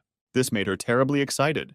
He again invited John to go with him. Mickey, not hearing an answer, turned away, but our main character did not know who it was. And then he added that he is one of the students of the clan of Ice and Fire. His name is Mickey. John replied that he knew this clan and had heard about it. Mickey was a little surprised that such a great warrior knew his clan, continuing to invite him to join. He also added that here he is only burying his talent. But with the clan of Ice and Fire, will he be able to fully reveal himself? But John is not a simpleton, because he has heard something about this clan. After all, they literally obeyed the clan of immortals, giving up their wives and daughters. Therefore, he did not want to join the cowardly clan. Jessica laughed too. His statement really hurt Mickey's feelings. John approached him, placing his hand on his shoulder, explaining why he considers this clan to be very weak, due to the fact that they bend under everyone. At that moment, he literally brought me to my knees. Using his spiritual power, he also added that he does not like weak-willed rags, especially those who obey the immortals. Michael seemed to be unable to cope with him. although he himself possessed the third stage of the destructive kingdom. After a moment, John let him go, adding that it was just a slug and he didn't want to waste time on him. Mickey continued to kneel. He was simply filled with anger. He promised himself that he would kill our main character. The guys settled down on the second floor of the bar. John drank the wine with great enthusiasm. It seemed to him that the taste was extraordinary, and he had never tried this before. Jessica decided to warn John because Mickey immediately complains to management about what happened. John said that there is no need to worry about a second-rate clan. Jessica was a little puzzled because the Ice and Fire clan also had their eyes on John. Suddenly, they noticed, looking out the window. Jessica couldn't stand it when someone harassed girls, and in such a bright place, she told John she'd be back soon. But our main character didn't want to stay put. The action took place on the first floor in the main hall. The thing was this. This man offered to tell the girl's fortune, and in the end he began to grope her. To her cry, he replied that this was his method. He also called himself a perfectionist. He immediately added that he never deceives and did not intend to offend such a beauty. Touching her beard, he whispered, "What a noble man is." Moving even closer to her face, he said that he helps beautiful girls find out their destiny. Now our main character was watching this picture. John was fascinated by the moves this guy was making. It would seem that he had already hypnotized the victim and was about to touch her breasts, inviting her to tell her fortune in another place, when suddenly furious Jessica was already standing behind him. He told her with a stupid smile that everything was fine, and he invited her to tell fortunes, but his hand was stopped by John, and he asked the man to tell his fortune, to which he replied that he doesn't tell fortunes for such young men. In addition, he called our main character a pervert. It was a temple employee whose heart would be named Chuck. It turns out John had heard of him. He was very talented. At the age of 18, he managed to break through to the stage of destroying the kingdom. He decided to serve the temple of the heart of the Buddha, and this is all because there is a very large concentration of beauties there, which brought him joy every hour. Nevertheless, he was very open, cheerful, and his main trick was to pretend to be a fortune teller and feel up women. In addition, he was a very brave warrior. After all, he managed to protect the entire city single-handedly from attacks by his neighbors. But in the end, the demon warrior managed to defeat him. However, his main goal was to pinch the warrior's ass, and he succeeded, which literally amazed her. She called him a pervert. After this incident, the demon empress could not get rid of such a memory for a long time. Maybe, as a person he is strange, but as a warrior he was outstanding. Chuck asked me not to look at him, so Jessica's father strictly forbade him to approach girls. She threatened him, as soon as she returns to the temple, she will immediately report. Chuck immediately began making excuses and apologizing for his actions. John offered to forgive him this time since it wouldn't happen again. Jessica decided to listen to our main character, which made Chuck happy, and she offered to continue drinking wine again. Now they are back at the table, but Chuck was already in the company. He tried to convey to John that his choice was the right one regarding the temple of the Buddha's heart. And again, he subtly hinted at white-skinned beauties. Jessica flared with rage. Chuck decided to skip this moment. Looking at Sandra, Chuck asked, "Is this John's slave?" John answered, "What?" He looked very warily, convincing our protagonist that she was very dangerous. John confidently replied that he knows, and I guessed that Chuck understood what kind of family she was from. How he immediately added that when she grows up, she will become a very attractive beauty, and that it will be difficult for her to fight off men. John was confused. Jessica said that if there is one case where Chuck's help is needed. He asked her again, right? She told about Mickey from the Ice and Fire sect that they want to take John. Chuck replied that they were serious opponents, but not for him and his family. He asked them not to interfere, to leave this matter to him. John replied that he had already climbed in and put Mickey on his knees. Chuck tapped John on the shoulder, praising him. He said that Mickey was still a provocateur. He also said that he would protect John. Our main character thanked him. Calling the waiter, Chuck asked for more wine. Sandra was very bored sitting with adults. John said she could go for a walk around the neighborhood with Jessica and Tahura. This made her incredibly happy. Jessica didn't seem to mind. She was alarmed that John decided to get rid of them. Apparently to talk alone with Chuck. And a moment later, they had already left the room. And Chuck asked John, how can he help? The thing was that John wanted to take something from Chuck. Looks like Chuck's got a start. After all, he did not want to give away what was especially important to him. After a while, they looked as if they were old friends. About the main character, he called us his brother. He decided not to refuse the request. Now John thought that Jessica would call him uncle too, when suddenly he felt something. Chuck asked what was the matter. John realized that the girls were in trouble. Chuck suggested that this is a clan of Ice and Fire. He asked to stay at the bar, and he decided to follow them. Chuck didn't want to stay. He decided to go with John. The thing is that Tohura sent a signal, but John asked him to stay put, and then he left the bar. In the mountain forest, the girls seemed to be knocked out. It was that same devil. At some point, she saw John. He was very angry, it seems. The devil still managed to create a provocation. John has already prepared his divine spear, huh, devil? Called him.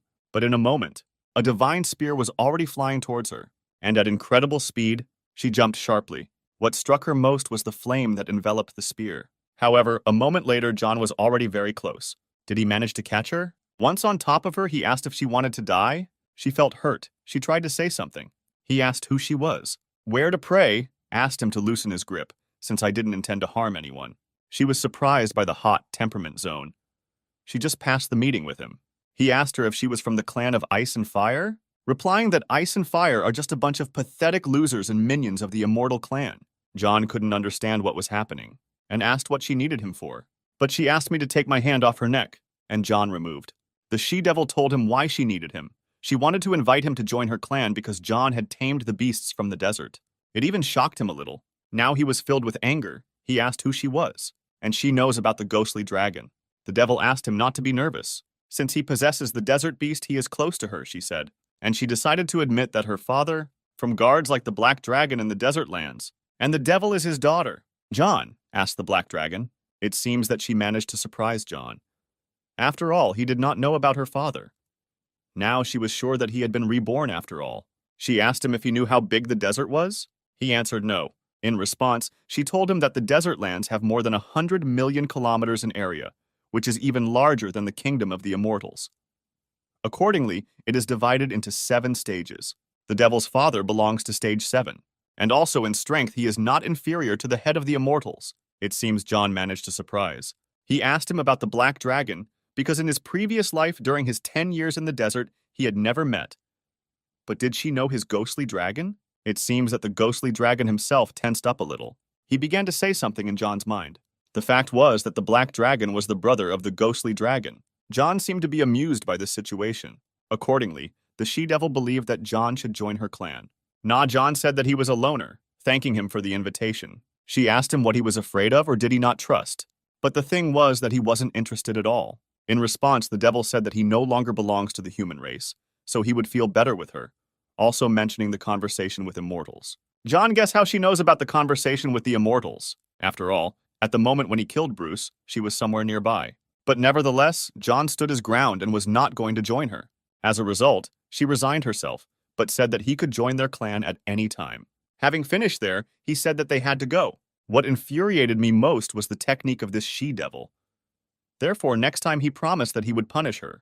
She didn't seem to like it. Pointing to Sandra, she asked to take the girl with her. After all, the girl had the blood of demons, and the devil believed that she had great potential in the future. She also promised that if John let her go with the she-devil, then she would find a family in her clan. John thought about it. After all, this little girl could not compare with the power of the ghostly beasts. He asked the question, where is the guarantee? But it turns out that everything was simple. They just have a spell that comes with the contract. And as long as they follow the rules, giving their word without betraying each other, they will be able to avoid death. John turned to his ghostly dragon. The dragon supported him, so John decided to enter into a contract. This answer pleased the devil. However, at some point she approached him, grabbing his lips. John clearly did not expect such pressure, and the spell was activated. Some mysterious spiritual force began to surround them. The ghost dragon sat and watched this. He shared his spiritual energy with John. From the outside, it was clear that they were lovers. Some kind of seal appeared on their body parts. The devil felt very good. Now their lives were interconnected. If John one day changes his mind, he can call the devil with his heart and she will feel it, immediately appearing. John found this ritual strange. When concluding a contract, you could touch any part of the body. She grabbed the girl and wished good luck to our main character. Immediately, she flew out of the forest. John realized that he had been fooled and already thought that his ghostly dragon was like a spy scent. Now the girls have woken up. However, Tohura noticed that Sandra was not around. John reassured her, saying that everything was fine. She decided to apologize to our main character, and Jessica joined too. John replied that he doesn't blame them for anything, and the girl has a good future. It seems that one of the sisters could not forgive herself for such a thing, tarnishing her reputation in front of John. True, Jessica did not understand what exactly he was talking about. John's room. The guys gathered at the table. Chuck, who had not yet come to his senses, After the wine, he asked if everything was okay. John replied, "There is no reason to worry." Jessica was surprised by Chuck's kindness. However, the hearth told Jessica that she and John were sworn brothers. She seemed puzzled. John stood up and said it was just a joke. He also added to his words that they should sleep well tomorrow morning. They will head to the Buddha's heart temple. She replied that they were looking forward to them. John was also interested. At the temple gate, the servants were already waiting for them. They greeted our main character with a smile. Of them understood what an honor it is. The old man asked to throw all jokes aside. After all, a warrior with the sacred fire of rank 9 will arrive. They agreed to take him. One of the ministers was also indignant about this. The carriage was already here. The old man was incredibly happy to see the carriage. John immediately moved the screen aside, letting everyone know they're almost there. The old man was jumping with happiness. Jessica tried to explain this reaction by saying that when the mentor sees Chuck, he immediately wants to fight. John wasn't even surprised. The old man seemed to understand that a warrior was standing in front of him. He walked up to him point blank and began to look at his strong body. One of the brothers turned to John, saying that he was a great fellow, since he possesses the sacred fire of rank 9 and also has potential in blacksmithing. This made John laugh quite a bit, but in his head, he was spinning the thought. If these idiots saw his true strength, they would really go crazy. Jessica asked her Uncle Louis to tone down his enthusiasm, but he responded by saying that it's not every day that you meet a young man with such strength. He also added that her father and mentor would not be able to meet them as they were busy. She didn't seem to be disappointed. One of the attendants greeted our protagonist, saying that they would be happy to spend time with him. His name was Connor. He was Jessica's temple brother. He also has rank 7 fire, but nevertheless, he is a born alchemist.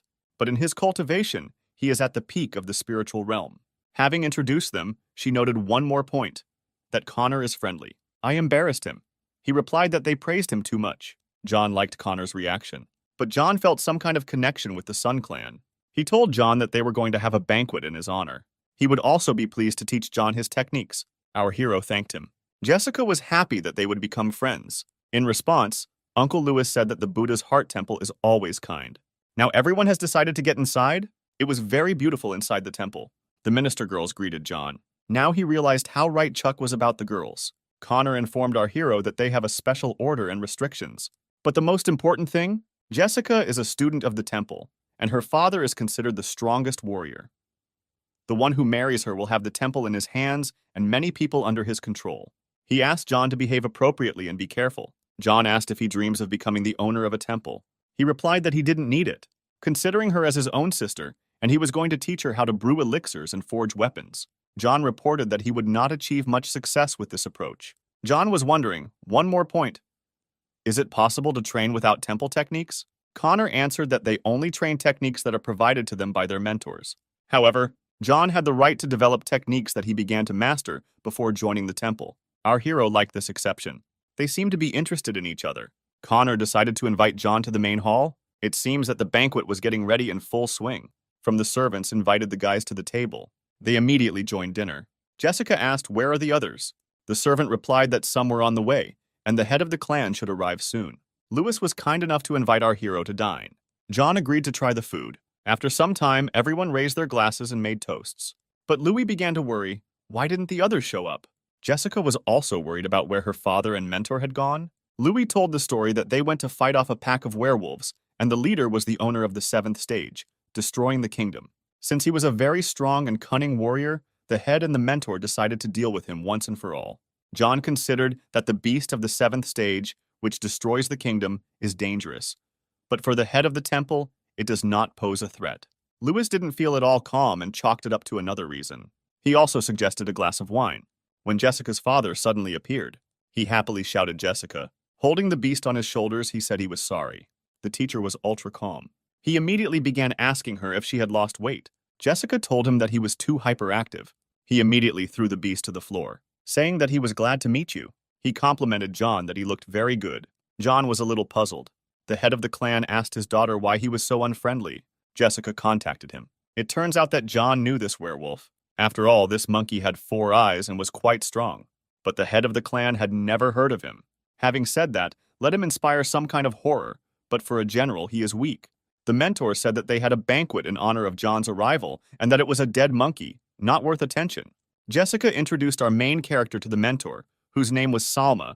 Her father, Henry John, also greeted them. What alarmed John most was the fact that this beast appeared in the human world. He asked the head of the Henry clan to talk to him one-on-one. The teacher was a little surprised, and she decided to take John to the meeting room. Lewis was also a little surprised. Why is John acting this way? Jessica suggested it was something important. Connor didn't like it. Now they were sitting on chairs in the room and their heads. Salma said that they are alone here and he can tell everything as it is. John began to explain about monkeys, that they were very observant, dexterous, and cunning, and were different from other werewolves. And the fact that they are scouts of a kind before the arrival of the main army. It also collects information about the number of warriors and their strength. Salma suggested it was a werewolf invasion. Previously, they were simple monkeys, not posing a threat. But then something happened. After all, attacking people, they scouted out the situation, after which an army of huge werewolf creatures came. Due to the fact that people came to their senses late, this led to huge casualties, deaths. Therefore, he wanted to warn that the threat of werewolf attacks in unknown numbers will definitely be. After all, after their invasion of the temple, the heart of the Buddha will be in vain filled with blood. The mentor asked where he got this information from. He just added that he's telling it like it is. After the first appearance of the monkeys, not even a month will pass before the main forces arrive at your temple. The mentor wondered why she should believe John. John responded by saying that she could do as she wished, and also remembered that Jessica warned her about the mediocrity of our hero. She took him at his word and asked to go with him. Instantly, they rushed to leave the room. The teacher opened the door to the secret room, and after some time everyone gathered at the table. The mentor asked John to talk about the invasion again. Our main character was ready. Pointing to the map, he said that one assault squad was located here. Meanwhile, Connor was near the temple. It seemed to him that John had guessed about his true face. After all, Harry from the Sun Clan warned him to be careful. Harry immediately appeared. Since he had a stealth technique, no one would notice the aura presence in the temple. Connor was the second spiritual son of the Sun Clan. He demanded an explanation about Harry's arrival. Harry said he shouldn't worry about being discovered, and also the connection between them. John began to slowly explain what was going on. One of the mentors smiled sarcastically. Connor was wondering what the meeting was about. Harry kept talking about the invasion of werewolves who were about to arrive at the Temple of the Buddha's Heart. After all, his goal was the fall of the temple, after which he would take over the entire Temple of the Buddha's Heart. In a moment, Connor grabbed Harry by the throat. With an angry face, he explained to Harry that the Buddha's Heart Temple would belong to him. Harry tried to justify himself by saying that he needed John's 9th rank sacred fire. Connor asked him again, "Is this all he needs?" It's time to make excuses that he is not as great and a fighter as Connor. And having acquired John's sacred fire, he will have hopes of taking his place in the sun. Connor asked him why he needed it. Allow one more serious opponent. He continued to squeeze his throat. Harry tried to explain to him that it was nothing personal, and as soon as he received the sacred fire of rank 9, he would immediately leave the temple. Connor agreed. Harry thanked 2 spiritual sons, and wished good luck to Connor in capturing the Buddha's Heart Temple, promising to help. Connor seems to be interested in John. Gloating, he suggested why not take away the sacred fire. A week later, they began to discuss the wars. The zone is because of him. They have to patrol the area around the temple 24/7. John greeted the head. I asked how the progress was being made in preparing for the invasion. Mentor Salma warned all neighboring temples so that they would defend themselves and that they would immediately learn about the attack. Then one of the servants ran in. He reported that closer to the northwest of the temple, about 100 werewolves of the 3rd stage of the spiritual kingdom are making their way. He also added that they fit the description of an assault squad. The mentor asked that this information be passed on to all other mentors in order to continue to strengthen the defense and also send information to all major temples. The servant answered yes. Now John was getting ready to go. Salma had a request for him. He listened and very carefully. Since Salma has a daughter, she asked John to take her with him, having said that she is very gifted, talented, but she has a quick temper.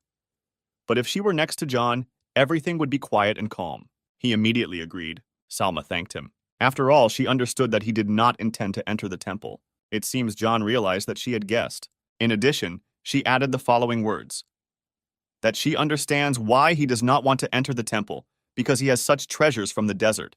He also suggested that John arrived at the temple for the sake of the spiritual source. He replied that everything is exactly like that.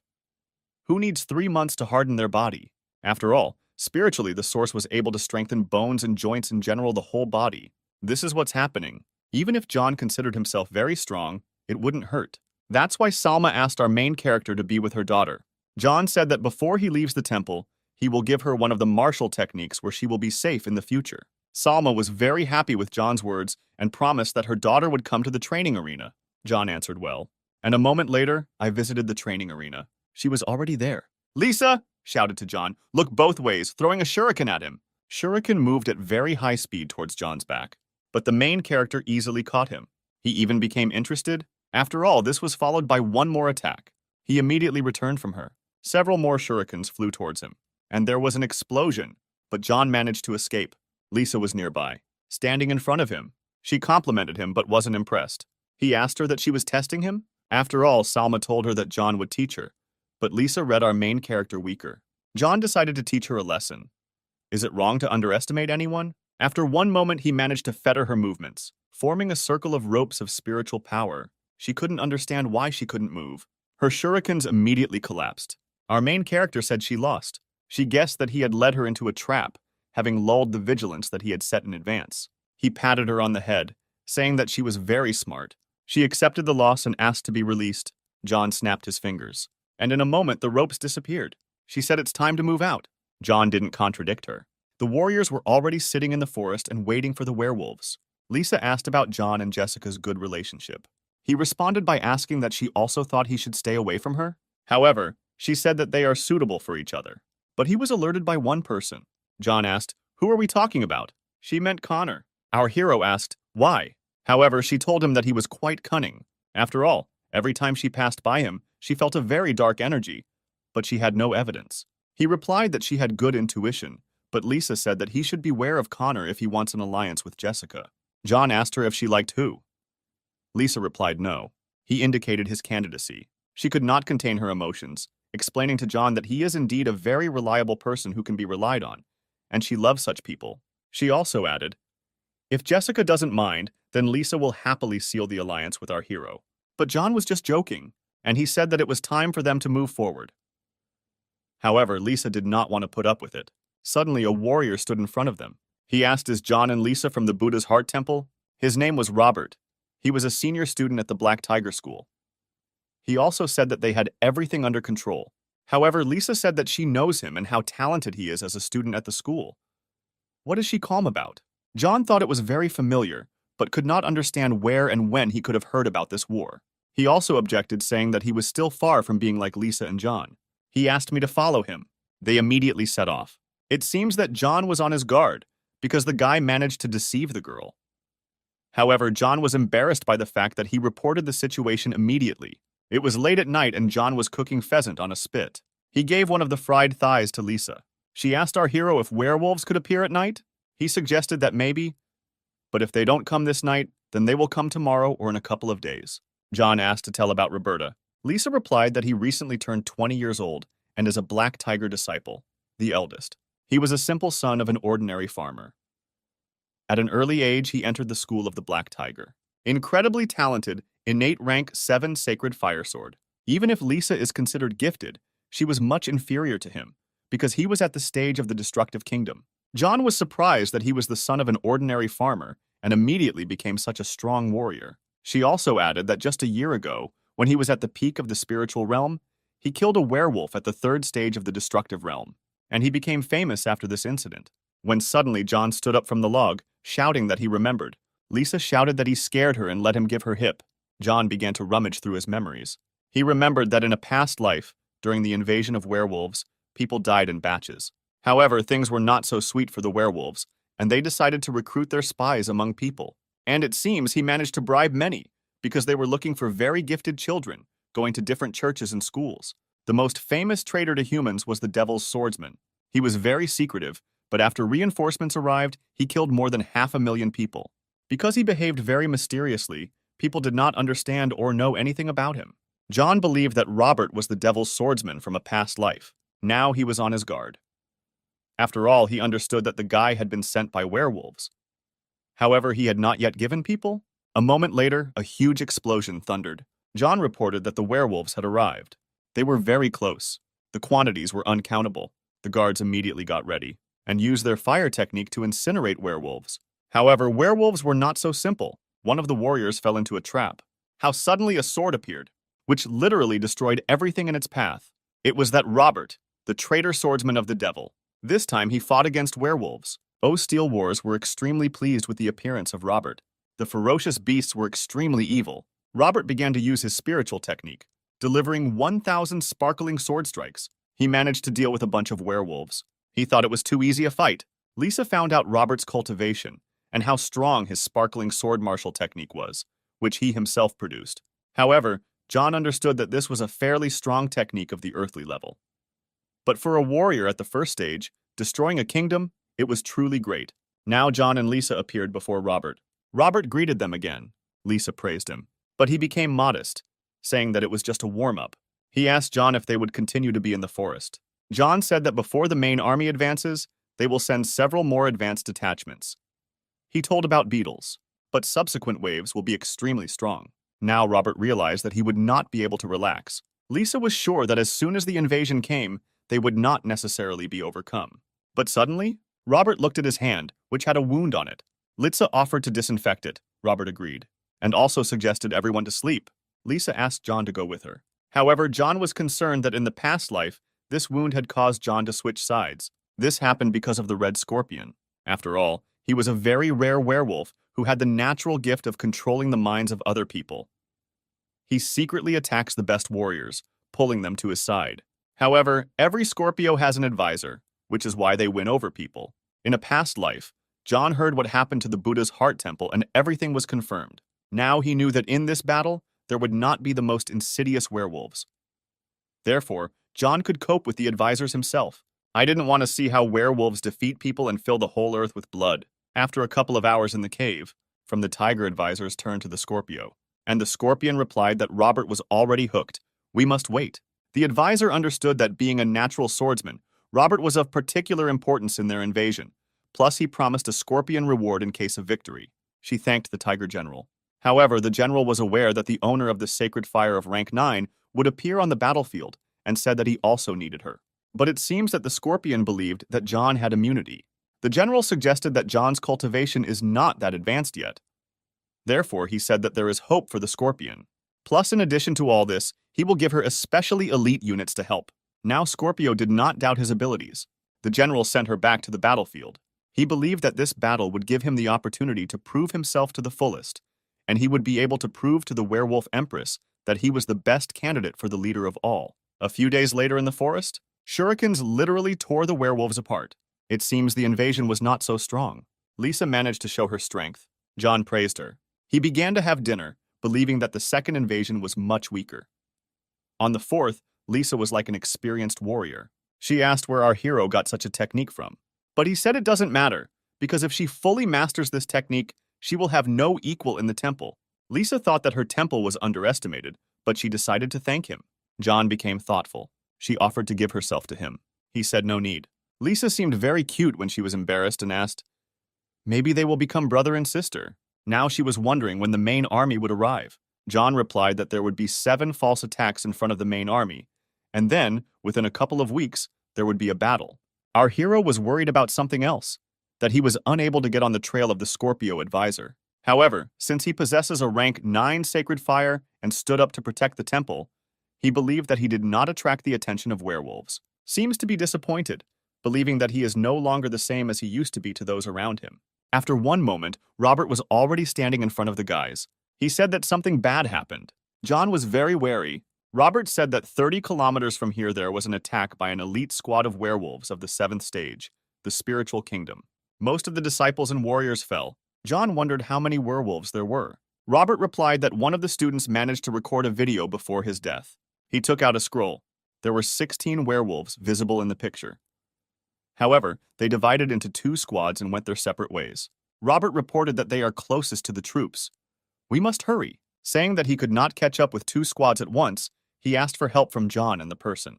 Lisa reassured him, saying that she would not let him down, considering that even if there were 8 of them with 7 of the spiritual kingdom, together they would cope. Our main character was very wary, because he understood that this was the personal guard of the main advisor. Robert took out a badge, and he asked Lisa to quickly find her squad. He also said jokingly that after defeating the werewolves, they would drink for a week. She agreed with him, and Robert left them. She asked John, are they going ahead? The guys arrived on the battlefield. Many wars have already fallen and lay dead. Lisa felt very sad watching this picture. It seems John has steel flashbacks appear in his head. After all, he understood that in a past life the battle was much bloodier. Lisa took the search token and decided to immediately catch up with the squad and finish them off. The token has been activated and pointed in the direction where the werewolf squad had gone. The guys were already in the mountains. Lisa felt the aura of the presence of werewolves. John said she was wrong. John said they were surrounded. These creatures looked very fierce. After all, they were unusual werewolves, but nevertheless very smart, since they were able to set up an ambush. These were tigers, werewolves, but not at the 7th stage of the spiritual kingdom. But even higher, John drew attention to them. There were not 8, but 16. It turns out that another 1,000 small individuals were on another battlefield.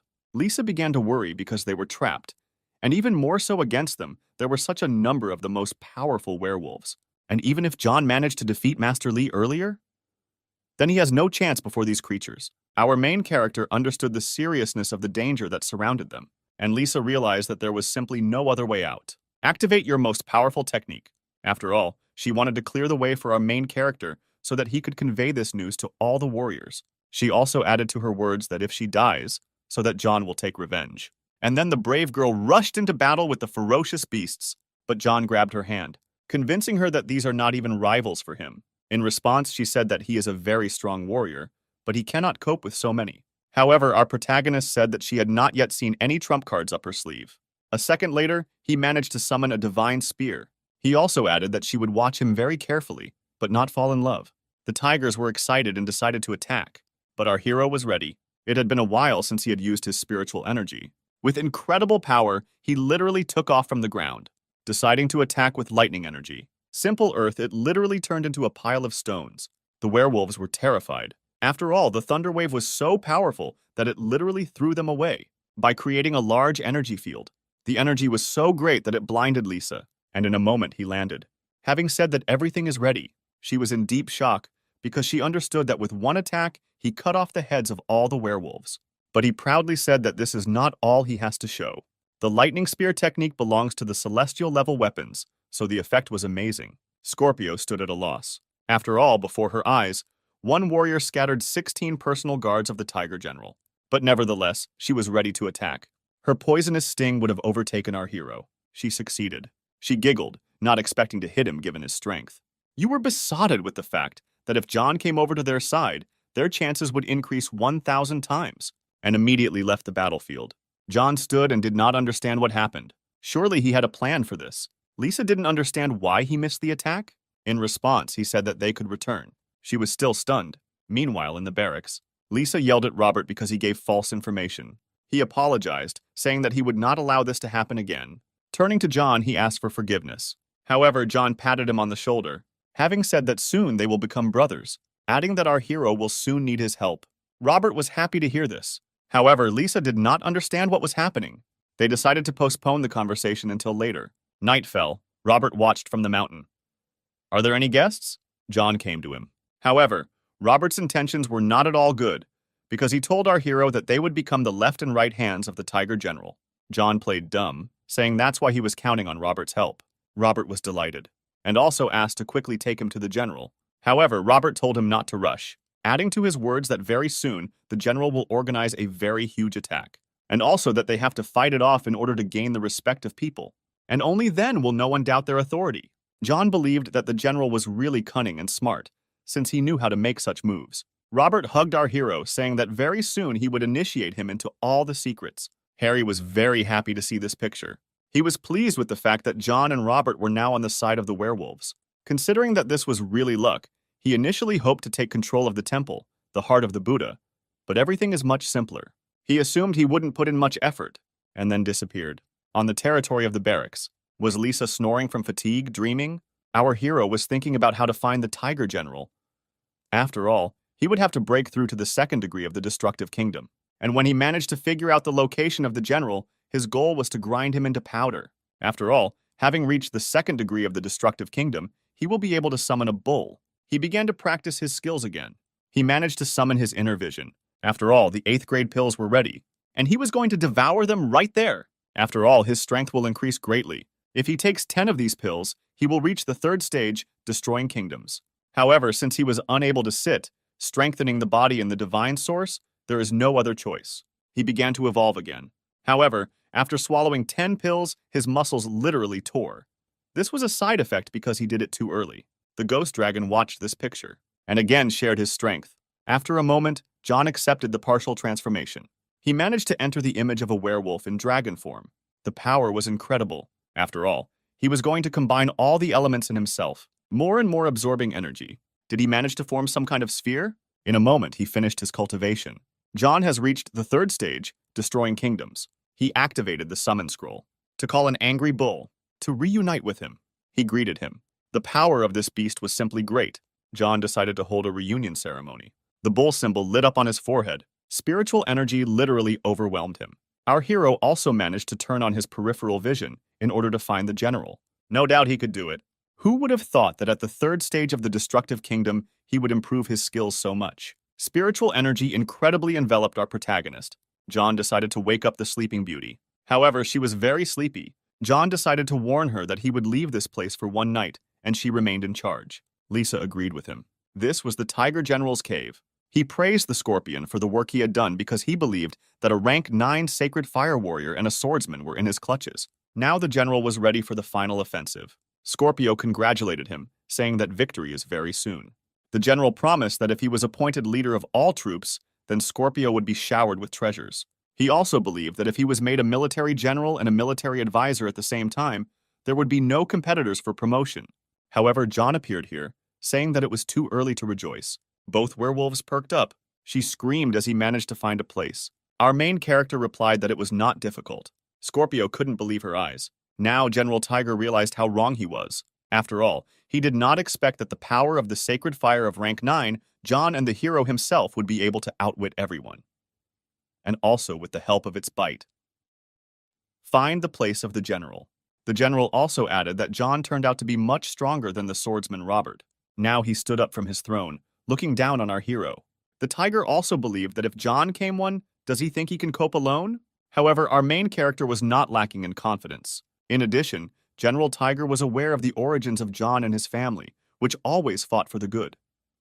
But these same people destroyed all his roots.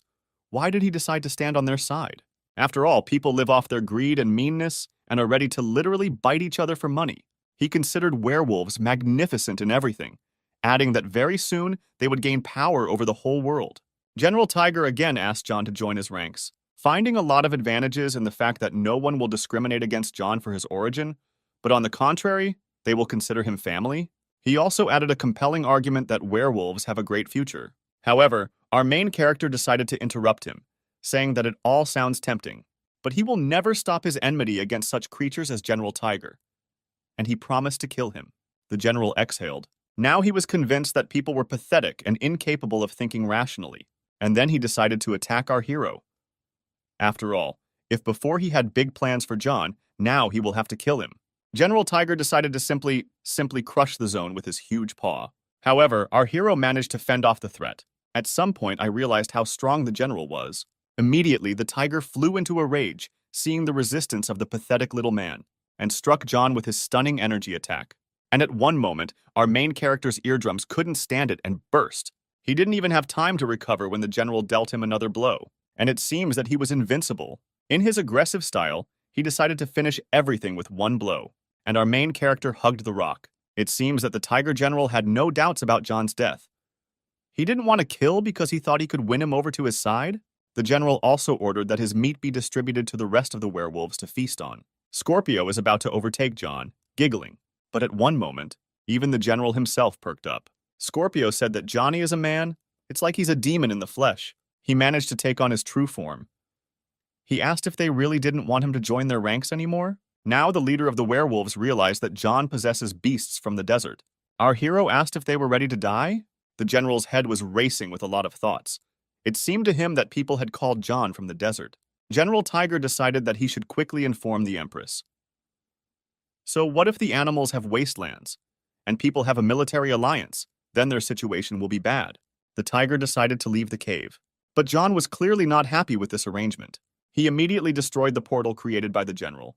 And I didn't want to compromise the chances of salvation even for a minute. After all, the general believed that if he didn't waste time and disappear, then John would have a chance to survive. General Tiger summoned his spiritual halberd, decided to launch a deadly attack, but it seems John was ready. He was amused by how the battle was developing. Now their attacks have literally created a head-on collision. Durable dragon skin that curved around John's body managed to crack the general's halberd. Tiger was very impressed, and by inertia, they jumped to the side. John looked more confident, and the general was filled with anger. He couldn't believe that with one blow of snot, a man managed to crush his axe. However, our hero decided not to give a break, because the general clearly underestimated him. But John hit him in the face with the outer side of his dragon fist. The general flew into the wall immediately, but literally in a second. The general decided to counterattack, and he succeeded, but our hero managed to defend himself, but the blast wave was so great that John was simply thrown away.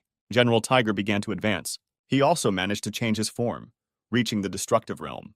Now John realized that he had a difficult opponent against him, and he was at his peak, and so he began to attack again. However, John clashed his dragon fist with the tiger fist. Our main character seems to have met a train. After all, a moment later his dragon-like hand literally cracked from the onslaught. But the general also had a very hard time. John decided to initiate now with his left hand. However, the tiger, in a fit of rage, did not want to give in. An incredible explosion of energy flow occurred. The spiritual energy of our hero turned out to be much stronger. However, under John there was a pool of blood. John thought it was time to end this. The general did not want to retreat, because he also had trump cards in reserve. Also, his body was tempered by endless battles. Now he decided to use the full power of his kingdom-destroying peak, and he was preparing for a lightning attack, even if John managed to break his hand. It seems the battle was on willpower and character. Don't forget that the general has the Tiger Fury technique in stock when his strength increases 3 times. Now the tiger was head and shoulders above his opponent. Now John realized that things were bad for him, and with the strongest uppercut, it was as if he had counted all the ribs. Blood gushed from John's mouth. Also, in addition, the general managed to bite through the incredibly strong dragon armor. But our hero did not retreat. What strength did he have with his forehead? Collided with the enemy's forehead, so much so that I literally flew off to the side. But that was not all. He also managed to release a shockwave energy stream from his hand. The general dodged. He managed to escape only thanks to his transformation power. And at some point, he literally became disconnected from his spirit soul. Having immobilized our hero, it would seem that the battle is already over. After all, John understood what could happen in this case. The general immediately wanted to deliver his control strike. Die screaming, he's already approaching John. And our hero decided that it was time to pull the ace out of his sleeve. He called upon the power of the fiery phoenix to help. The general stood in bewilderment. And because I was distracted, I was struck by a kick in the face. It was as if it had been thrown back by a ricochet. He was shocked, realizing that John had somehow succeeded. Free yourself from shackles. Therefore, General Tiger decided to turn to the Empress in his thoughts, so that she would endow him with unimaginable power. The general's aura literally changed in a second. It became more sinister and much stronger than before. Now the tiger thought he would finish everything with one blow. John wasn't timid either. He had to pull out his divine spear, in which he wanted to place all the power of the ghostly beasts from the wasteland. The tiger took off, forming a huge energy sphere in order to bring it down on our hero. And in a moment, she increased in size. John knew he had to put everything he had into the attack. You looked with rage and faith in victory. The general unleashed his fireball on our hero. However, John decided to meet the tiger orb with his thunderous hell spear. The attacks came together. Tiger, it seemed that this was all over. After all, underneath it stood what a dust cloud it was with a huge crater. And after a hard battle, he decided to exhale. Believing that he was overcome by him, he has no equal. But John decided to upset him. The general was incredibly confused by the voice he heard. A moment later, John was on top, piercing the general with his spear. Blood began to gush out in a stream. However, John put in all the strength he had left, and literally drove a tiger into the ground. And our main character himself stepped on the wound of the body of the general. The general realized that he had lost. John immediately blew up a cave that was hidden deep in the mountains. Our protagonist was incredibly exhausted as he managed to defeat a werewolf at its peak, destroying kingdoms. He collapsed to the ground as all his strength left him. However, after 2 weeks, he was finally able to wake up. And he himself could not understand how he was passed out for so long. However, by destroying the tiger general, now the temple, the Buddha's heart can sleep peacefully. He took out his ring with relics. How I immediately regained my lost energy. After all, he understood. He must return to the barracks as soon as possible. After all, Lisa doesn't know what to think. A moment later, he found himself in the barracks camp, but I didn't find Lisa there. However, from behind him, he could hear someone approaching. It seems the wars recognized him. They decided to capture him and put him in captivity. John asked who they were, but the warriors were hostile towards him and asked him to surrender, since the entire forest was surrounded. He couldn't understand why they were excited, but he clearly didn't want to surrender. And yet they decided to attack John, shouting that he was a traitor and sided with the werewolves. Our hero has no choice but to summon his phantom dragon, which literally stunned them with its energy shockwave, and they scattered to the side like splinters. Now they realized that they attacked the wrong person. John asked why people were so hostile towards him, and again they continued to raid in order to catch him. He summoned his divine spear, asking them to stop, again throwing them aside without killing. Connor. Once upon a time, he said that our hero disappointed him, and he went down to earth. He began to accuse our main character of betraying people and entering into an alliance with werewolves. He justified the actions of our main character in that only he knew when the werewolf invasion would happen. Therefore, it was to his advantage. Also, Connor asked him to give up and repent in front of everyone. However, John decided to answer him by asking if he was a traitor. However, Connor began to make arguments about how John managed to develop a rank 9 sacred fire in human form. He also pointed out that our hero had superhuman strength, which meant that he got it from werewolves, and again asked our hero to surrender without resistance. John laughed hard hearing all this nonsense without any facts or evidence provided, answering simply that he would never betray people, but on the contrary, he protects the weak. I asked in whose interest Connor is acting? However, Connor himself decided to scare our hero, saying that people from the Sun Clan would soon appear. Now John has managed to add 2 plus 2. When Lisa suddenly appeared, shut up screaming. Yes, and she had a mentor with her along with Jessica. Lisa herself argued the opposite, that John, on the contrary, always acts in the interests of people. The mentor agreed with Elizabeth's opinion. She also didn't stand aside because our hero's guilt has not been proven. Therefore, he has no right to even think about it. But Connor decided to justify himself, saying that John is a traitor. If they let this go, then the temple, the hearts of the Buddha, will suffer. He was outraged that the mentor took John's side. However, she decided to still shut his mouth, and just like that, the guests arrived. The aura of one of the guests was incredibly strong. It was the head of the Sunsmith clan. He claimed that the temple, the heart of the Buddha, worships werewolves. His daughter Hilda stood next to him. Accordingly, the pitiful puppy Harry was here too? Now Smith wanted an explanation of why the temple, the heart of the Buddha, protects the traitor. After a couple of seconds, a whole army of clan minions appeared. The Sun. If before everyone considered John a hero, but now everyone was opposed to him. The teacher perked up a little. Since Salma sincerely trusted John, she asked for an explanation of where he had been for several days. Our hero began to explain that the invasion was led by General Tiger. And also our main character managed to track him down and killed him. And since John was severely wounded, he managed to wake up only after 3 days. But Connor stood his ground, saying that he was crazy and there was no way he could defeat the werewolf military advisor. As evidence, Connor asked to bring the natural swordsman Robert. His hands were chained. He was severely dehydrated and exhausted. Connor demanded that Robert tell him everything that really happened. And then, in one movement, he tightened the chains on his hands, forcing him to speak. He experienced incredible pain in his hands. Robert admitted that it so happened that he had to become a traitor. But John literally sold my soul to werewolves. Our hero's view has changed. The crowd began to shout for him to finally admit his betrayal. Some wanted him dead and, as punishment, to be skinned and left to die in the scorching sun. Our main character understood that all the moves were against him and that he couldn't do without blood. Elizabeth tried to somehow defend Joanna, saying that this was all a provocation. And she pointed at Connor, saying that he was a sent man from the clan of the Sun, who set everything up. But it seems that Connor didn't care about that. He only added that John managed to wrap Lisa up. Now he asked the head of the temples, the Buddha, to make the final decision. She was very puzzled by all these exclamations. However, the head of the Sun, Smith, decided that her words had no weight. After all, they are also traitors.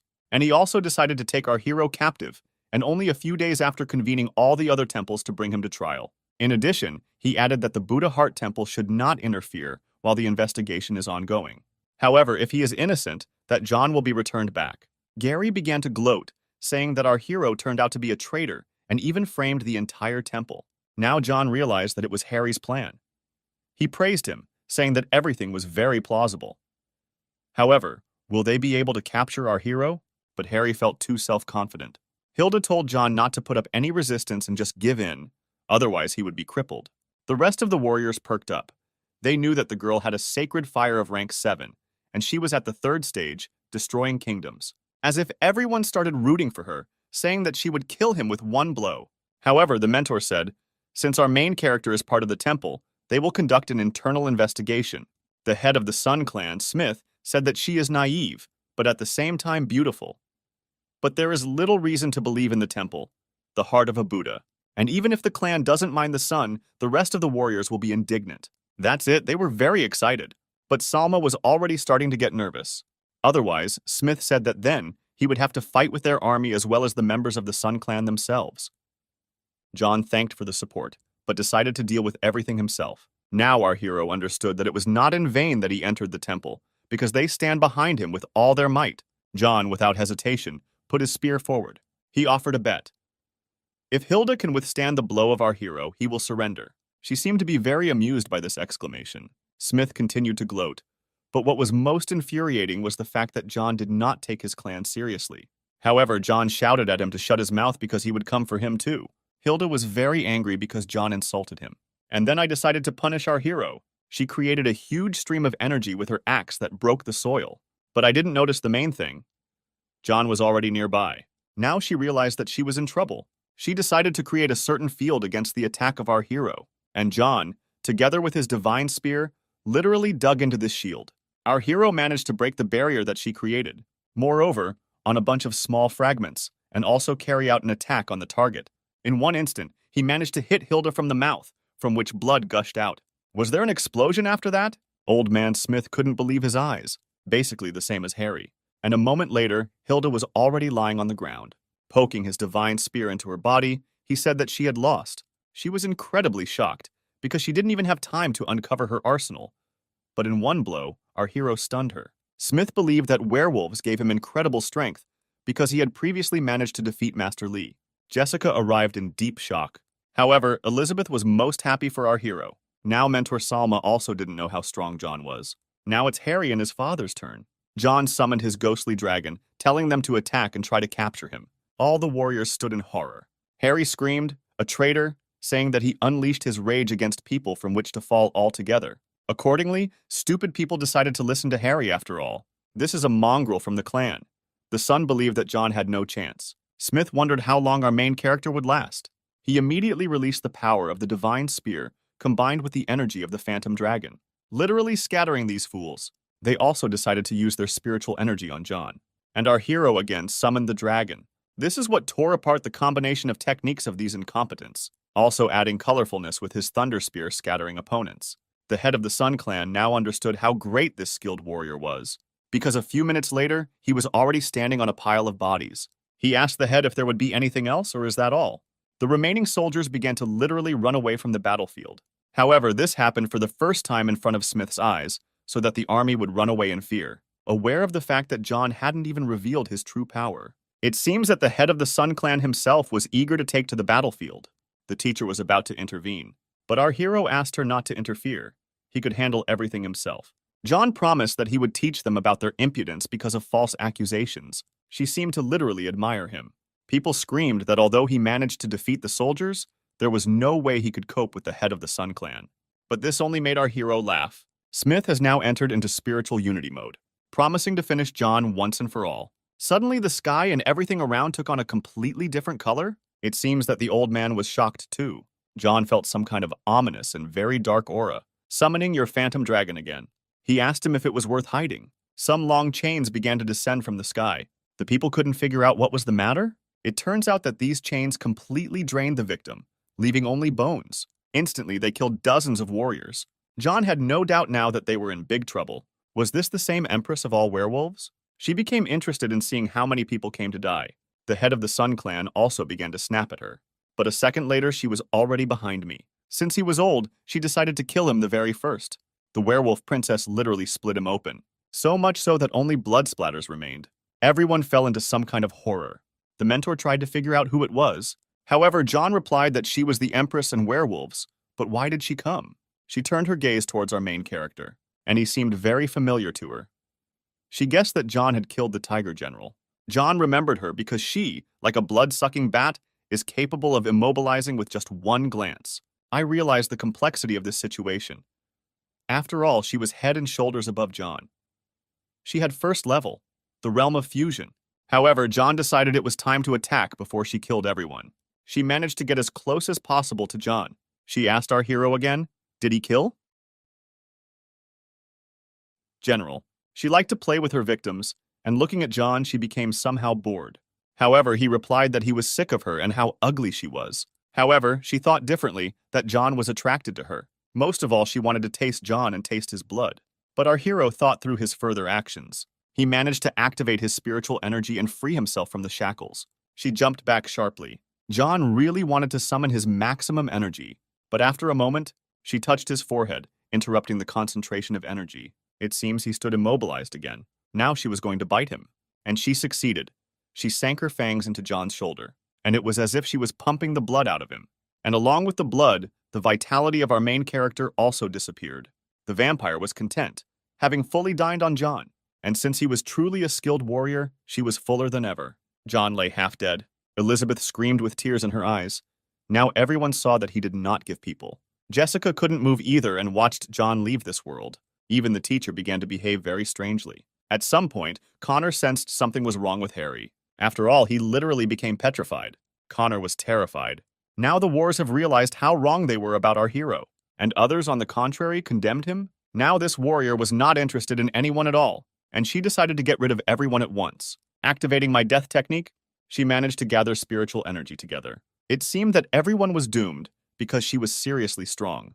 A natural swordsman, Robert couldn't bear to watch this scene. I didn't want to accept death, but nevertheless, he understood that, being a traitor, it is better to be on the side of the strong than the weak and pathetic people. Since everyone was shackled and immobilized, it seemed that this was already the end. However, in an instant the lady arrived in shock, when suddenly blood was literally gushing out of her body from her mouth, and she seemed to lose consciousness, falling to the ground. She was in terrible pain, as if she had swallowed glass. The teacher watched this picture from the side. Jessica also wondered what happened. The natural swordsman began to scream, Madam approaching the leader. He asked her how she was feeling. However, before the days John now appeared, the vampire asked him what he did to her, and everything was simple. He fed her with the blood of a wasteland beast. She was incredibly shocked to hear this and that he possessed a beast from the desert. After all, John knew from his past life that if you mix the blood of a werewolf and a beast from the desert, it is fraught with death.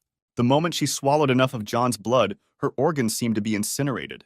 In response, she screamed that he used a forbidden technique and that the immortals could punish him for it. How in a moment he extended his hand. He grabbed the vampire by the throat and lifted her above him.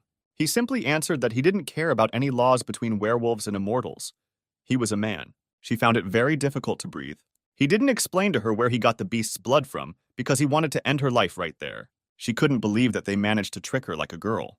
But nevertheless, before her death, she decided to take everyone with her at once. She decided to activate a technique, a curse that works on all people, and wanted John to regret for the rest of his days.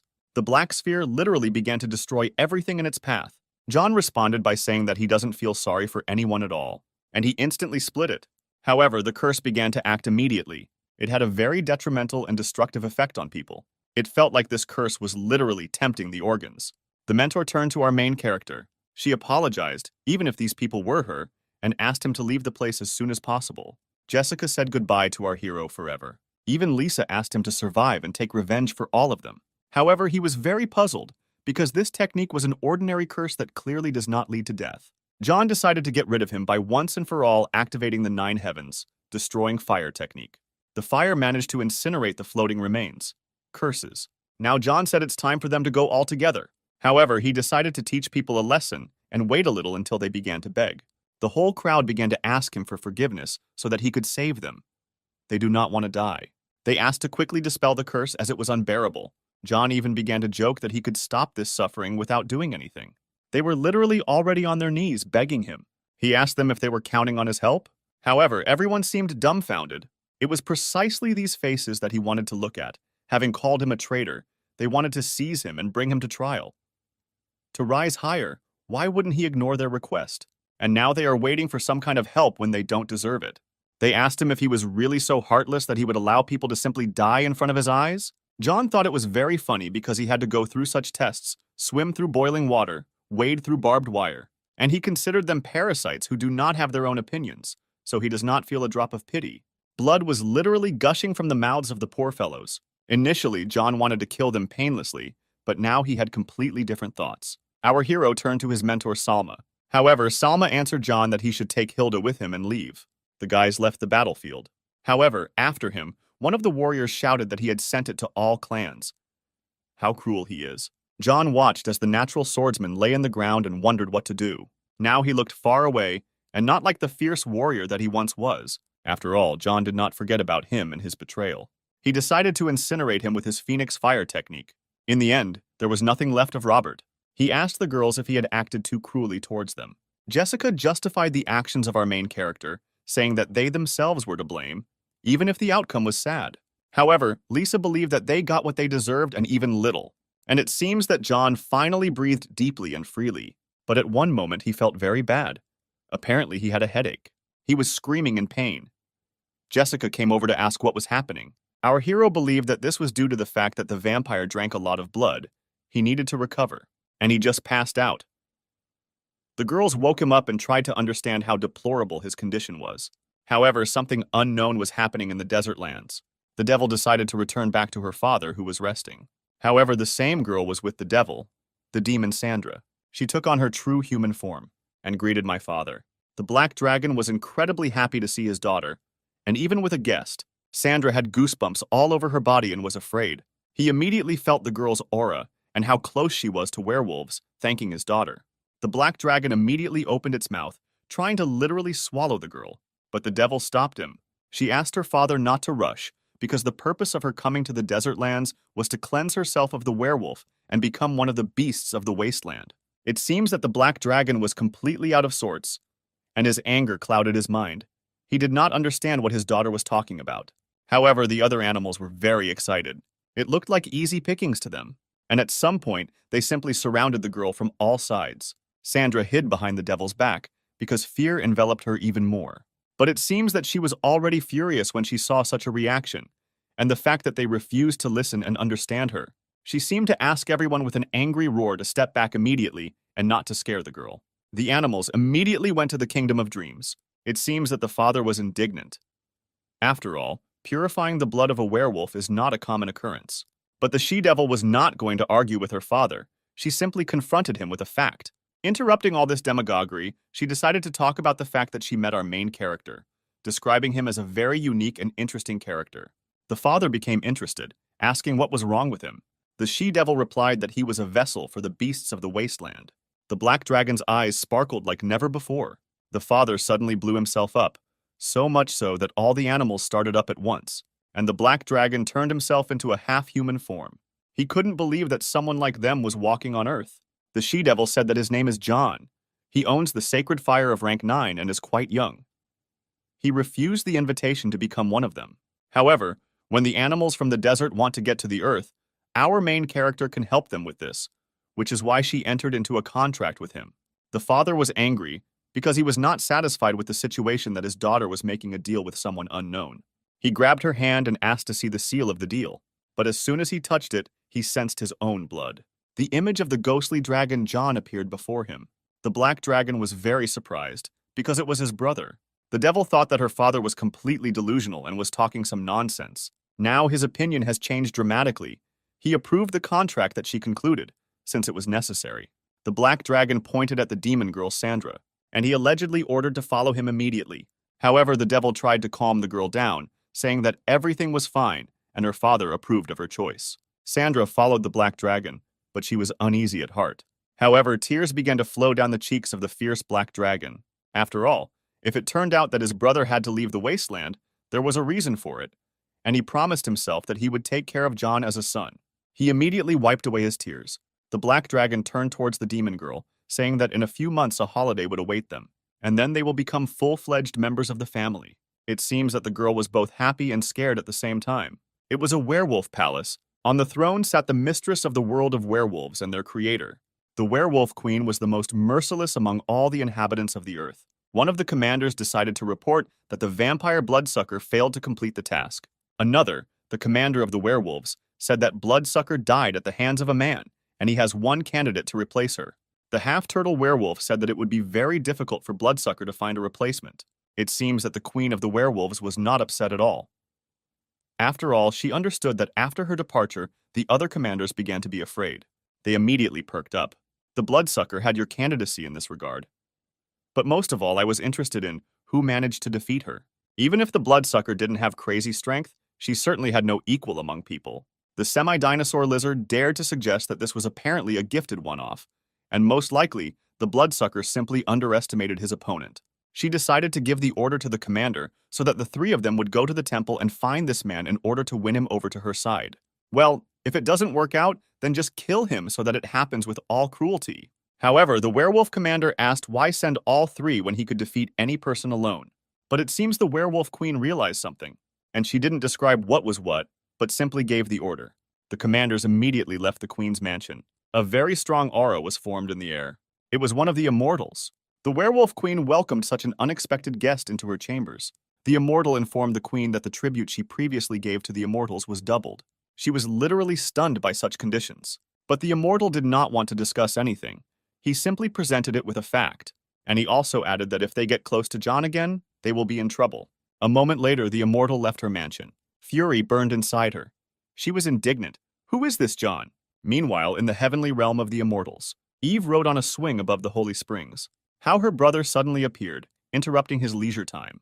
He asked Eve if they had gone too far with the conditions regarding werewolves. However, she said that it would be fair, considering that the werewolves decided to attack her future groom. She seemed besotted by him, especially after defeating one of the commanders. She just melted.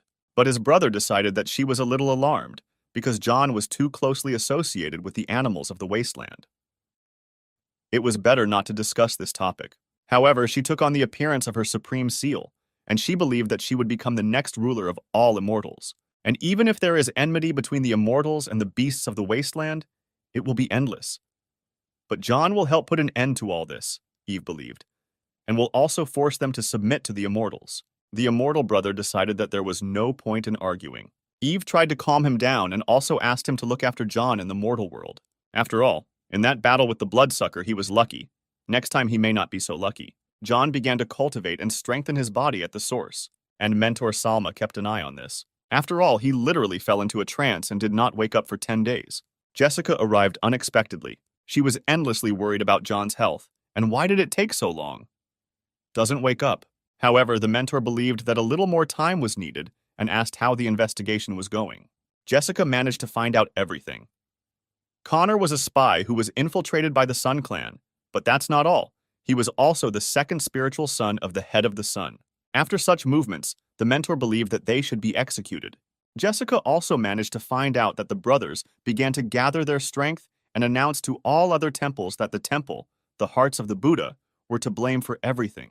Now the whole clan, the Sun and the Fairy clan, are preparing together. Almost attacking the temple of the heart of the Buddha, they also managed to attract the rest of the clans. This news literally stunned the mentor, and she said that if they have to take a fight, then they will take it. She asked to convene all the mentors and best students of the temple and also find out from the closest neighbors who would be on their side. Jessica promised that she would do everything. Now the teacher believed that this was bound to happen someday. After 10 days, everything is in the same spiritual source. John woke up in an instant. Having strengthened all his bones and muscles, he also managed to increase the strength of his control over energy. He summoned a scroll and an energy field formed around him. The field was of such enormous power that it literally ascended upward to the sky. Now he felt his strength and how much his body had strengthened. However, his body was already much stronger than before. Now his next goal was to comprehend the 5th stage of the Destroying Realm. He would also combine either the 9th grade and the trophies of the Tiger General to complete the cultivation. The next technique he was going to master was the 9th Heavenly Fire Destroying. He slowly began to concentrate on completing his cultivation. The water underneath him literally split to the sides. He looked into his mind again. After all, he had to combine all these elements together to achieve results. He immediately began to absorb this colossal energy, and he managed to reach the 5th stage, destroying the kingdom. There was no doubt that any enemy who stood in his way would be immediately defeated. He summoned the Desert Scroll again. Wanting to get one more animal for your asset? It was the famous dragon Thomas. He was incredibly fierce and strong at the same time. John completely absorbed the natural energy of this beast. Now, possessing 5 beasts at once, His combat power was comparable to level 3, the realm of the void. However, John most of all wanted to get one more beast. After a long cultivation, it would seem that you would like to stretch the bones. Looking left and right, he realized that the spiritual source had simply dried up. Now our main character had to find an excuse for his disappearance. The teacher didn't seem particularly happy about this fact. She felt like it was a dream. She couldn't believe her eyes. John felt very awkward. The teacher screamed very loudly, "Where is the source?" A moment later, they found themselves in the common hall of the Buddha temple. The girls were worried about his condition in general, because earlier he had simply collapsed to the ground. However, the mentor was haunted by where the source went. John replied that he had fully recovered, had even become very strong, and he was sorry that it all turned out this way. But Salma couldn't come to her senses. John tried to justify himself and said that he would somehow compensate for this. He immediately summoned 3 scrolls with heavenly-level martial techniques, which he wanted to give in return to the spiritual source. Even Jessica appreciated the gift that our main character gave. Lisa also thanked him from the bottom of her heart. He even managed to embarrass his mentor. She was modest and said that for now they are installing at home and the technicians. She may have been old, but she was very sweet. Elizabeth's father entered the temple hall. He kindly asked our hero how he was feeling. Saying that he looked much stronger and much fresher than before, John thanked him. Henry's father came to tell him that all clan members were ready for battle. But most of all, Henry was worried that the Sun clan would not turn to the supreme demon. However, his mentor interrupted him, saying that he had not left his mountain for decades. Jessica asked what kind of supreme demon, but in response, Salma said that no one knows. He always behaved strangely, a proud loner. Once upon a time, he came down from the mountain to terrorize the territories. And even then, he owned the first stage of the Kingdom of Emptiness. When Salma was very little, her mentor introduced her to this demon. It was a bloody evening that she will never forget. After all, the demon managed to defeat her mentor with one blow, but that's not all. He also challenged the rest of the heads of 4 great temples, which he also extinguished with one blow. John listened very carefully, delving into this story. After doing the math, he guessed that the head of the Buddha's heart temple was about 50 years old. Even her hair stood on end. After all, she was only 49. Accordingly, after this, the demon went to the desert lands. He returned from there wounded, but not empty-handed. He also challenged one temple after another, never losing. But the temple, the heart of the Buddha, called upon his ancestor, who managed to defeat this demon. And after that battle, he hid high on the mountain. He did not appear for 40 years. It seems John remembered him from a previous life. This old man looked very crazy. To increase his cultivation, he was willing to do anything. However, our hero suggested that the Sun clan could interest him in something. Now Henry had no doubt that it was necessary to call on the supreme ancestor to help them. But the mentor said that it would be very difficult. One of the temple servants reported that a man from the school of the merciless sword had arrived. Salma ordered that he be allowed into her abode. The servant immediately hurried to carry out the order. Now there was an unusual girl on the threshold. Jessica seems to recognize her. It was Chloe, who used to be in the Moon clan, but now she was already in the Divine Sword clan. She greeted everyone present, and she said hello to our main character. A lot of time has passed since the competition took place, but Chloe appeared for a reason. She came to indicate a position regarding the upcoming battle. The Divine Ball clan was ready to assist the temple against the Sun and Fairy clan. Salma was interested in the terms of this help. After the battles are over, they would like to borrow John for a while, but our main character wondered why. But the mentor also joined John's question. They want to take advantage of his rank 9 holy fire? Salma asked John if he was ready to agree to such conditions. John replied immediately that he agreed, which made Chloe very happy. Since they were already allies, Chloe waited. When would their clan be summoned? The mentor said that the battle will not be weak, but with such support, they will definitely snatch victory. Chloe should have already left the temple, as she had important matters waiting for her. When leaving, she asked John to meet in the city and talk to you. He was even a little intrigued. It's late evening. Jones walked towards Chloe. She behaved somehow secretly, hiding behind a tree. John got straight to the point. What question is she concerned about? She asked John to follow her. He was a little puzzled by this proposal. Chloe invited him to the hotel on the 2nd floor. This added more and more intrigue because she also invited him to her room. But for some reason she didn't want to go in. He asked why. She broke him off, saying that this was not a date and he would not be harmed there. Our main character began to wonder who could be behind this door. John opened the door intriguingly. A very beautiful girl with green eyes sat in front of him. She was glad that our hero had arrived. But John had never met her before, because he didn't recognize her at all. She named him Baby John, saying that he looks a lot like his father. It was his aunt, the deceased's father's cousin. She put her hand on his shoulder and was glad that he remembered her. After all, a long time ago they grew up with his father. Everything was fine until troubles came. She also praised our main character, saying that he has become such a strong and worthy person. However, John said that he would never disgrace the name of his father and ancestors. She was incredibly happy to hear this and somehow even proud. But she did not come in simplicity. The temple is the heart of a Buddha. She had a very important message for the hero. John became a little wary when he heard this. She asked to be very careful and not to trust the Divine Sword Clan. This phrase caused him great bewilderment. They pretend to be kind, saying that they will help the temple with the heart of the Buddha. But this is a conspiracy. After all, they made a deal with two clans, so they are all birds of the first flight. Accordingly, the temple of the Buddha's heart is in trouble. But it seems John has seen the light because his aunt was right. And the aunt also added that this plan will work out 100%. His aunt was in the Soul Clan, and she decided to reward our main character with hidden powers that would help neutralize the dysfunctional clans. She handed him a ring with a vault inside which contained one interesting pill.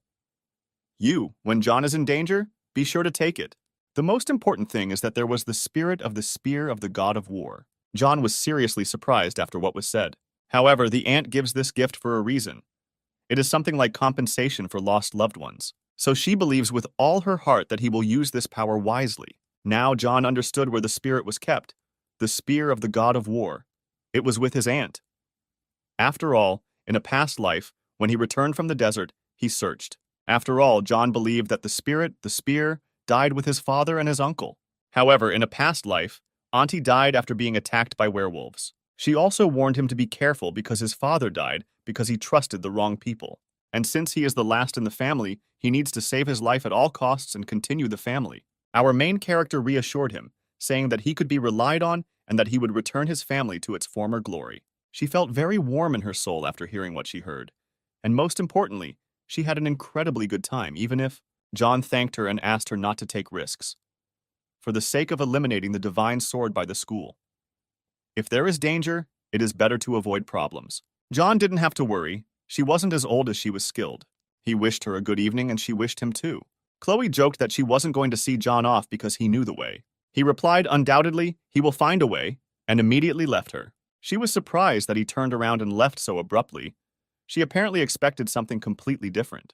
John was impatient to urgently get to the sacred spring. Our hero decided to summon the spirit of the god of war. After one moment, his dream finally came true. The spear appeared. And as usual, he couldn't help but attract the attention of a huge beam. The energy literally ascended upward. John felt an incredibly strong aura. Now the real true spirit of the war god spear appeared before him. It seems that the spirit itself did not expect to be called to this world. After all, according to legend, what if a person can reunite and become one with a weapon? That will be able to awaken the spirit. Not every warrior was able to awaken the spiritual component of a weapon. Once upon a time, my father told our main character that the spear of the god of war is their heirloom, a family heirloom. A moment later, the spirit asked John why he called him, but John was in emotional shock, observing how strong the spirit was. Our hero replied that he is the son of his father, who is eager to punish his enemies, and also that he wants to protect people and the weak. He needs the spear of the god of war, so that he can fight off werewolves and get rid of them once and for all. This phrase greatly cheered my spirit. However, if John wants to get the spirit of the spear of the god of war, then he will have to prove it. But Jonah had no doubt that this would not be an easy task. John decided to summon his spear along with a ghostly dragon, and at that moment they were ready to fight. Both attacks were very destructive in their power. Now the spirit, the weapon, and John stood looking into each other's eyes. But he managed to throw our hero away. However, he was not going to give up. He decided to use the Thunder Spear technique. Accordingly, the spirit called upon this technique. Once again, two energetically powerful waves came together. A huge sphere of energy was formed that literally struck the earth, forming a crater. Now John summoned two Thunder Spears. But that wasn't enough. But wait, it seems the spirit was amazed at what he saw. After all, a moment later, a dragon rushed from his Thunder Spear towards the spirit. John managed to grab him. However, John decided to finish the attack with his third Thunder Spear. And it would seem that the attack reached the opponent. Duha managed to make a projection. Our main character clearly did not expect this, because it seemed to him that he had won. Now it's time to attack the spirit. He called upon the power of his ancestors to help. It seems John overestimated his capabilities. He moved with lightning speed, and in an instant he was behind our hero, and he was preparing to strike with his two spear. John barely managed to expose his weapon to attack, and yet two struck him down. He flew down like a stone. But John managed to fend off the threat by forming a pillow from his dragon and asked the spirit if he was ready to give up. The whole uniqueness of this summoned creature was that it could copy techniques. Also, the spirit of the god of war, the spear, said that in skill and dexterity with weapons, an ordinary person is no match for him. But John decided to bare his arsenal and show his true strength. After all, he clearly does not intend to retreat. John managed to create the illusion of multiple attacks. Spears. This was not a problem for the spirit. He again managed to copy our hero's technique. But John only used a diversion to strike, and after a moment he broke through the defenses of the spirit. Punching him hard in the face, the spirit flew away with incredible speed, cutting through the wind, forming a dust cloud, and after the fall the stones literally scattered. The spirit of the spear guessed that our hero had cheated. However, John said that in love and war, all means are fair and was ready to continue. But he wanted to use his 10 directions technique similar to Heavenly, almost like copying. Our hero was sure that the spirit would not be able to copy this technique. He seemed quite intrigued by it. True, at one moment he laughed, saying that he would obey him and would serve faithfully. After a second, it dissipated, creating an energy sphere, and entered the spear of our protagonist. The power that filled the divine spear simply knew no bounds. Now it seemed to John that he could reach the heavens with such a gift from fate and also turn his divine weapon into a 9th-class weapon. John decided to take the pill that his aunt gave him. After all, it had 9 rotation cycles. Even though it was class 5, it would nevertheless give him full strength. A second later, he swallowed it. The main thing, the unique cut, was that when you die, the heart will not stop beating, giving you 2 life. Now, our main character was ready to take the fight against the clans that were approaching them. However, at night, guests arrived at the forging clan. All the ministers, as well as the head, were on their knees trying to justify themselves. These were werewolves who were unhappy with the result. The head tried to justify himself by saying that his students did not even return from that battlefield, adding that the Sun Clan knows better. The commander decided that he no longer needed these people. Flying up, he was ready to blow them up. The fireball was so huge and powerful that it stunned people. And a second later, he blew up the premises, adding that it's time to move on. The rest of the commanders watched this picture, rejoicing. Meanwhile, in the Sun Clan hall, now the head of the clan was Connor. He drank tea, enjoying his position, but it seems his plans will soon be interrupted. Connor had a very strange grimace on his face when he saw the werewolves. One of the werewolf commanders decided to turn to this pathetic little man, asking if he is the head of the clan. But this coward got very scared and decided to run away. The werewolf managed to destroy the throne on which Connor was sitting. Now he realized that his life was over, and the commander could not believe how a man could overcome. Bloodsucker. Connor tried to justify himself by saying it wasn't him. But the commander became furious, saying that he would not have thought even for a second that it could be this vile man. Connor replied that he didn't know what happened that day, but he didn't know who was responsible for Bloodsucker's death. It was John. However, one of the commanders had never even heard of him. A 3. The commander believed that it turns out that in this empire there is a person who possesses cultivation, realms of fusion. But Connor explained that he is only at the stage of the destructive realm. The werewolves immediately perked up when they heard this. They thought he was mocking them and joking. The commander created a sphere in his mouth to kill Connor. He tried to justify himself by saying that he was telling the truth. After all, that day the bloodsucker cursed everyone, trying to kill, when she realized that she herself was dying. One of the werewolf commanders thought that this dead guy wasn't lying. The Minotaur did not want to agree with this mortal's opinion that a person at the level of destroying a kingdom could kill a commander. This is impossible. However, the lizard began to make fun of him, saying suddenly John is a puppet and someone is controlling him from the shadows. Therefore, we urgently need to find him. And about Connor? He was already bowing at their feet, begging for mercy and saying that he would serve until his last breath. He was pleased to watch this picture because he understood how pathetic people are. The turtle duck asked to leave him alive in case he comes in handy. The werewolves decided to fill it with their energy. His eyes took on a different color. Now they have named him to be the servant of the werewolves. And now the commanders decided to leave the premises. While they were disappearing, something incredible happened to Connor. He looked like a demon in the flesh, and he was incredibly glad to receive such power, especially from the werewolf commander. And he just went crazy because his aura will never be the same again. Now Connor believed that no matter how John managed to defeat the bloodsucker against 3 generals, he would have trouble. And as soon as he is killed, Connor will be able to take possession of the Temple of the Heart of Buddha. Connor ran into the hall to call everyone. The servants of the Sun Clan perked up, coming to the voice of their leader. Connor gave the order to surround the Buddha's Heart Temple and warn the rest of the allies. The servant replied, "It will be done." Meanwhile, the main character decided to train in the arena with Lisa. Both Jessica and Lisa were already at the limit of their capabilities. However, he asked if they were tired. Lisa couldn't understand where the main character got such enormous power from. Jessica has never experienced such grueling training. But John explained everything in simple terms. Since they do not have talent, it means they need to work hard. One of the attendants ran straight into the arena. He had an important message. The head of the temple calls all the warriors and students. It seems John guessed that the clan is the sun is coming. The servant answered absolutely correctly. John was happier than ever that this moment had come. Main hall of the head of Buddha's Heart Temple. There was pitch silence in the room. No one ever said a single word. After all, everyone was waiting for our main character. John greeted the head, as well as everyone present. Since everyone was assembled, the mentor said that very soon the troops of the Sun Clan will move towards the temple. About 3 days. Therefore, this means that the battle is about to come and will be fierce. Salma asked Henry if the troops were ready for battle. He replied, "Yes, too much."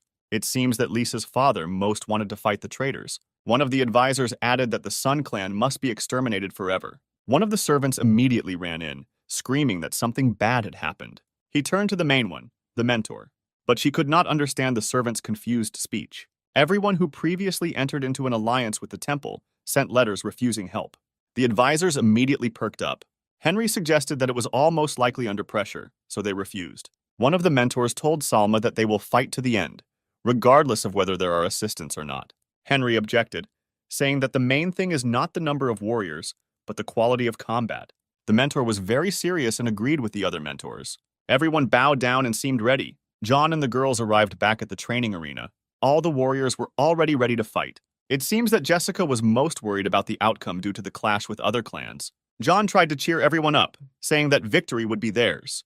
However, Jessica stopped our protagonist, asking if he was hiding something. John replied, "No way, because in 3 days everything will be decided." The girls were left perplexed. Where did he rush off to? Meanwhile, at the top of the mountain, 3 werewolf commanders appeared again. They were very close to the Buddha's Heart Temple. However, on a mental level, I did not feel the presence of strong warriors. However, the half-duck, half-turtle suggested that they still find John. One of the immortals immediately appeared behind them, asking what they were going to do. The commander was stunned by such a bright appearance and unexpected. All 3 bowed before him and greeted him. Immortals forbade them to approach the temple of the Buddha's heart, but one of the generals wanted to know the reason. The immortal did not want to explain anything to this leader of the werewolves, slapping him in the face. What made the werewolf commander very angry? Therefore, the immortal once again gave him cabbage soup. The immortal once again ordered them to go back to where they came from. However, the werewolf did not want to put up with this. He objected to the immortal, but after a moment they resigned themselves and disappeared. But he felt uneasy, because of his sister, he had to go down to earth and communicate with all this brat. Buddha temples very close to the heart. The Polar Sun Clan warriors have already gathered. Now Connor had no doubt that he would be able to take over the temple. However, he did not feel the aura of these 3 werewolf commanders, who apparently did not come to support. Therefore, Connor decided that he himself would cope with our main character and bring his head to their feet. However, he turned to one of the warriors, asking where the rest of the allies were. Military answered that the fairy clan, were ambushed and were delayed. The rest were already on their way. It was clear to me where else the spiritual sons of the Sun Clan were. However, they arrived moments later and welcomed their new head. Connor said to warn the temple. The heart will be that he gives 1 day to leave the temple, otherwise everything will be filled with blood. But then, out of nowhere, a spiritual demon appeared. He was convinced that 1 would be enough for the battle with the temple. Connor thanked him for the honor. The supreme demon wanted revenge for his loss in the past. He was not particularly thirsty for blood, but he believed that this would end the life of the temple once and for all. Appearing right in front of the temple, he told them to protect their people and not send them to meet. The temple, the heart of the Buddha, sat and watched what this demon was saying. However, Salma did not want to put up with this. She said that there are no panties in the temple. The demon remembered her. Having said that destinies are connected, so let him listen. Otherwise, they will see how people will die again. The supreme demon believed that even if they called on the supreme master for help, he would not save them. However, Henry interrupted him and said that he had come to fight or communicate.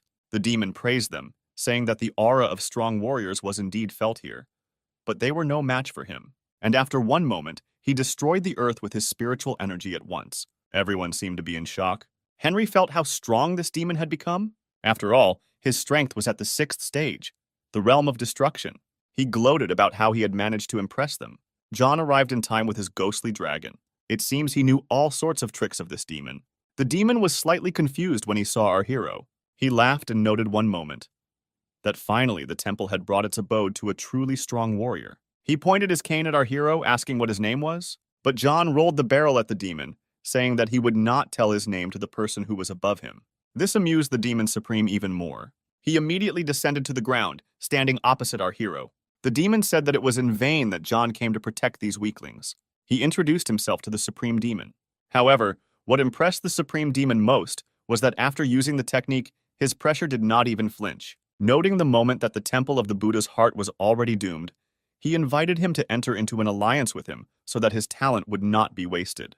But John turned to the demons, asking on what conditions he decided to side with the Sun Clan. He smiled and said that at the end of the war, the Sun Clan would give them the most talented student who would promote the views of the demon. The demon said why he needed a student if a genius was already standing in front of him. He invited him to go with him. Accordingly, the temple would not suffer. Connor watched this picture and was very angry when he heard what this damn demon was saying. One of the spiritual sons asked Connor what they should do. It seems this werewolf henchman didn't have an answer to the question. The supreme demon still sat and waited for our hero's answer. John took out his magnificent divine spear. Asking him what he thinks, the demon became more and more excited when he saw the spear of the god of war. John asked, "Do you really know what kind of weapon this is?" Now the blood of the supreme demon literally burned, because he learned that our hero is a descendant of the divine sword empire. Now he was, without a doubt, going to kill our hero. But John replied that not in this life, and rushed towards the demon. Their attacks converged. However, there was one, but the supreme demon used the technique with his spiritual energy, throwing John away. The main character couldn't believe his eyes. How strong is this demon? This monster guessed that our hero is at the level of the Kingdom Destroyer. Once he managed to withstand his blow, the supreme demon has never seen anything like this. Well, more precisely, in the last many years. And he decided to summon his ghostly beast, and a second later the demon decided to attack. Without hesitation, John summoned his ghostly dragon to strike back, literally cutting the paw of this summoned beast. The supreme demon was stunned when he saw this. After all, he couldn't believe his eyes when he saw where this kid got the desert beast from. John's gaze was very confident. The supreme demon noticed that John is truly a talented warrior. After all, he remembered John's grandfather, who was in the Great Wasteland. But the demon added that this force did not save him. The mentor believed that the demon did not know our main character at all. John became angry and decided to attack with his divine spear because he was enraged by the way this demon spoke about his ancestors.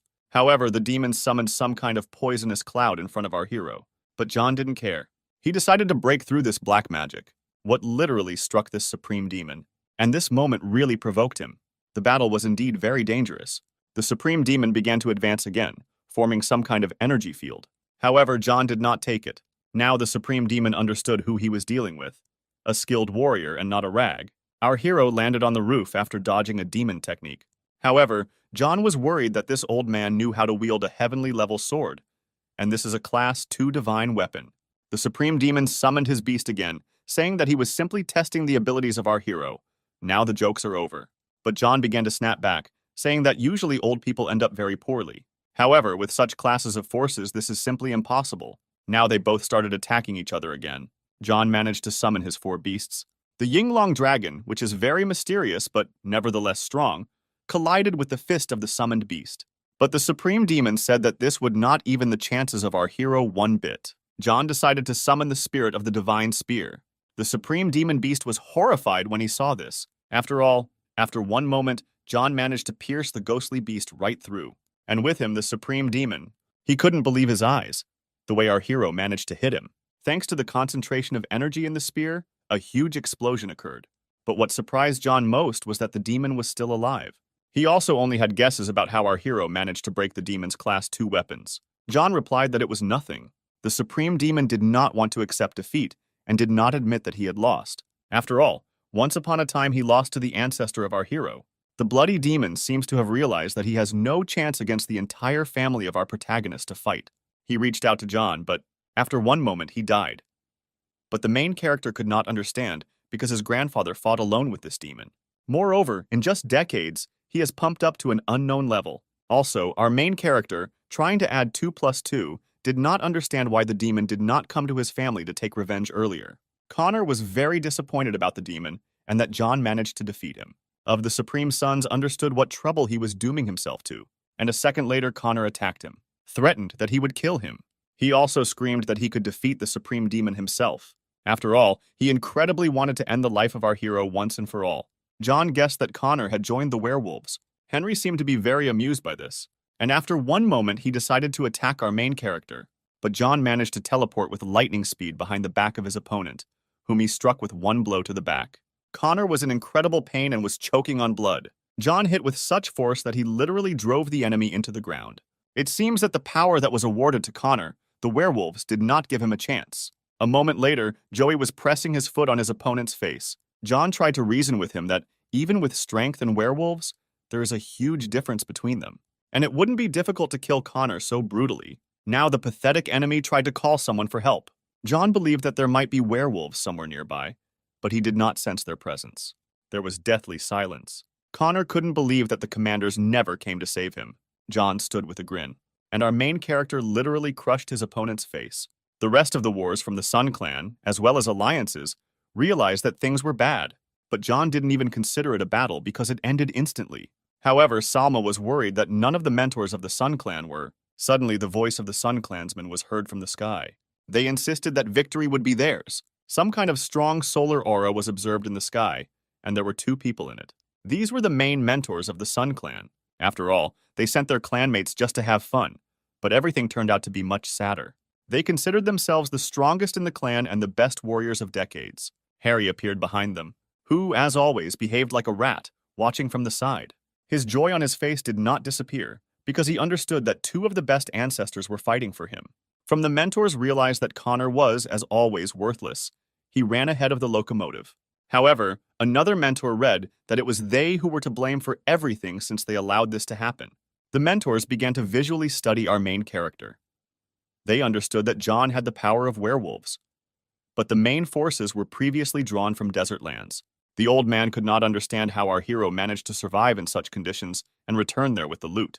Now the mentor sensed danger because these are 2 supreme ancestors. Now she decided that she would also call on one of her ancestors for help. The wise old man she summoned was so strong that he had previously defeated the supreme demon and could fight alone against an entire army of warriors. The elder immediately understood where John came from. For our main character, it was an honor to see the ancestor of the temple, the heart of the Buddha. The elder also believed that the agreement that was between the clan is now not worth a penny. However, the old people joined the opinion of the sage from the temple. One of them understood that the clan of the sun was to blame for everything, and in order to avoid conflict, they demanded to get John in return. However, the battle will be decided if the mentor from the Sun Clan loses. Then they will be obliged to give 10 spiritual items. But if the sage from the temple loses, our main character will be captured by them. The old man agreed to these conditions, but Harry didn't want to put up with it. He said that he needed to kill everyone without any deals. John agreed. After all, the destruction of the Sun Clan would be the best gift of fate. He knew that he was much stronger than him, but compared to his ancestors, he was just a non-entity. Since Harry turned out to be a real pain in the ass, John decided that he needed to get rid of him. The ancestors decided to teach our main character a lesson, saying that he should behave appropriately. Plus added to this that no matter how talented he is, he will not withstand the blow of his ancestors. The sage from the temple asked not to interfere with John. After one moment, our main character stuck a spear into the ground. However, he also added that this is his battle, and he wants to destroy the entire clan. The sun. The old man thought he was a fool. However, another ancestor thought that our main character wanted to die quickly. The sage wanted to dissuade our protagonist, but he was assertive, saying that they would just believe in him. The old man grumbled a little, but still agreed. The mentor also tried to dissuade John from this idea. In addition, she turned to the sage to help him. However, the sage said that our main character is not a bit inferior to him in strength. Salma thought it was a joke, but inside John, there is truly enormous potential and incredible strength, which allows his opponents to underestimate him. John enveloped himself in spiritual energy. Grabbing a spear, he allowed the old men to start first. The ancestors didn't fully understand what was the matter. Since the sage was left behind one, we were a little wary, because we thought that there was some kind of catch. The ancestors agreed, but this clearing was too crowded, They needed a place that was much more spacious, and they decided to move to a larger area, somewhere in the mountains. Three wars were already impatient for battle, and a moment later they took our main character by surprise, attacking from two sides. However, John activated the dragon's spiritual energy, creating a shield from his aura, and he managed to push back the ancestors of the Sun Clan. John was even slightly amused by this. The old man decided to call upon the spirit of the ice dragon to help, also summoned the flame dragon, and they began to attack ours. The main character decided to use his level 4 divine spear. John was stunned by the dragon attack. A moment later, he found himself on the ground, trying to stop from the force of inertia. He became very interested. Order knew that he possessed the 5th stage of the destructive kingdom, but he managed to repulse the joint attack. They rushed to attack again. They reunited ice and fire as if it were yin and yang. I'm trying to scare the kingdom of emptiness with my power. John was impressed. After all, the ancestors managed to create an aura above and below him, something like a ceiling technique. The old people said that our main character found himself in a world of illusions. The ancestor also added that this is comparable to death, and caused a huge wave of ice power, combining it with the fire technique of the two ancestors. He believed John to be dead, despite his power in the wastelands. The ancestor explained that not a single person or creature on this planet has yet managed to evade their joint attacks. They even felt sorry for the supreme demon. They were offended that John managed to defeat him. However, in a moment, through a dust cloud, he turned to the old people, who were shocked. John looked completely different now. Thanks to the ghostly dragon, he managed to protect his body with his scales. The ancestor was terrified. Did he hear? How terrible the desert lands were! I didn't expect that John poached so much power. After one moment, John was already moving towards his opponent, trying to strike him in the face. Managed to conjure a barrier in front of him, creating ice matter. However, John managed to break through this defense and complete his attack. The mentor did not want to put up with this and went behind our hero's back. But John parried the threat, attacked his opponent with his feet, so much so that he flew away instantly. Both came terrified, not understanding why our main character cannot be stopped. John, with the help of his ghostly dragon, created a sphere. And I was about to unleash all this power on these two. John managed to distract them. And a moment later, he summoned the spear of the god of war, which rushed towards his opponents. The old man decided to create a mirror that would reflect the attack from the flames. They managed to transport themselves to another place. John was even surprised at this at some point. What the old man frowned at the most about this was that he had to use a divine class item. The ancestor was filled with a thirst for revenge. He managed to create a yin-yang aura around our main character. John was amazed, because thanks to the terrain, the ancestors had a much better chance. However, they did not expect such a skilled warrior to be in front of them. Now, John wanted to see the third stage, the realms of emptiness from the ancestors. The old man asked if John knew from the very beginning. Then why did he? But John interrupted the old man, saying that he wanted to make sure. Our main character decided to awaken all the animals at once. The atmosphere was incredibly tense, and the energy of the animals was literally absorbed. He managed to take on the full form of a ghostly beast from the wasteland. And at that moment, he broke the spell of the ancestors of the Void Realm technique.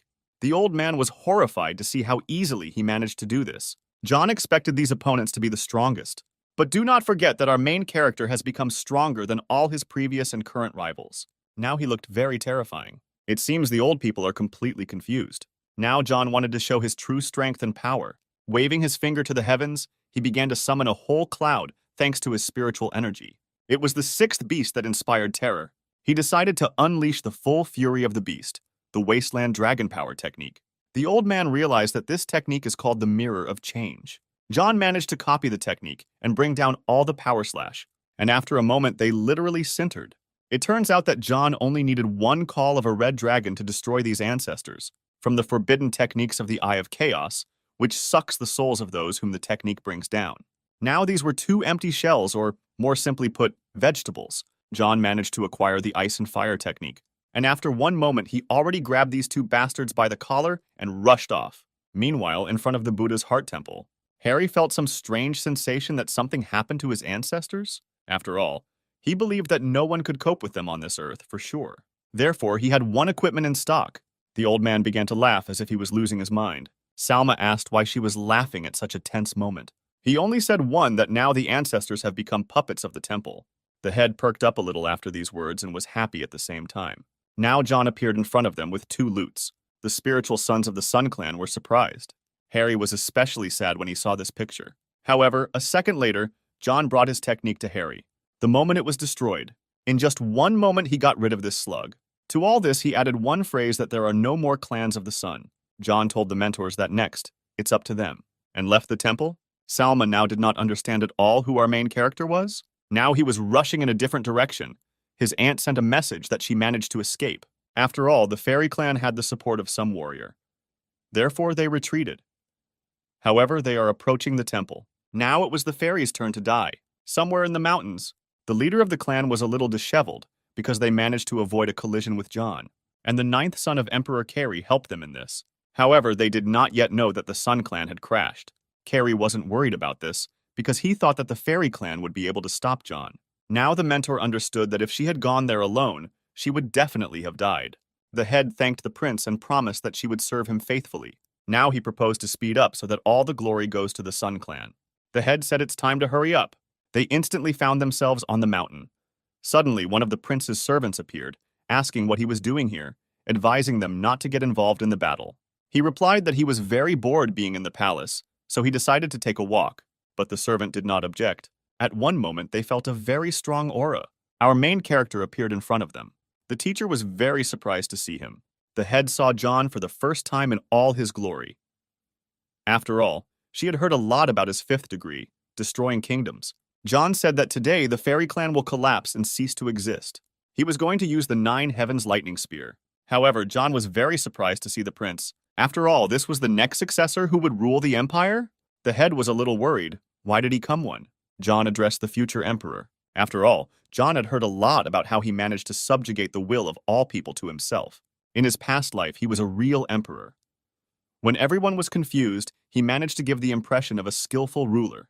In the beginning, he joined the immortals. Then he became with an invincible warrior who possessed the majority of heavenly seals, was able to take away divine-class weapons from many warriors from all over the continent. So he became the emperor of the Empire of Happiness. Tama managed to fight off many waves of werewolves and no longer came to his land. However, his patrons suffered setbacks and defeats, and the prince was executed by Kimberly along with Bruce. Now he turned to John, because he heard that he is the owner of the sacred fire of the 9th stage and is successful in everything. One of the mentors shouted to our main character, "How dare he communicate like that?" as if he were a friend of the future emperor. The prince immediately closed her mouth. She stood there frustrated and confused. John began to address him as you, saying that he did not mean to show disrespect. He was just overtaken by memories. Prince was surprised at how confidently our main character spoke, and he knows what will happen in advance. He asked to be addressed by his name Cairo. John agreed with him. He asked if the fairy clan was ready to fight him. The servant tried to warn the prince and said that he was very dangerous. However, the prince knew that John had skillful techniques and beasts from the desert lands. Our main character asked what connects the prince with this clan, and pointed his weapon at the head of the clan. The mentor was shocked, because he tried to overcome everyone alone. Moreover, he added, if they are an obstacle to him, let him get rid of them. The prince and the servant immediately left. The teacher didn't understand why he was doing this. She was already about to use her spiritual energy. But a moment later, John pierced her right through with his spear. She instantly collapsed, bloodied and dead. Now John wanted to kill the head of the fairy clan. She decided to use a shockwave, a ban on the technique. However, our hero was ahead of her, killing her instantly. Blood immediately gushed everywhere. One of the mentors shouted, "Don't die!" But John literally struck them with his gaze. The warriors immediately ran away and John didn't even break a sweat. The prince was shocked because he realized that he complimented our main character, also noting that the Sun clan, as he understood it, also did not exist. The prince also noted the point that John has not yet completely destroyed the fairy clan. He thanked the prince and said that he would sort everything out himself. He asked if our main character should go to their temple now. John answered without hesitation that he wanted to get this over with as quickly as possible. He asked me to join him. They immediately left the battlefield and rushed forward. In front of the fairy temple, she was one of the most important mentors of the clan. She felt that her daughter, as well as another thing, her mentor, was destroyed by our hero. But one of the girls decided to hurry to warn about the impending danger. Now the mentor was really mentally broken. In addition, she realized that the warrior who managed to do this upset the balance of power in the empire. Therefore, the fairy clan automatically does not exist. The warrior asked, "Are they really no more?" The mentor said that there was no point in staying here anymore. It was time to pack up and go to the desert lands. The warrior thanked for the honor and salvation. A few days later, John and his company finally reached the fairy temple. However, John discovered that not a single soul was there.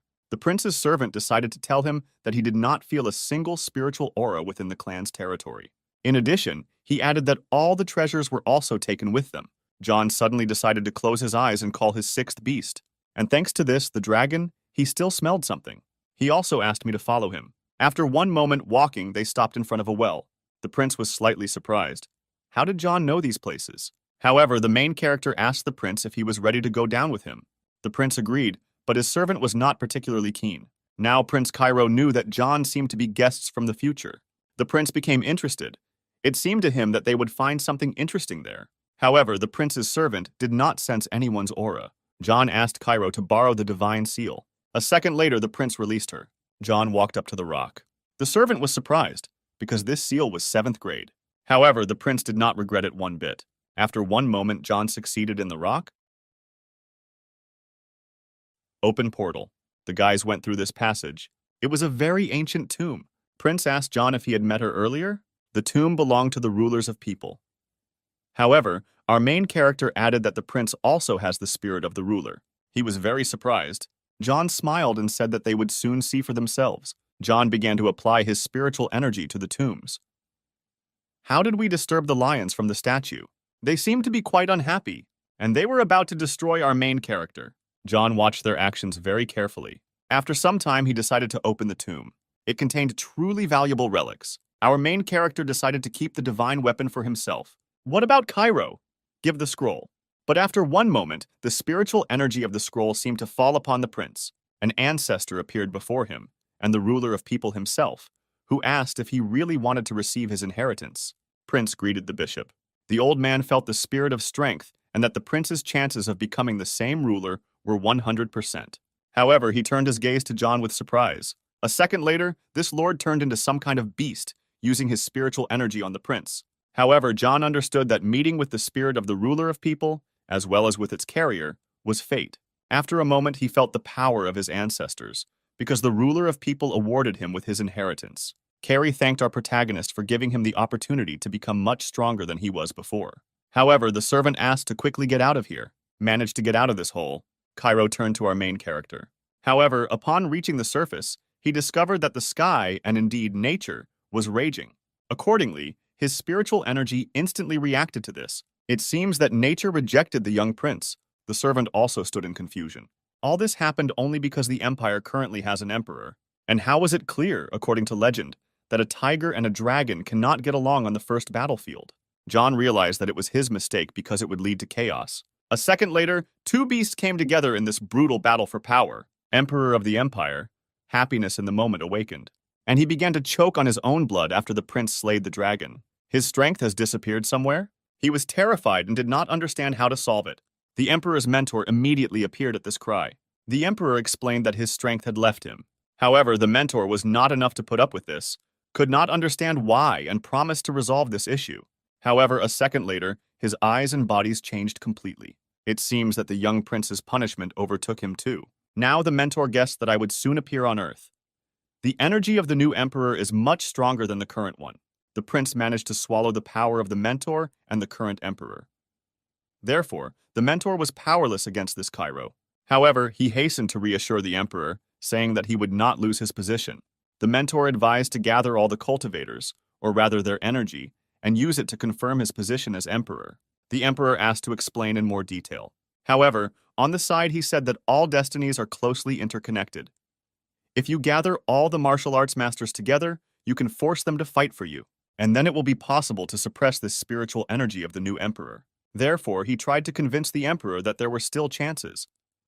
The emperor was instantly stunned, because he did not know that this could be used. Since the Happiness Empire itself has been isolated for many years, therefore, it is possible to unite neighboring empires and hold a competition between cultivators.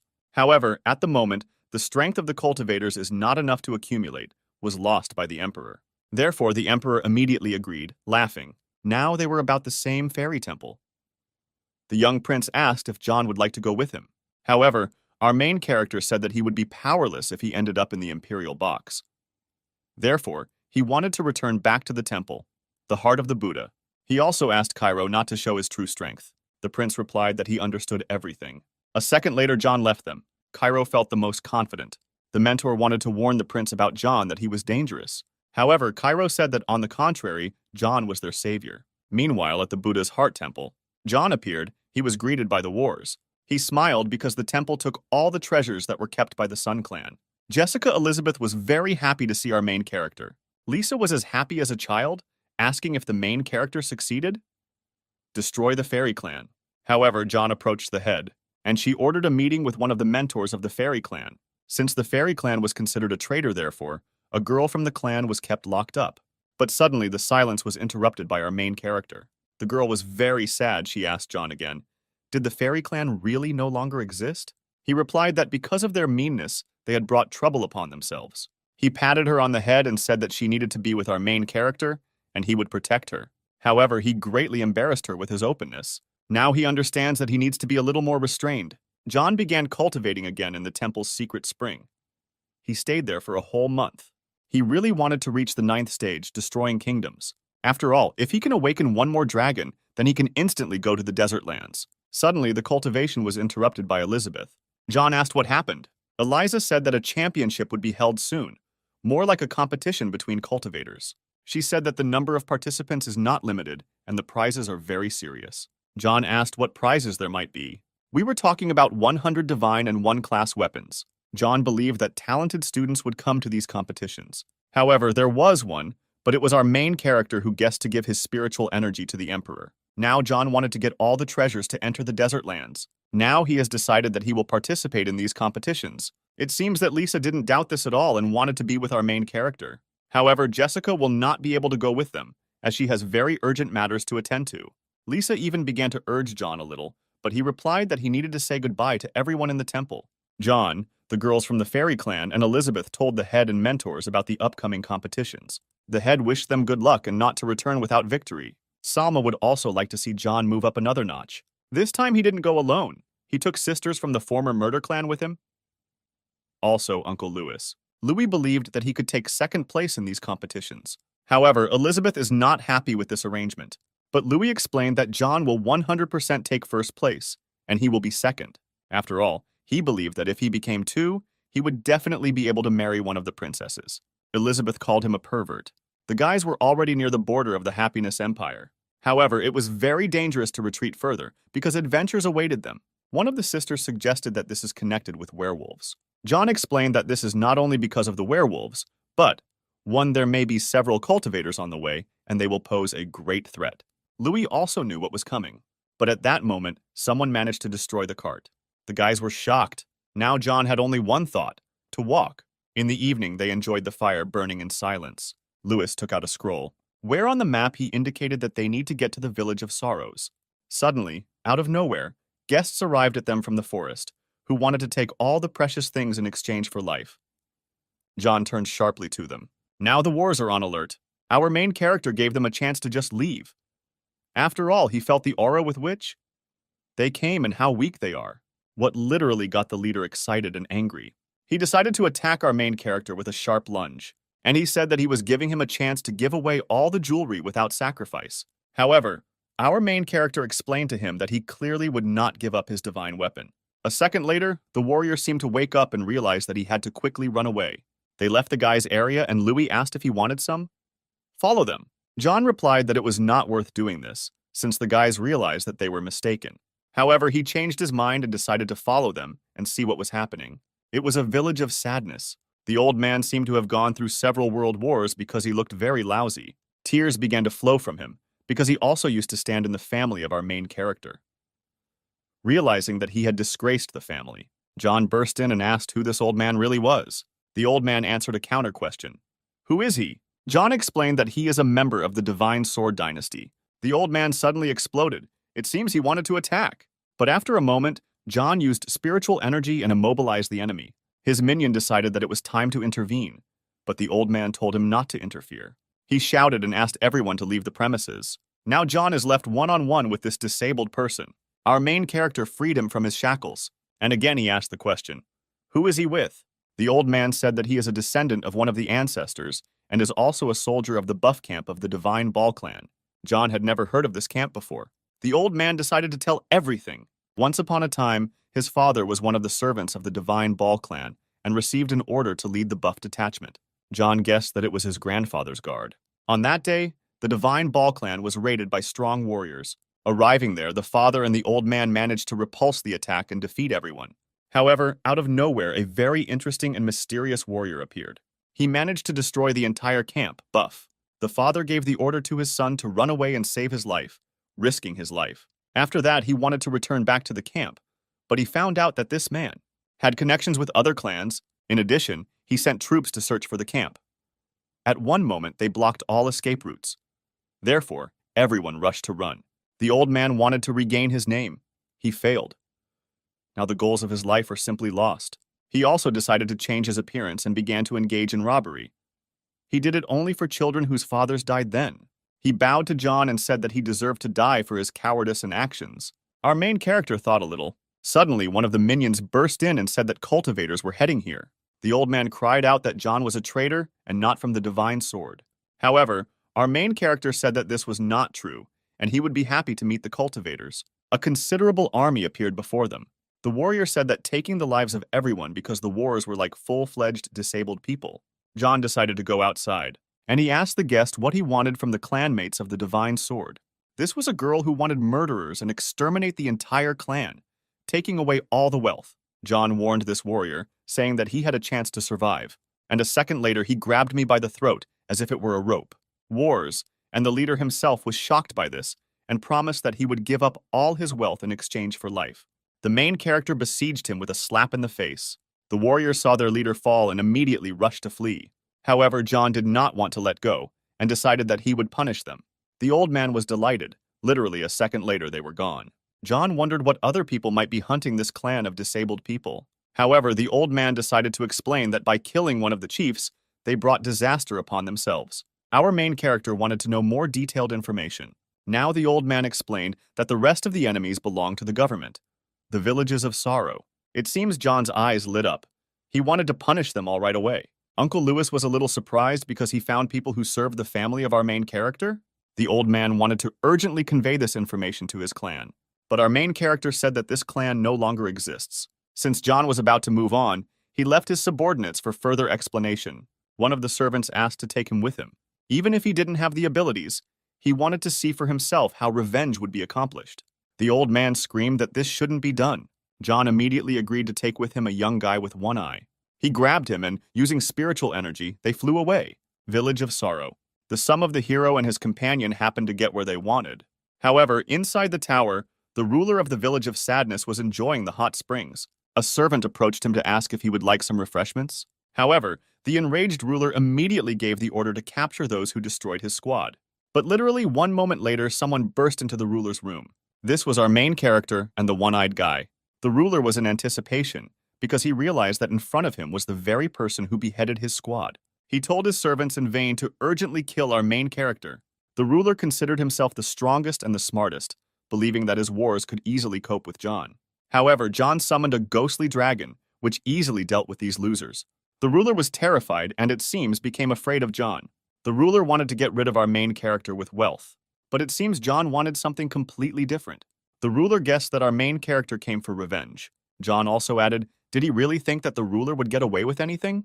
Now this pathetic brat was ready to tell anything. However, the young man wanted the death of the ruler. The sender asked John to swear that he would not kill him, and he would tell everything and why they were pursuing the clan. Our main character swore that he would not kill if he told the truth. The ruler told a story about his village, how small it is. Moreover, on his own, he cannot carry out such orders. But John got very angry because he was diluting oil water. The ruler told the story that he was the crown prince, and the chief of the camp buff would appoint him sovereign. John surrounded himself with spiritual energy and lifted him above himself, grabbing this ruler by the throat. However, he immediately began to talk further, saying that the head of the buff camp was a very strong warrior. It seems that John began to guess the species in a past life. This person was related to his family. Now he asked to let him go, because he said that by the will of this leader, he was following orders. John tossed him aside, saying he wouldn't kill him. But in an instant, he tied up the ruler. I told the young boy he can do whatever he wants. He, without thinking twice, began to beat him. The guy began to take revenge for all the injured and dead warriors of the buff camp. And with a control blow, he decided to avenge himself too. The ruler was very badly beaten and told the guy that this would not end. He added that he has a son who will avenge him and kill them both. However, the guy decided to still achieve incompetence. Now John ordered to follow him. At this time, Lisa's uncle was telling stories to the soldiers. A moment later, our main character and the young guy appeared. The old man fell to his knees, bowing to our protagonist. The boy told the old man that he had killed the ruler of the village of Sadness with his own hands. John raised the old man in response. He thanked him, saying a huge thank you because his dream came true. But John said that the real instigator of all this is not in the village, and John decided to give orders to the soldiers, and he ordered the following: for them to return back to the clan of the Divine Ball and restore his family. However, they promised that they would complete the task at all costs, and John was already approaching another village where he wanted to find the true instigator of the attack on the warriors. The girls were shocked by how huge this village was, but a moment later, John felt someone's energy. It was some kind of ferocious dragon that seemed to descend from heaven. It was the old maid of the village of Oblivion. The holy maiden was extremely beautiful, but at the same time a cold-blooded killer. John understood that she was part of the imperial family of the warriors, told John that she is one of the 4 most beautiful ladies of the village of Oblivion. Moreover, this stranger, whose name was Demetrius, was extremely strong and at the same time quick-witted. After all, he noticed the sacred fire of the 9th rank of our hero. However, John asked how he knew. When Elizabeth's uncle suddenly got involved in the conversation. Why are you interested, Holy Virgin? In addition, he was interested in who was in first place, but Demetrius said that he needed to follow him, and he would tell everything. They arrived at the courtyard in the villages. It seems that one of the servants recognized Demetrius. They sat down at the round table waiting. Louis introduced himself, where he was from, and the purpose of his arrival. Explained. The guys were already inseparable, after all. Both of them were united by a passion for girls. Demetrius said that in 4th place was the most talented girl. I am a very strong cultivator. Louis was very interested in this. In 3rd place was the Queen of Wolves, who was the bravest among these young ladies. Demetrius was suddenly distracted when food was brought to them, seeing the prince. The prince was dissatisfied because Demetrius spent his wealth left and right every day. Demetrius was one of the kingdom's subordinates. It seemed to him that the prince had some instructions for him. Prince gave one of the relics to send to his sister, because tomorrow was his sister's birthday. In addition, the prince wanted to give his relative an elite beast from the arsenal, which is very difficult to tame. And the prince didn't care how he got this beast, John remembered. At lunch in a past life, this man betrayed the entire village. His name was Morty. Louis also guessed who this person was. However, Demetrios decided to explain that he is a prince of the imperial family, quite talented and has strong cultivation. He has the 5th degree of the destructive kingdom. However, that's not all. He visited the wasteland and took something with him. Last year, at just the 4th stage of the realm, he managed to defeat a cultivator from the 7th stage of the realm. Uncle Elizabeth decided to interrupt this conversation by asking who is in first place? Among the beauties, it was Demetrius' sister. Louis was stunned at the moment when he heard this. At that moment, Demetrius simply went crazy, promising that he would show her. Our guys settled right at his house. The house was a little neglected because I had no one watching it. In the backyard, Lisa's uncle determined that the beast was located there. John also realized that something was wrong. Also, our main character asked everyone to leave this yard because the animal is very dangerous. After a moment, Demetrius decided to break the seal, and the ferocious beast burst out. It seems my uncle was in shock. The guy and his family managed to keep the beast captive because they had interesting spells. John understood how insulting this beast was and how annoying it was to be locked up. He appeared before our main character. John asked to give him this beast. However, Demetrius replied that this was impossible. Then Elizabeth's uncle joined in and said, if it's about wealth, then we can come to an agreement. However, this was not the case at all because the 3rd prince wanted to get it. If he gives it up, then death awaits him. John decided to talk to the prince himself. However, out of nowhere, 2 beautiful girls appeared. Demetrius introduced his guests to the young ladies. It was his sister and also the prince's sister. They were incredibly beautiful. It seems the uncle wanted to spend the night with one of the sisters, but he immediately got hit in his impudent face. The sister reminded Demetrius that tomorrow is the birthday of the prince's sister. She desperately wanted to get this beast, but Demetrius told her that it would be her gift, so her brother ordered. John decided to approach her and ask her to give up this beast to him. She immediately agreed. He was immediately amazed when he heard this. Accordingly, so do the rest. After all, this beauty could easily tame wolves. But there was one condition. It had to be surpassed before the beast was taken away. However, Demetrius' sister gloated, because she knew that this girlfriend had no equal in this. After all, the story was long. The girl grew up with animals from childhood. Everyone perked up when they heard this. Looks like they were ready to start. The beauty approached the beast, wanting to get it. He was very strong and fierce towards everyone. She had some kind of spell. Apparently, it somehow influenced the subconscious of the animals. The monster smelled it and immediately changed his anger to mercy. After one moment, he collapsed as if he was enchanted. It was as if she began to penetrate his soul. From the outside, it was clear that the beast seemed to submit to her. Louis warned our protagonist, but John believed that this was not so. The beast literally went berserk at one moment. John alerted his ghostly dragon for this case. Unleashing all the power before this beast, the beast was instantly stunned by what he saw. He even felt a little uncomfortable seeing our main character with such strong spiritual energy. The girl was surprised. John asked a simple question, and the ghostly dragon spoke for him. Is the beast ready to follow him? As the phantom dragon approached, it grabbed its head, holding its fist in front of its muzzle, and it seems that he instantly became tame. Now Demetrius realized that our main character is an unusual warrior. Elizabeth's uncle praised him. The girl wondered how our main character managed to subjugate the beast. John decided not to tell his secret. However, the girl still invited him to her birthday tomorrow. Without hesitation, he immediately agreed. Demetrius said it was time to leave because tomorrow there will be a serious fight. But John wondered if this was a serious fight. However, Demetrius replied tomorrow that he would find out everything tomorrow. The girl began to celebrate her birthday. She got up and competed in drinking with others. Now John understood what Demetrius meant. The girl came up and invited him to drink with her. John agreed to drink until he was drunk. However, a prince appeared and interrupted this competition. Her brother was furious that John had taken the beast and wanted to take it back. The prince decided to present a gift to his sister in a box. It seems she wasn't exactly happy to see him. It was a relic that could allow animals to be tamed. But she asked her brother to leave the premises. And finally, the Holy Virgin has arrived. She immediately hugged the girl but didn't prepare anything as a gift.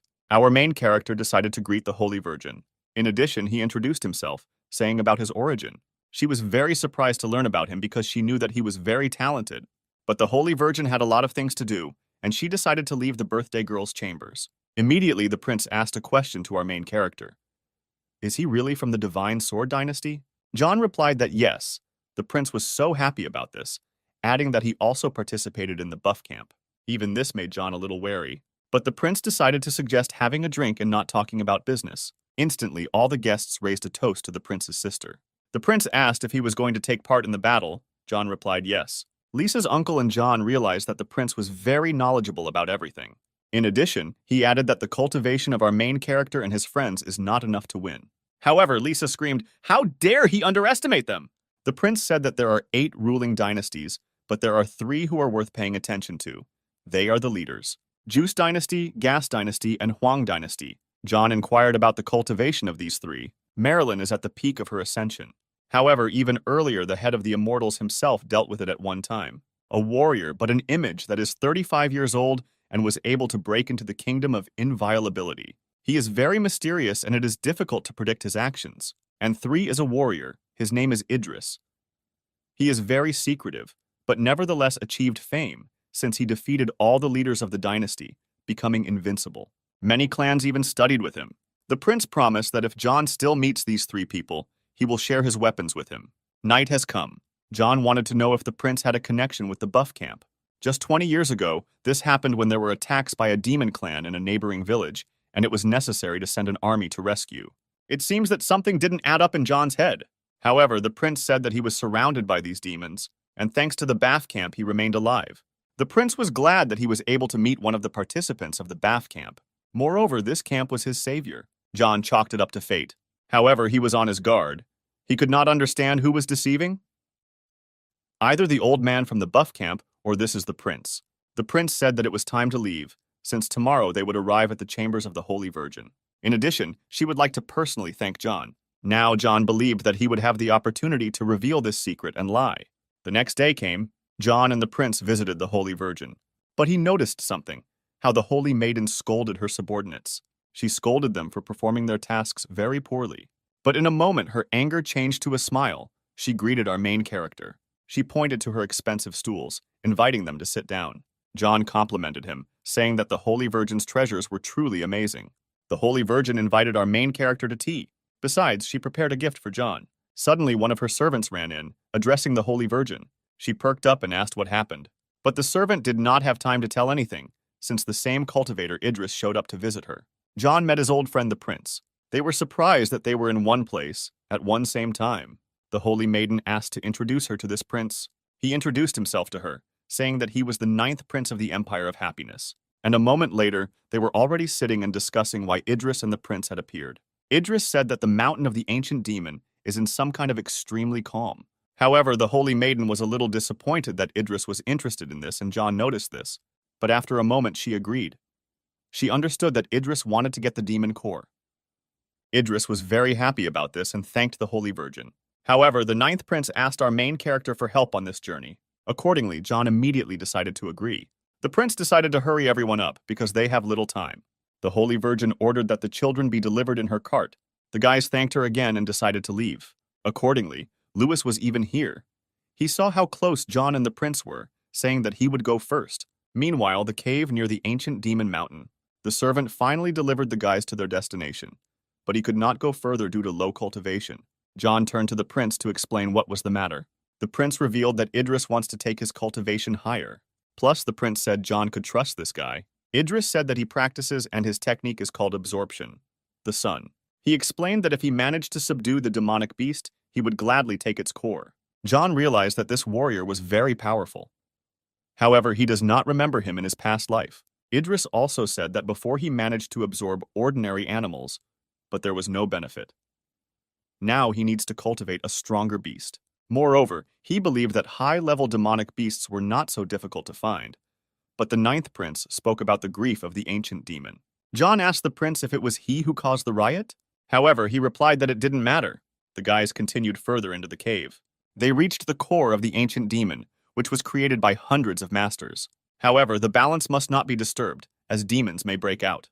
In addition, if you try to restore the shape of the core, it will take a lot of money and time, and accordingly, it will damage the cultivation. The prince and Idris decided to get down to business. The prince decided to wake up the demons by adding fuel to the fire. He released his spiritual energy towards the demonic core. Did he manage to destroy the sphere? The furious dragon burst to the surface, more furious than before. However, Idris really wanted to get his power. He volunteered his divine weapon and rushed into battle. John was very surprised to see a level 4 immortal weapon. Moreover, his cultivation was truly at a high level. Seeing that John was surrounded by demons, he summoned his god spear. He managed to summon an extraordinary storm that literally demolished everything in its path. The prince realized how much stronger John had become by using one technique.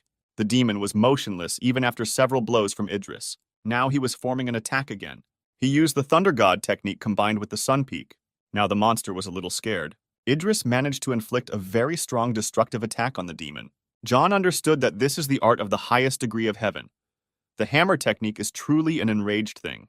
In addition, John suggested that using the technique requires having 2 hammers. Moreover, it causes great harm to the body. Idris was still able to take the demon core. However, suddenly some strange phenomenon appeared in the sky. John and the 9th prince couldn't believe their eyes. It turns out that the sphere that Idris previously tried to subjugate is out of control. When suddenly a demon came down from the heavens and was even more furious, trying to kill everyone, now our main character understands. If Idris dies here, then the competition will have a completely different winner. It was a trap for everyone. It turns out that this idea was originally planned by the prince and the Holy Virgin. John understood that the night this monster was going to throw was similar to the events of his past life. Idris also understood how serious everything was and what danger threatened. But after a moment, everyone realized that the monster they had named themselves was invincible. He was about to attack Idris. The prince managed to grab him by the collar. The demon was going to destroy them without sparing anyone. Our main character summoned his thunder spear, and he managed to fend off the attack of this demon. But it seems this monster still has a lot of moves in stock. Besides, he wanted to test how strong people can be. John understood that he had not yet found the energy that he would like to have. It turns out that there were other demons that surrounded our main character, and the guys were more frightening. The demon attacked John again, so much so that he was confused. But in a moment, he reflected his power.